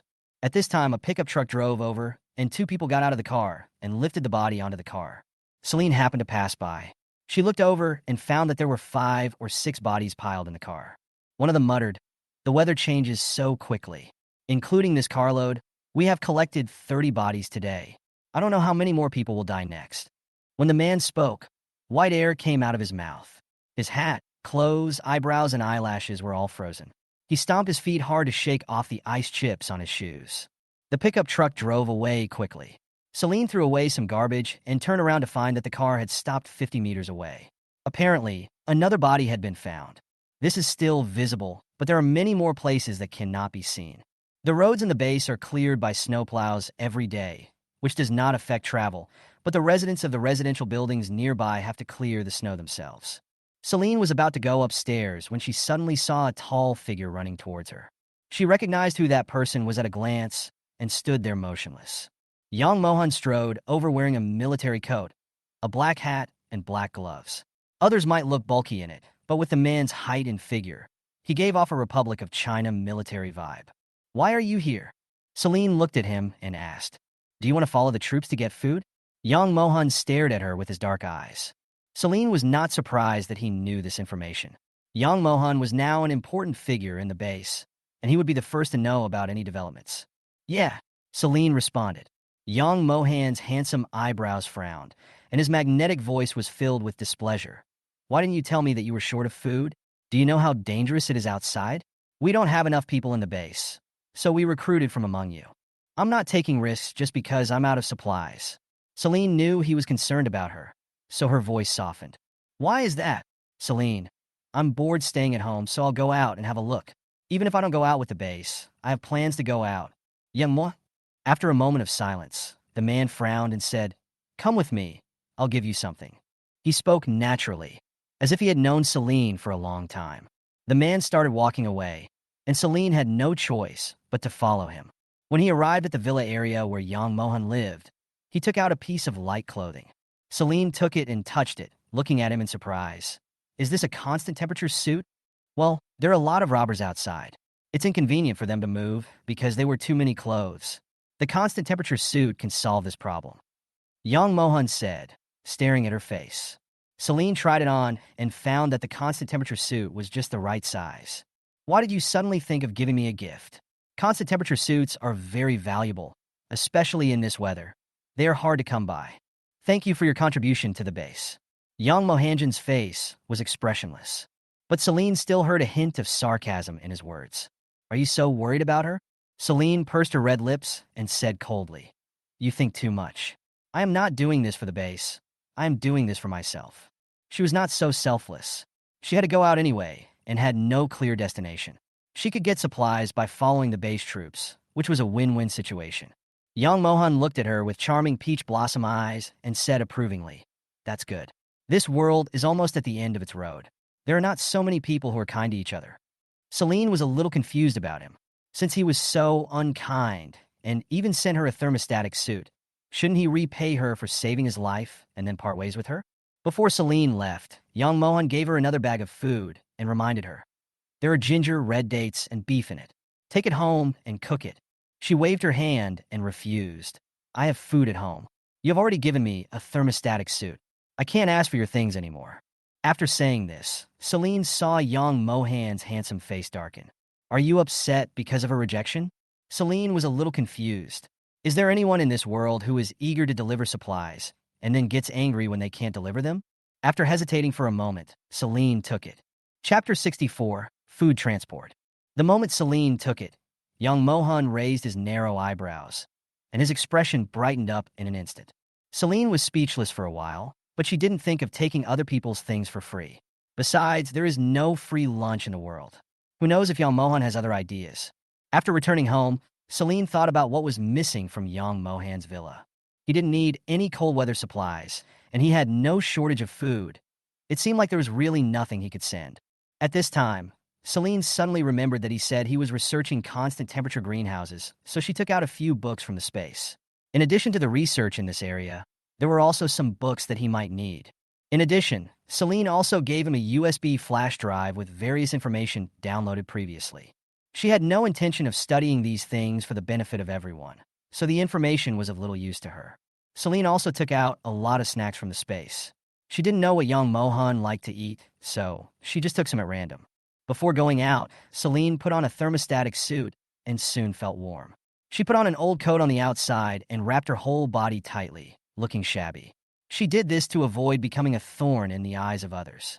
When the extreme cold comes, most people stay at home unless they have to go out to buy food because they have run out of food at home.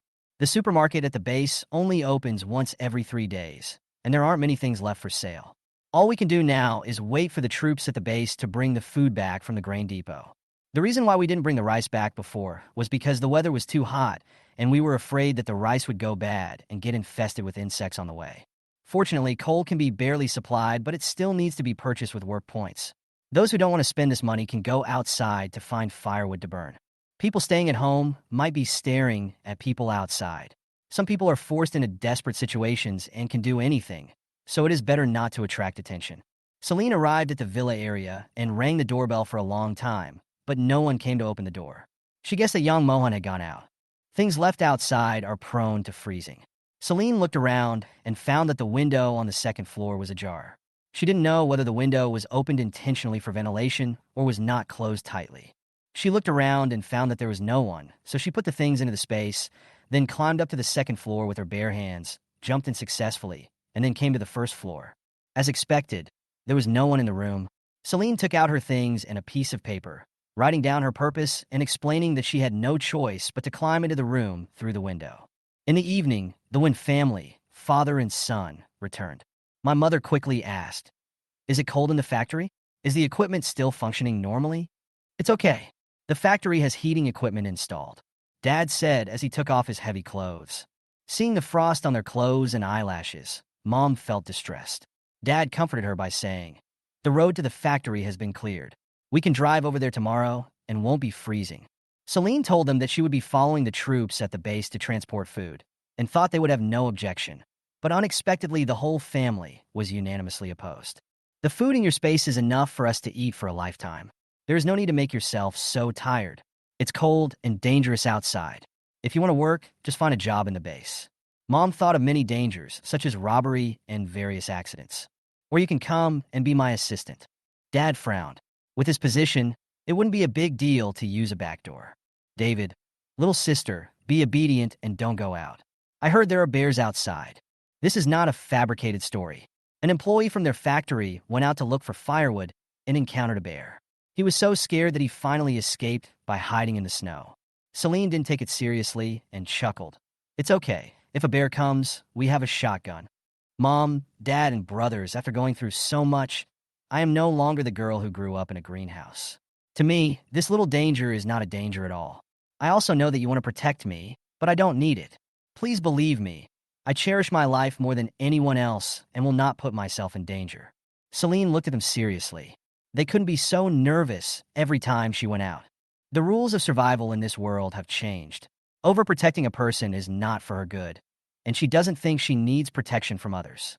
Seeing that they were not convinced by her, the Wynn family had no choice but to compromise. A week later, Celine received a notice from the base, saying that she should gather in front of the office building the next morning. Celine packed her luggage that night, but there wasn't much to pack. Wouldn't the space be more useful than a suitcase? Just to confuse others, she stuffed a few pieces of clothes and a few packets of compressed biscuits into the suitcase. All other things that could easily freeze were put into the space, and she also took out a lot of food to leave for her family. The next day, Celine arrived in front of the office building and saw the tall man leaning against the car door. As if sensing her gaze, young Mohan walked towards her. Don't tell me you're going to transport food too. Celine frowned slightly. Can I go? Young Mohan asked with a chuckle. The man also only showed his eyes, and a closer look revealed that his double eyelids were very deep. Celine frowned. You are kidding me. You can't carry anything on your shoulders or lift anything with your hands. The lab is where you belong. Young Mohan was stunned for a moment when he heard this, and suddenly remembered that he had never hit her in front of her, which led to such a big misunderstanding. The man's mouth twitched slightly. It's okay. I can use a gun. By the way, thank you for the information you sent. It is very useful to me. Young Mohan looked deeply into her eyes with a clear voice. I'm glad you can use it. This was also a way of returning the constant temperature suit he gave me. After a while, young Mohan asked again, did you like scientific research before? Otherwise, how could there be so much professional information and papers, and they are also classified into different categories? Celine shook her head. No, I just downloaded it when I had internet. Before young Mohan could say anything, a middle-aged man came out. The man was wearing a green military coat, looked a little bloated, had a beard on his face, and spoke in a loud voice. I am the person in charge of this grain transportation. You can just call me Captain Sunday. Is everyone ready? The person who hadn't gotten out of the car leaned out of the window and said, We're ready. Okay, let's go. Captain Sun gave the order. Celine turned and walked towards her car. Young Mohan also had a car, so he didn't need her to give him a ride. The other cars in the grain transport convoy were leading the way in front. Celine wanted to follow at the end. She waited for more than 10 seconds and found that young Mohan's car did not move, so she drove away. And young Mohan followed behind her. Chapter 65, There is a Bear. A snowplow is installed on the front of each vehicle, which saves a lot of time in clearing snow, and anti-skid chains are also installed on the wheels. The convoy was not driving very fast. Celine took a quick glance and suddenly found several bodies in the snow pile on the side of the road. The car in front suddenly stopped, and Captain Sun got out with a few people. Celine also opened the door and walked down. As she walked over, she heard Captain Sun and his men analyzing. These people didn't freeze to death. It's obvious that they were attacked by wild beasts. Captain Sun, there is a row of footprints here. Someone in the convoy shouted.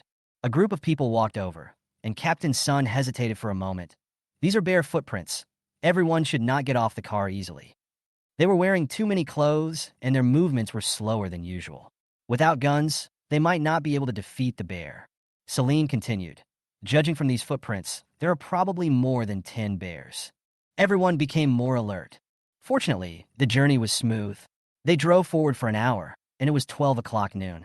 Since the base did not provide meals, they had to take care of themselves.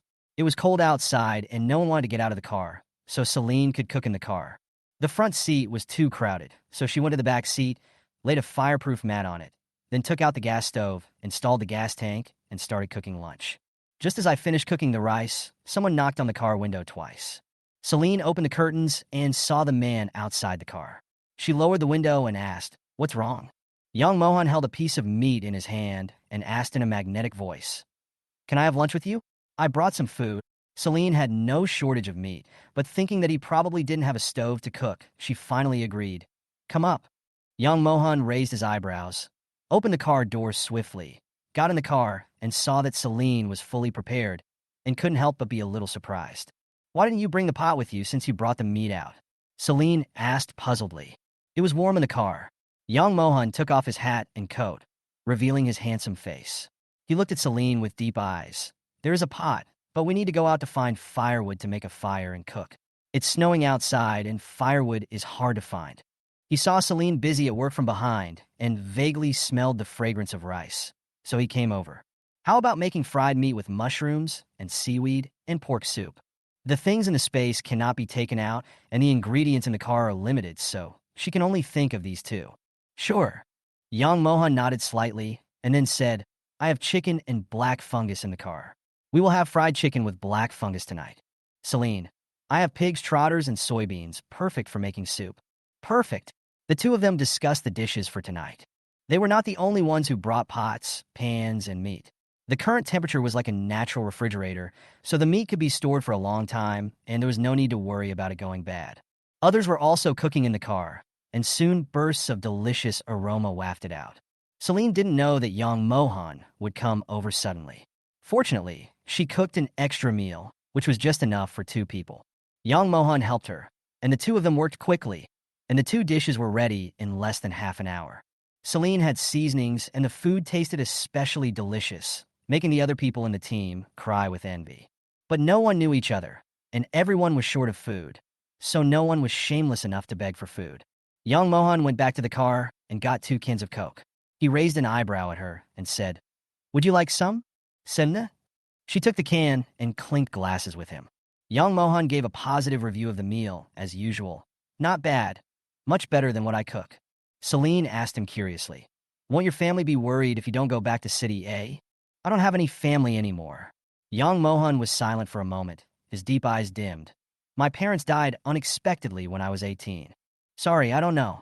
Celine thought for a moment and gave him a piece of meat. Young Mohan laughed at her action. "It's been 6 years. I've gotten over it a long time ago." After lunch, young Mohan took the initiative to boil water and wash the dishes, while Celine sat beside him and drank Coke slowly. Occasionally, she looked up at the man's perfect profile, enjoying this rare visual feast. Everyone likes beautiful things, and Celine is no exception. She is actually obsessed with looks. Of course, Alex and David are also good-looking, but young Mohan is relatively more handsome. Captain Sun was about to give the order to continue on his journey when he discovered that it was snowing, and the snow was getting heavier and heavier. In just a few minutes, a thick layer of snow had accumulated on the road. There was no village or shop nearby, so they could only continue to rest in the car. Captain Sun's voice came from the intercom. "Rest where you are, and leave when the snow stops." The weather has been like this recently, snowing for a while and then stopping for a while. Celine was taking a nap, so she took out a quilt from the space, covered herself with it, and closed her eyes to rest. Until Celine woke up naturally. Captain Sun's order still hadn't come. She opened the curtains and looked out. The snow had piled up to the car windows. She tried to push the door, but it didn't budge. Celine frowned and opened the skylight on the roof. Snow was still falling outside, and snow was drifting in through the skylight. She took a shovel from the trunk and cleared the snow that had accumulated on both sides of the car. Turning around, I saw that the outside of young Mohan's car was also covered with snow, so I simply helped him clean it up. Young Mohan, who had just opened the sunroof, was startled when he saw her, then stepped onto the roof from inside and jumped down. "Let me do it." Young Mohan took her shovel. Celine looked at the time. It was 5 o'clock in the afternoon, and the sky had already darkened. It looked like she couldn't go any further. Captain Sun also brought 2 people to help everyone clear the snow, saying, "Sleeping outdoors is not a good idea. If we don't clear the snow in time, we will be buried in the snow when we wake up tomorrow morning. Let's drive 20 kilometers ahead. There's an amusement park there. Let's find a place to rest for a while." So after clearing the snow, The convoy continued forward in the snow. When they encountered thick snow, they had to use the snowplows of 2 vehicles to clear the snow at the same time. After dawdling all the way, we finally arrived at the amusement park before 8 o'clock. The amusement park was empty and the shops inside had been vandalized. They parked their cars in the parking lot and each found a shop to rest. Celine walked into a convenience store. The shelves were all over the place, but luckily they were clean and could be tidied up a bit. Besides, the rolling shutters of convenience stores are good, so there is no need to worry about being attacked in the middle of the night. Young Mohan followed her in and pointed to a corner and asked, "Can I set up a tent there?" "It's up to you." Celine didn't refuse. The convenience store was big, and it would be fine as long as it didn't disturb her. She opened the trunk and took out the tent, moisture-proof mat, and sleeping bag from the space under the cover. After setting up the tent, we went to bring in pots, pans, and various seasonings. The convenience store has a large space, and it is very convenient to cook. Chapter 66 Night Attack. Celine was cooking when Captain Sun and 5 other people came over. "It's cold at night. We're going to go find some firewood. Do you want to come with us?" Just as she was about to speak, young Mohan took the lead and said, "I'll go." Celine didn't argue with him and nodded slightly. She thought thawing the meat was too troublesome, so she simply replaced it with unfrozen meat from the space. Young Mohan and his companions walked for 15 minutes and came to a forest. The trees were covered with snow. Someone pulled a broken branch, and the snow fell down and hit them, causing them to shiver with cold. It's dangerous at night, so each person just needs to carry one big piece of firewood.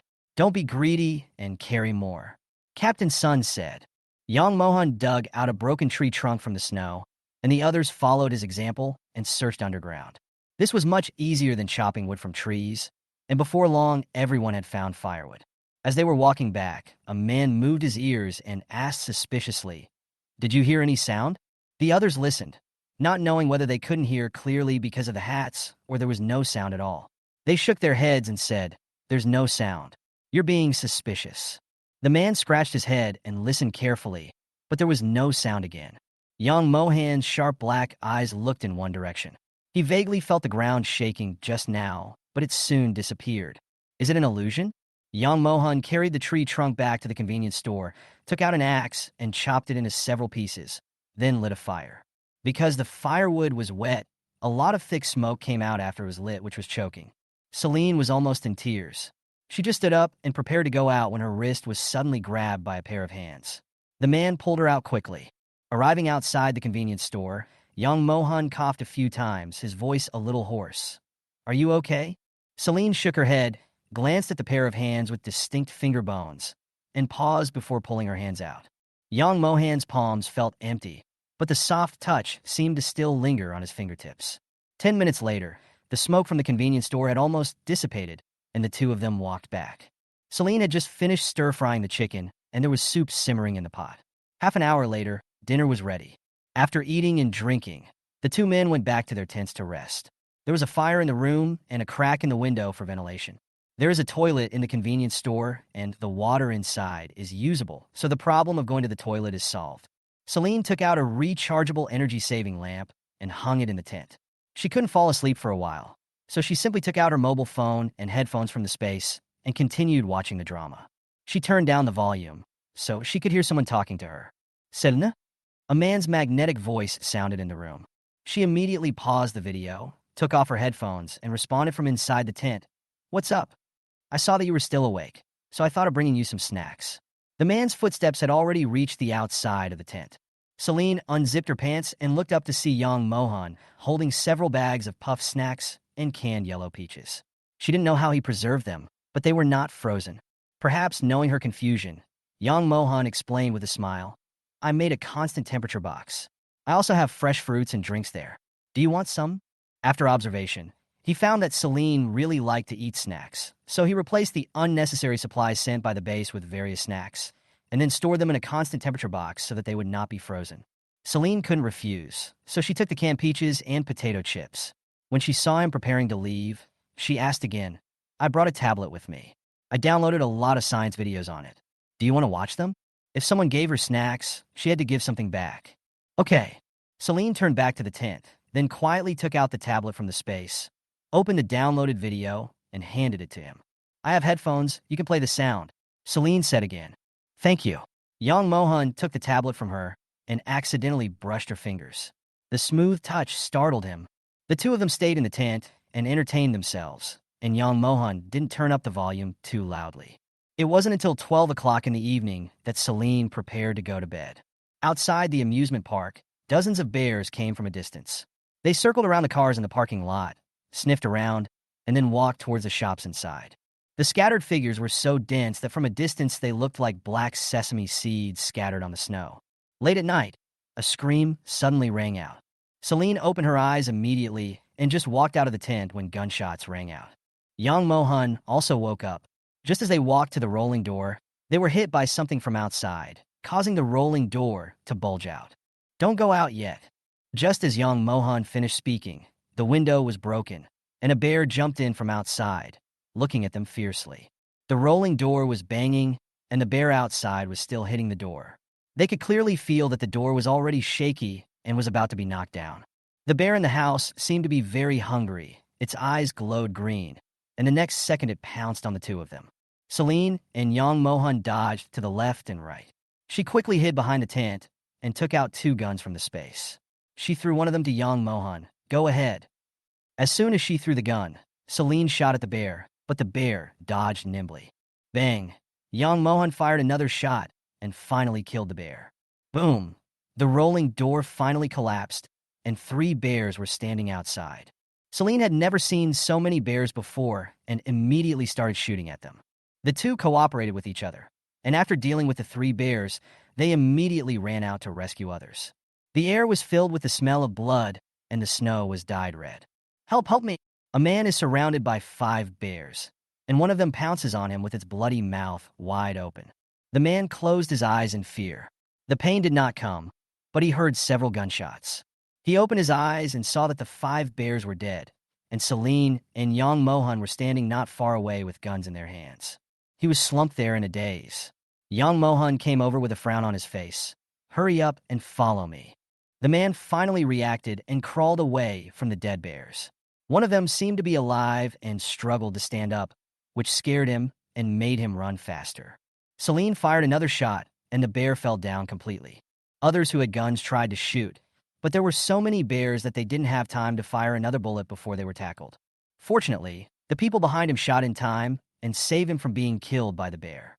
Celine avoided them and climbed onto the roller coaster track, then switched to a Gatling gun from the space. The bears around her spotted her and rushed over. Celine opened fire. Bang, bang, bang. All the bears that rushed up were shot down. 10 minutes later, the bears seemed to have given up on her as a piece of fat meat and turned to run towards the store. Chapter 67. The Controlled Bear. Captain Sun yelled, "Everyone, spread out and find places to hide." Everyone immediately scattered and ran away. In order to gain a commanding position, some climbed onto the Ferris wheel, and some climbed onto the pirate ship. The bears were very agile and were almost chasing the people up the mountain, so they had to shoot to drive them away. Celine was shooting on the roof when she suddenly heard a climbing sound behind her. She looked over with sharp eyes. "It's me!" Young Mohan faced the muzzle of the Gatling gun and spoke quickly. Celine noticed the blood on his fingers and frowned. "Are you hurt?" Young Mohan looked down at his hands, picked up a handful of snow, and wiped them, soon revealing clean skin. He chuckled. "No, it was accidentally stained." Celine hummed and continued to observe the bears around her, who were watching eagerly. The two of them happened to be standing on the roof of a house next to the intersection with a good view. They are afraid of your Gatling gun and dare not come over. After waiting for a minute, the dozen or so bears nearby stared at them motionlessly, as if they were in a confrontation. "Then take the initiative." Celine opened fire, and the bears turned around and ran away. The 2 men ran down from the roof and chased in the direction of the bear. The whole playground was filled with the smell of gunpowder, and the snow was covered with huge footprints, which looked shocking. 20 minutes later, the attacking bears heard the whistle and stopped their movements simultaneously. At this time, the whistle sounded again, and all the bears retreated at the same time and turned around to leave. 5 minutes later, Captain Sun climbed down from the heights after making sure the bears would not come back. "Assemble!" Everyone walked over with weak steps, gasping for breath. Some of them lost their hats while running away, and their hands and feet were stiff from the cold. Their noses were red, and they kept sniffing. "How many people are left? Tell us the number." After counting, they found that 3 people in the grain transport team died, 2 were injured, and the others were also frightened and could not recover for a while. It was the first time for them to see so many bears, and the first time for them to be attacked by a pack of bears. Even though they had guns in their hands, they were too nervous and missed the target several times, and they almost fell into the bears' mouths. Captain Sun, these bears appear so strangely. Young Mohan said, "Did you hear the whistle just now?" "I heard it, and I thought I had misheard it." Someone in the team raised his hand. "I think I heard that too." Captain Sun quickly asked, "What did you find?" Young Mohan, "I suspect someone is controlling these bears. The whistle is the command. There are countless capable people in the world, including animal trainers." Captain Sun murmured. That person was smart. He hid behind the scenes and used animals to plunder. Fortunately, they had guns. If they were ordinary people, I'm afraid no one would escape tonight. There was no way to determine the location of the trainer, nor could he do anything to him. Captain Sun said helplessly, "For safety reasons, we can't stay here tonight. Pack up and leave immediately." The others nodded in agreement. No one knew whether the bears would come back, so how could they dare to live here? Even in the car? Celine and young Mohan returned to the convenience store, which had been almost completely destroyed. The shelves were smashed to pieces and many pots and pans were broken. Fortunately, the tent was not damaged. Young Mohan returned the rifle to Celine and asked in confusion, "Why do you carry so many weapons when you go out?" "I have modified these guns so that they can be folded and don't take up space when carried around." Celine spoke nonsense in a serious manner.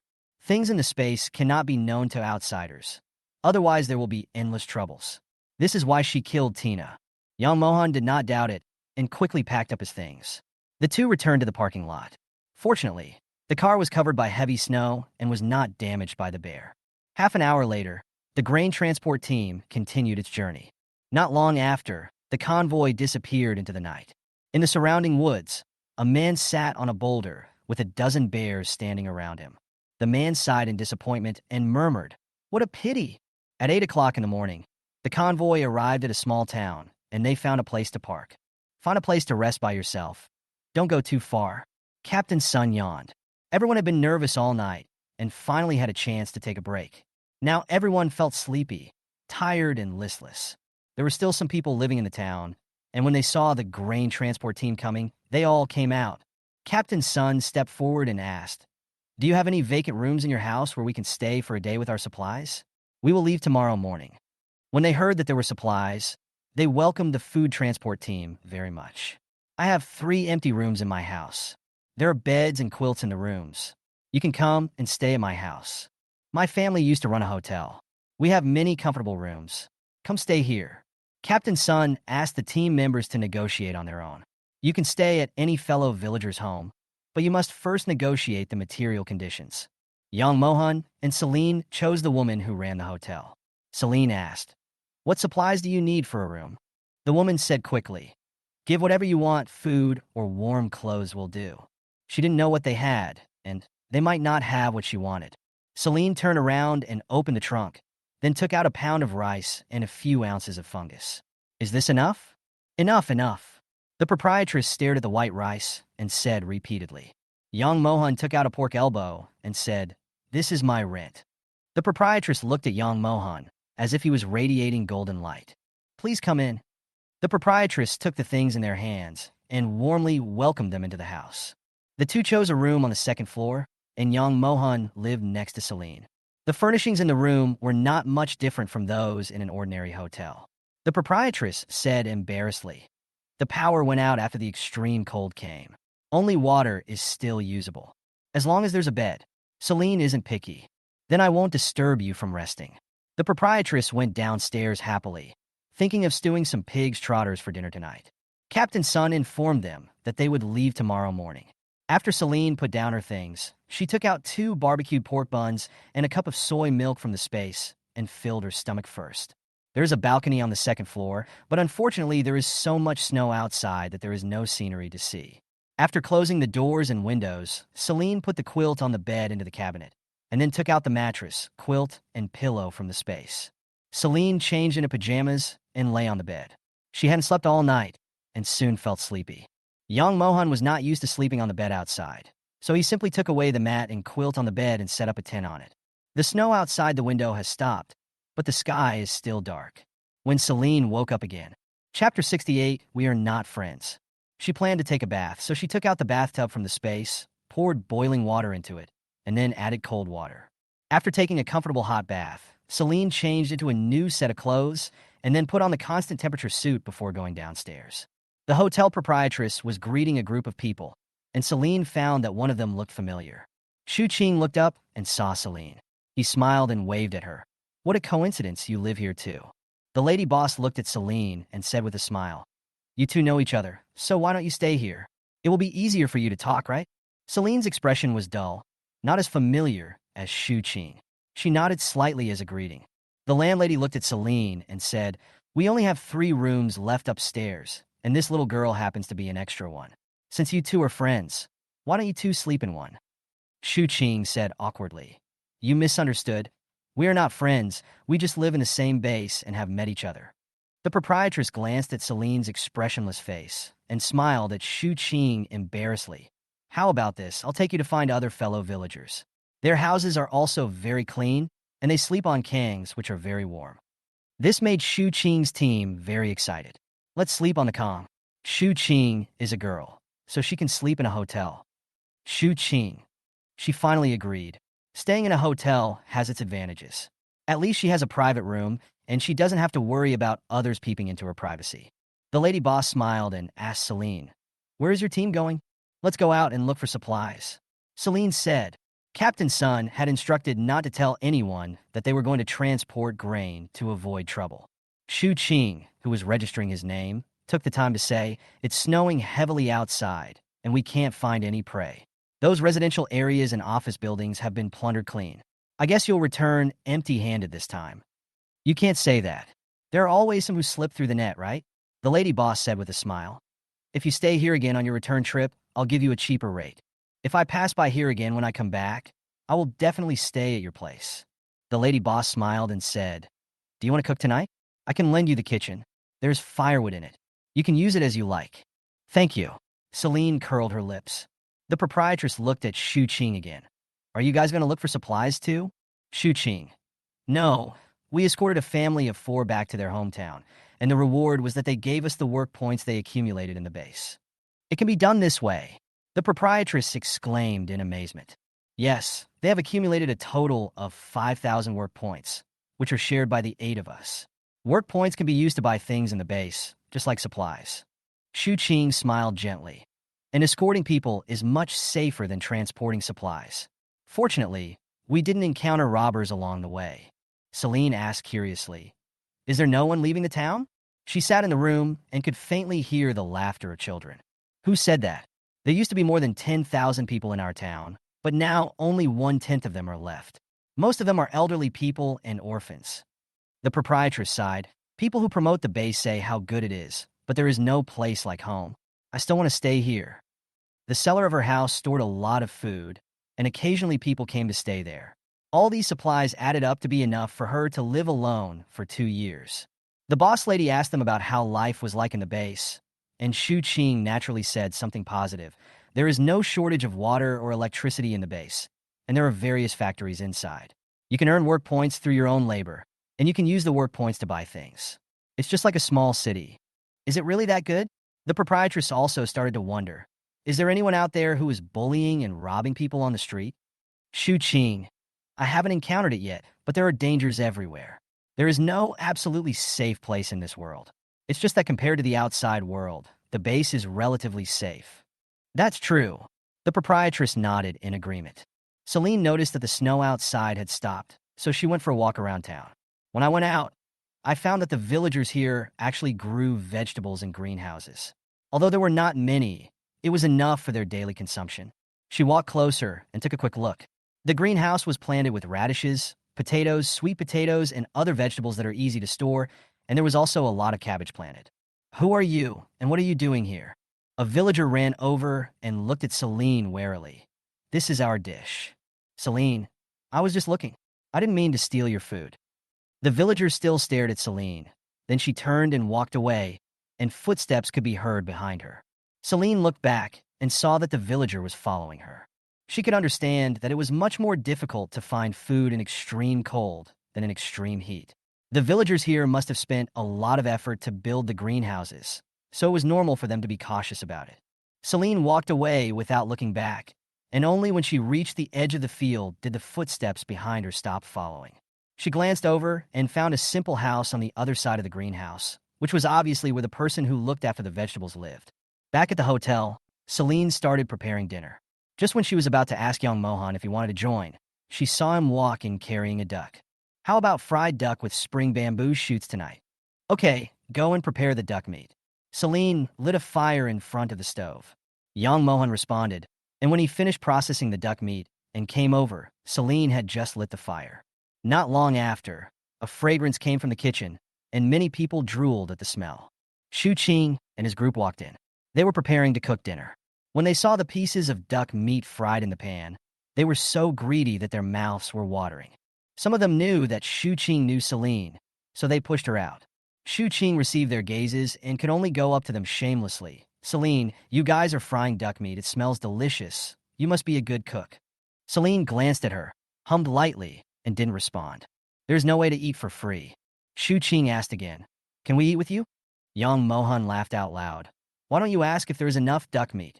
Shu Qing met the man's mocking gaze and felt so embarrassed that she wanted to find a hole to crawl into.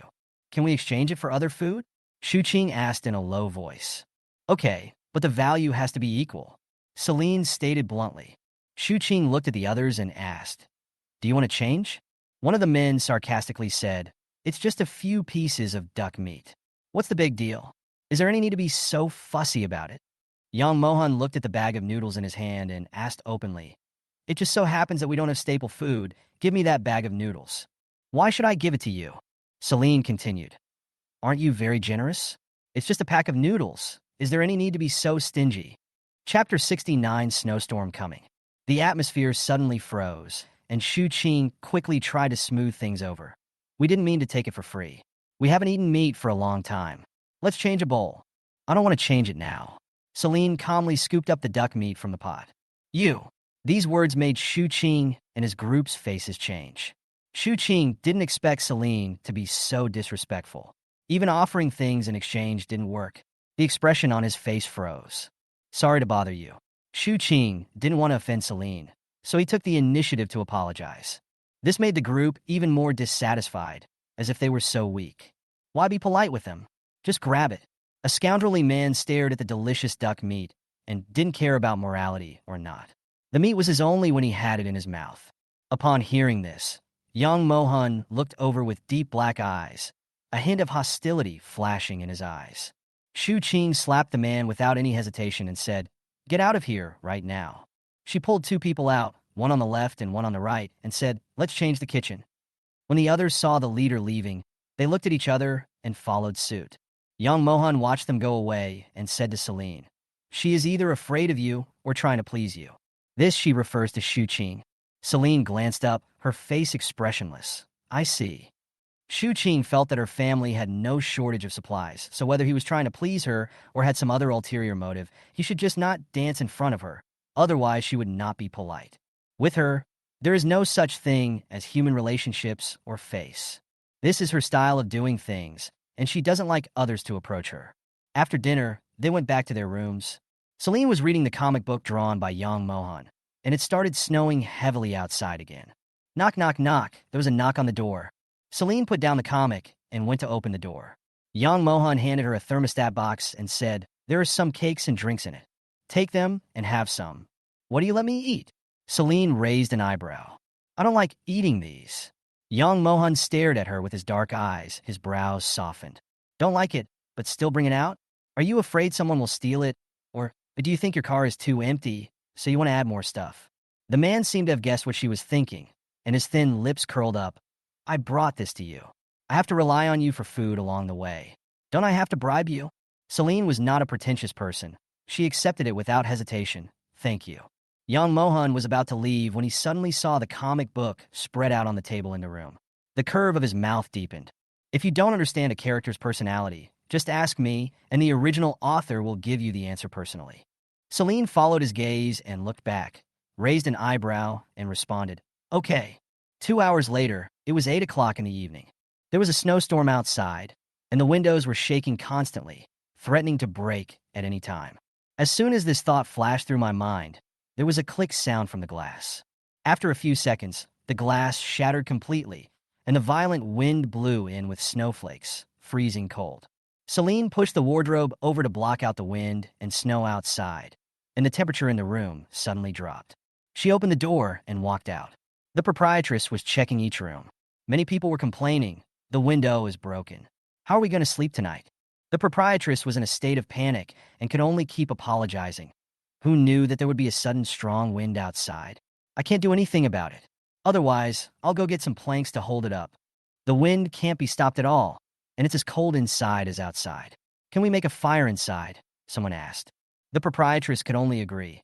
"I only have a few small stoves at home, and there is firewood in the kitchen. Just go get it if you need it." Celine and young Mohan also each took a piece of wood back to the room to block the snowstorm, and then used the cabinet to prop up the wood.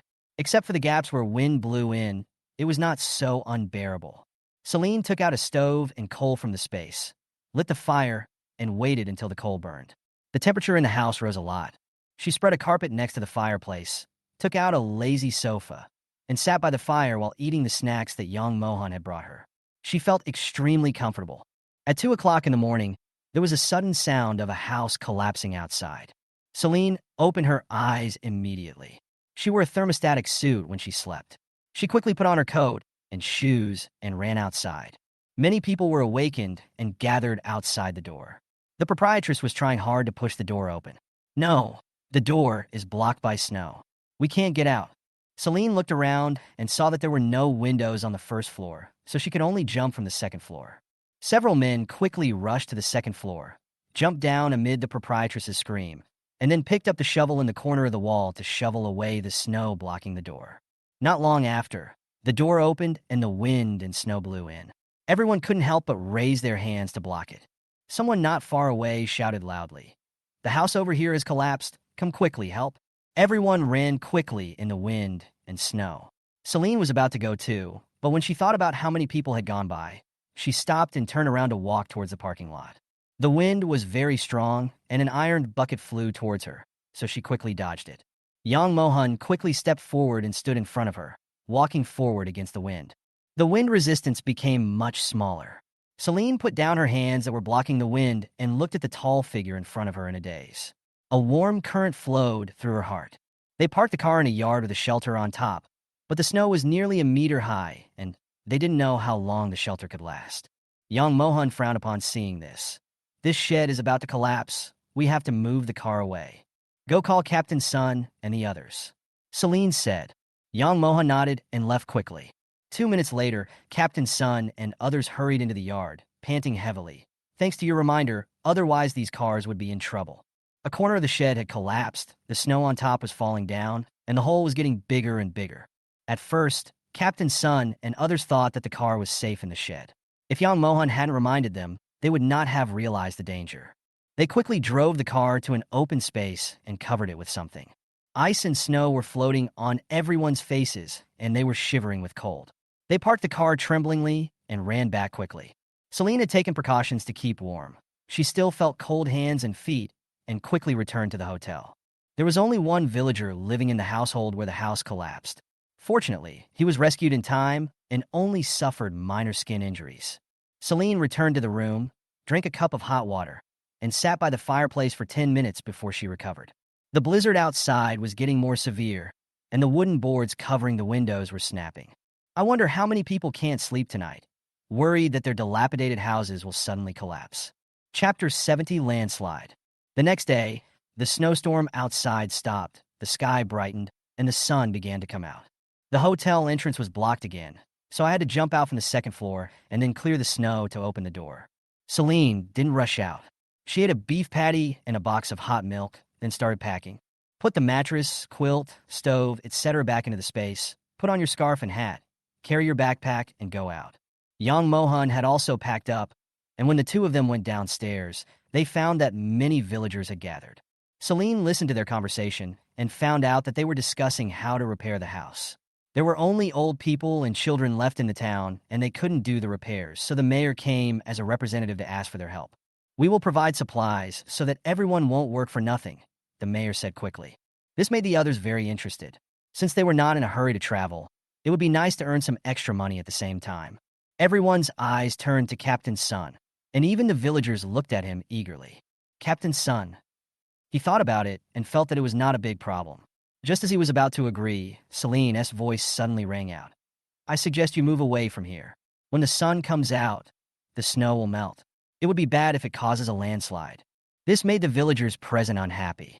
An old man said angrily, Bah, bah, bah, you are cursing us. We have lived here for so long, and there has never been a landslide. Don't be afraid of 10,000. Just be prepared for the worst. Celine ignored his anger. She was just giving him a kind reminder.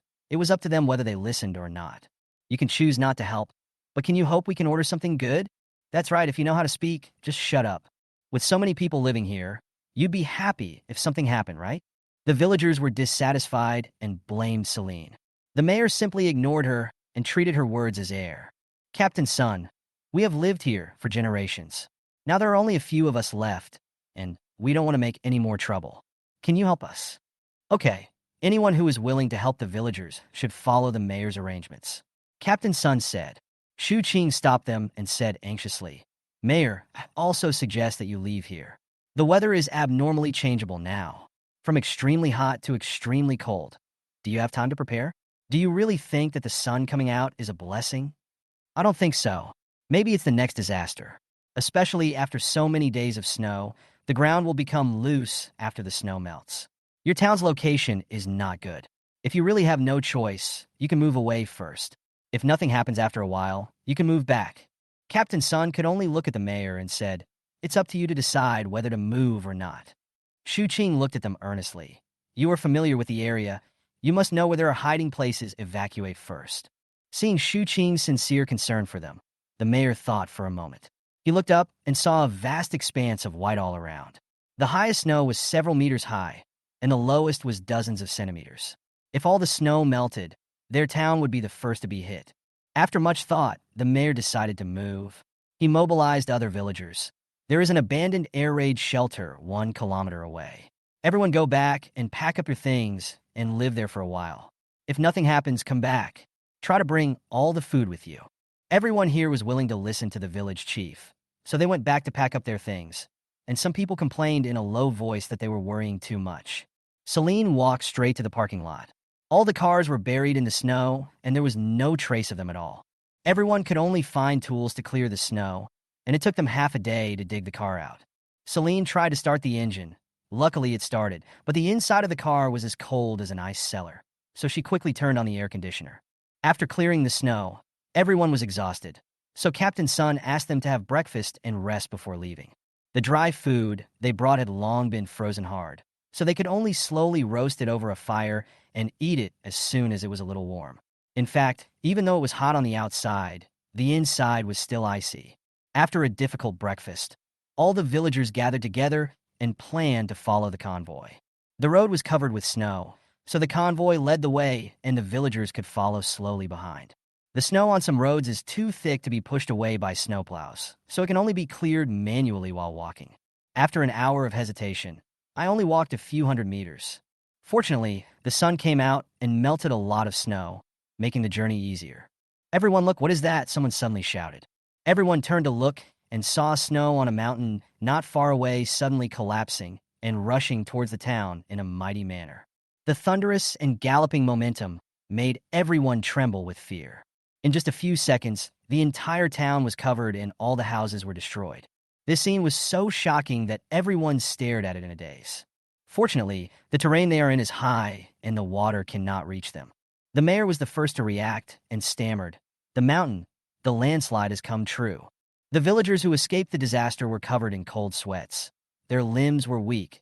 They looked at Shu Qing with warm eyes and could not stop expressing their gratitude. Thank you so much. If you hadn't reminded us, we wouldn't be standing here right now. Fortunately, the mayor listened to you and evacuated us in time. Otherwise, the consequences would be disastrous. You are the savior of all of us. The villagers had tears in their eyes and were almost kneeling down to thank Shu Qing. I have 2 winter melons here. Take them and eat them. I have 10 kilograms of rice. I'll give you half of it. I have potatoes and dried sweet potatoes here. I'll give you half of them. Shu Qing waved her hands repeatedly and refused to accept the money, but the villagers insisted on stuffing it into her pocket. You saved the lives of my family of 3. This little bit is too little for me. Come again in the future, and we will definitely treat you well. Shu Qing was overwhelmed by their enthusiasm and said quickly, those who survive a disaster will be blessed in the future. There is no need to do this. Keep the things for yourselves. The place where you live has been destroyed, and it is difficult to find supplies. You still have a long time to endure. Besides, I wouldn't have thought of this if Celine hadn't brought it up first. As a result, everyone's eyes subconsciously turned to Celine, and the person who scolded her apologized awkwardly. Celine nodded to show that she accepted their apology, and she looked at Shu Qing with an ambiguous look in her eyes. She could have taken all the credit for herself and accepted the gifts from the villagers, but she didn't. Is he really kind-hearted, or does he have other intentions? After arriving at the air raid shelter, the villagers settled down here while the grain transport team continued on their journey. Shu Qing found Captain Sun and asked to join them. Chapter 71, There are not many generous people. Captain Sun, I know you're going to transport grain. Can you let us join? We only want half of the reward. Shu Qing asked for other people's opinions. They all wanted to transport grain. It is difficult to find supplies in the ice and snow, and it will be the same back at the base, so they might as well give it a try. The reward for the food transport team is 100 kilograms of rice, and they only need 50 kilograms. Captain Sun started to think seriously. The grain transport team had been attacked by a bear before, and they were missing a few people. Shu Qing and the others could just fill the gap. Since they are willing to cut their pay in half, it is not impossible to bring them along. If the rest of your team agrees, then follow along. Compared to the thin Shu Qing, Captain Sun values the people who are traveling with them more. Shu Qing's face lit up with joy. Thank you, Captain Sunday. I'll go tell them the good news. Together with Shu Qing and others, the grain transport team continued their journey. Celine and young Mohan were at the back as usual, not fighting or competing. The grain transport team had been on the road for less than an hour when the road ahead was blocked because 2 vehicles had overturned because the road was too slippery and the owners were at a loss as to what to do. There was no other way. They could only help lift the car up, otherwise they couldn't get through. Celine was about to get off the car when young Mohan came up from behind and said, "Don't get off. I'll go." Dozens of strong men were more than enough to lift a car, so Celine did not go down and took out a piece of chocolate from the space to replenish her energy. Knock, knock, knock, someone knocked gently on the car window. Celine rolled down the car window and saw Shu Qing standing outside. Without waiting for Celine to speak, Shu Qing raised the basket in his hand to show her. The villagers forced the supplies on me. I packed some out and give them to you. I know you don't want it, but I feel embarrassed to take all the credit. Take it, take it. Shu Qing smiled and squeezed into Celine's car like a familiar person. She turned and left without giving Celine a chance to refuse. Celine frowned her pretty eyebrows and finally put the basket aside.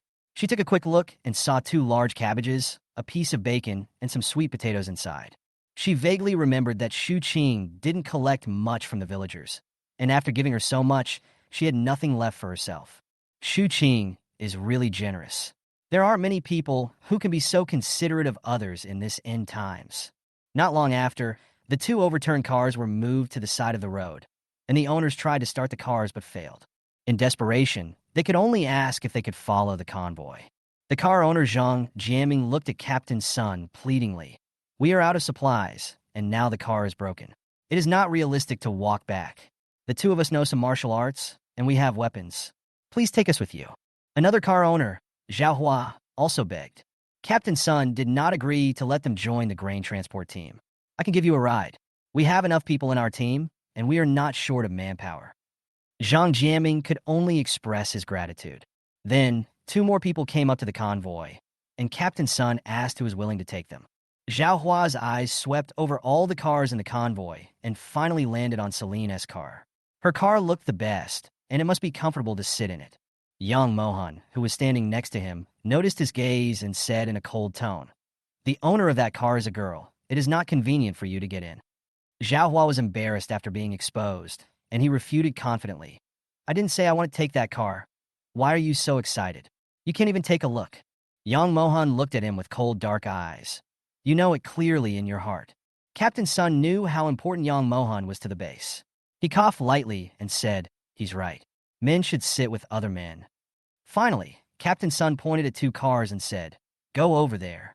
After the incident, the convoy continued to move forward. The advantage of being at the back of a convoy is that you don't have to shovel snow because the cars in front have already cleared the road. The convoy was moving slowly. Celine ate beef jerky leisurely.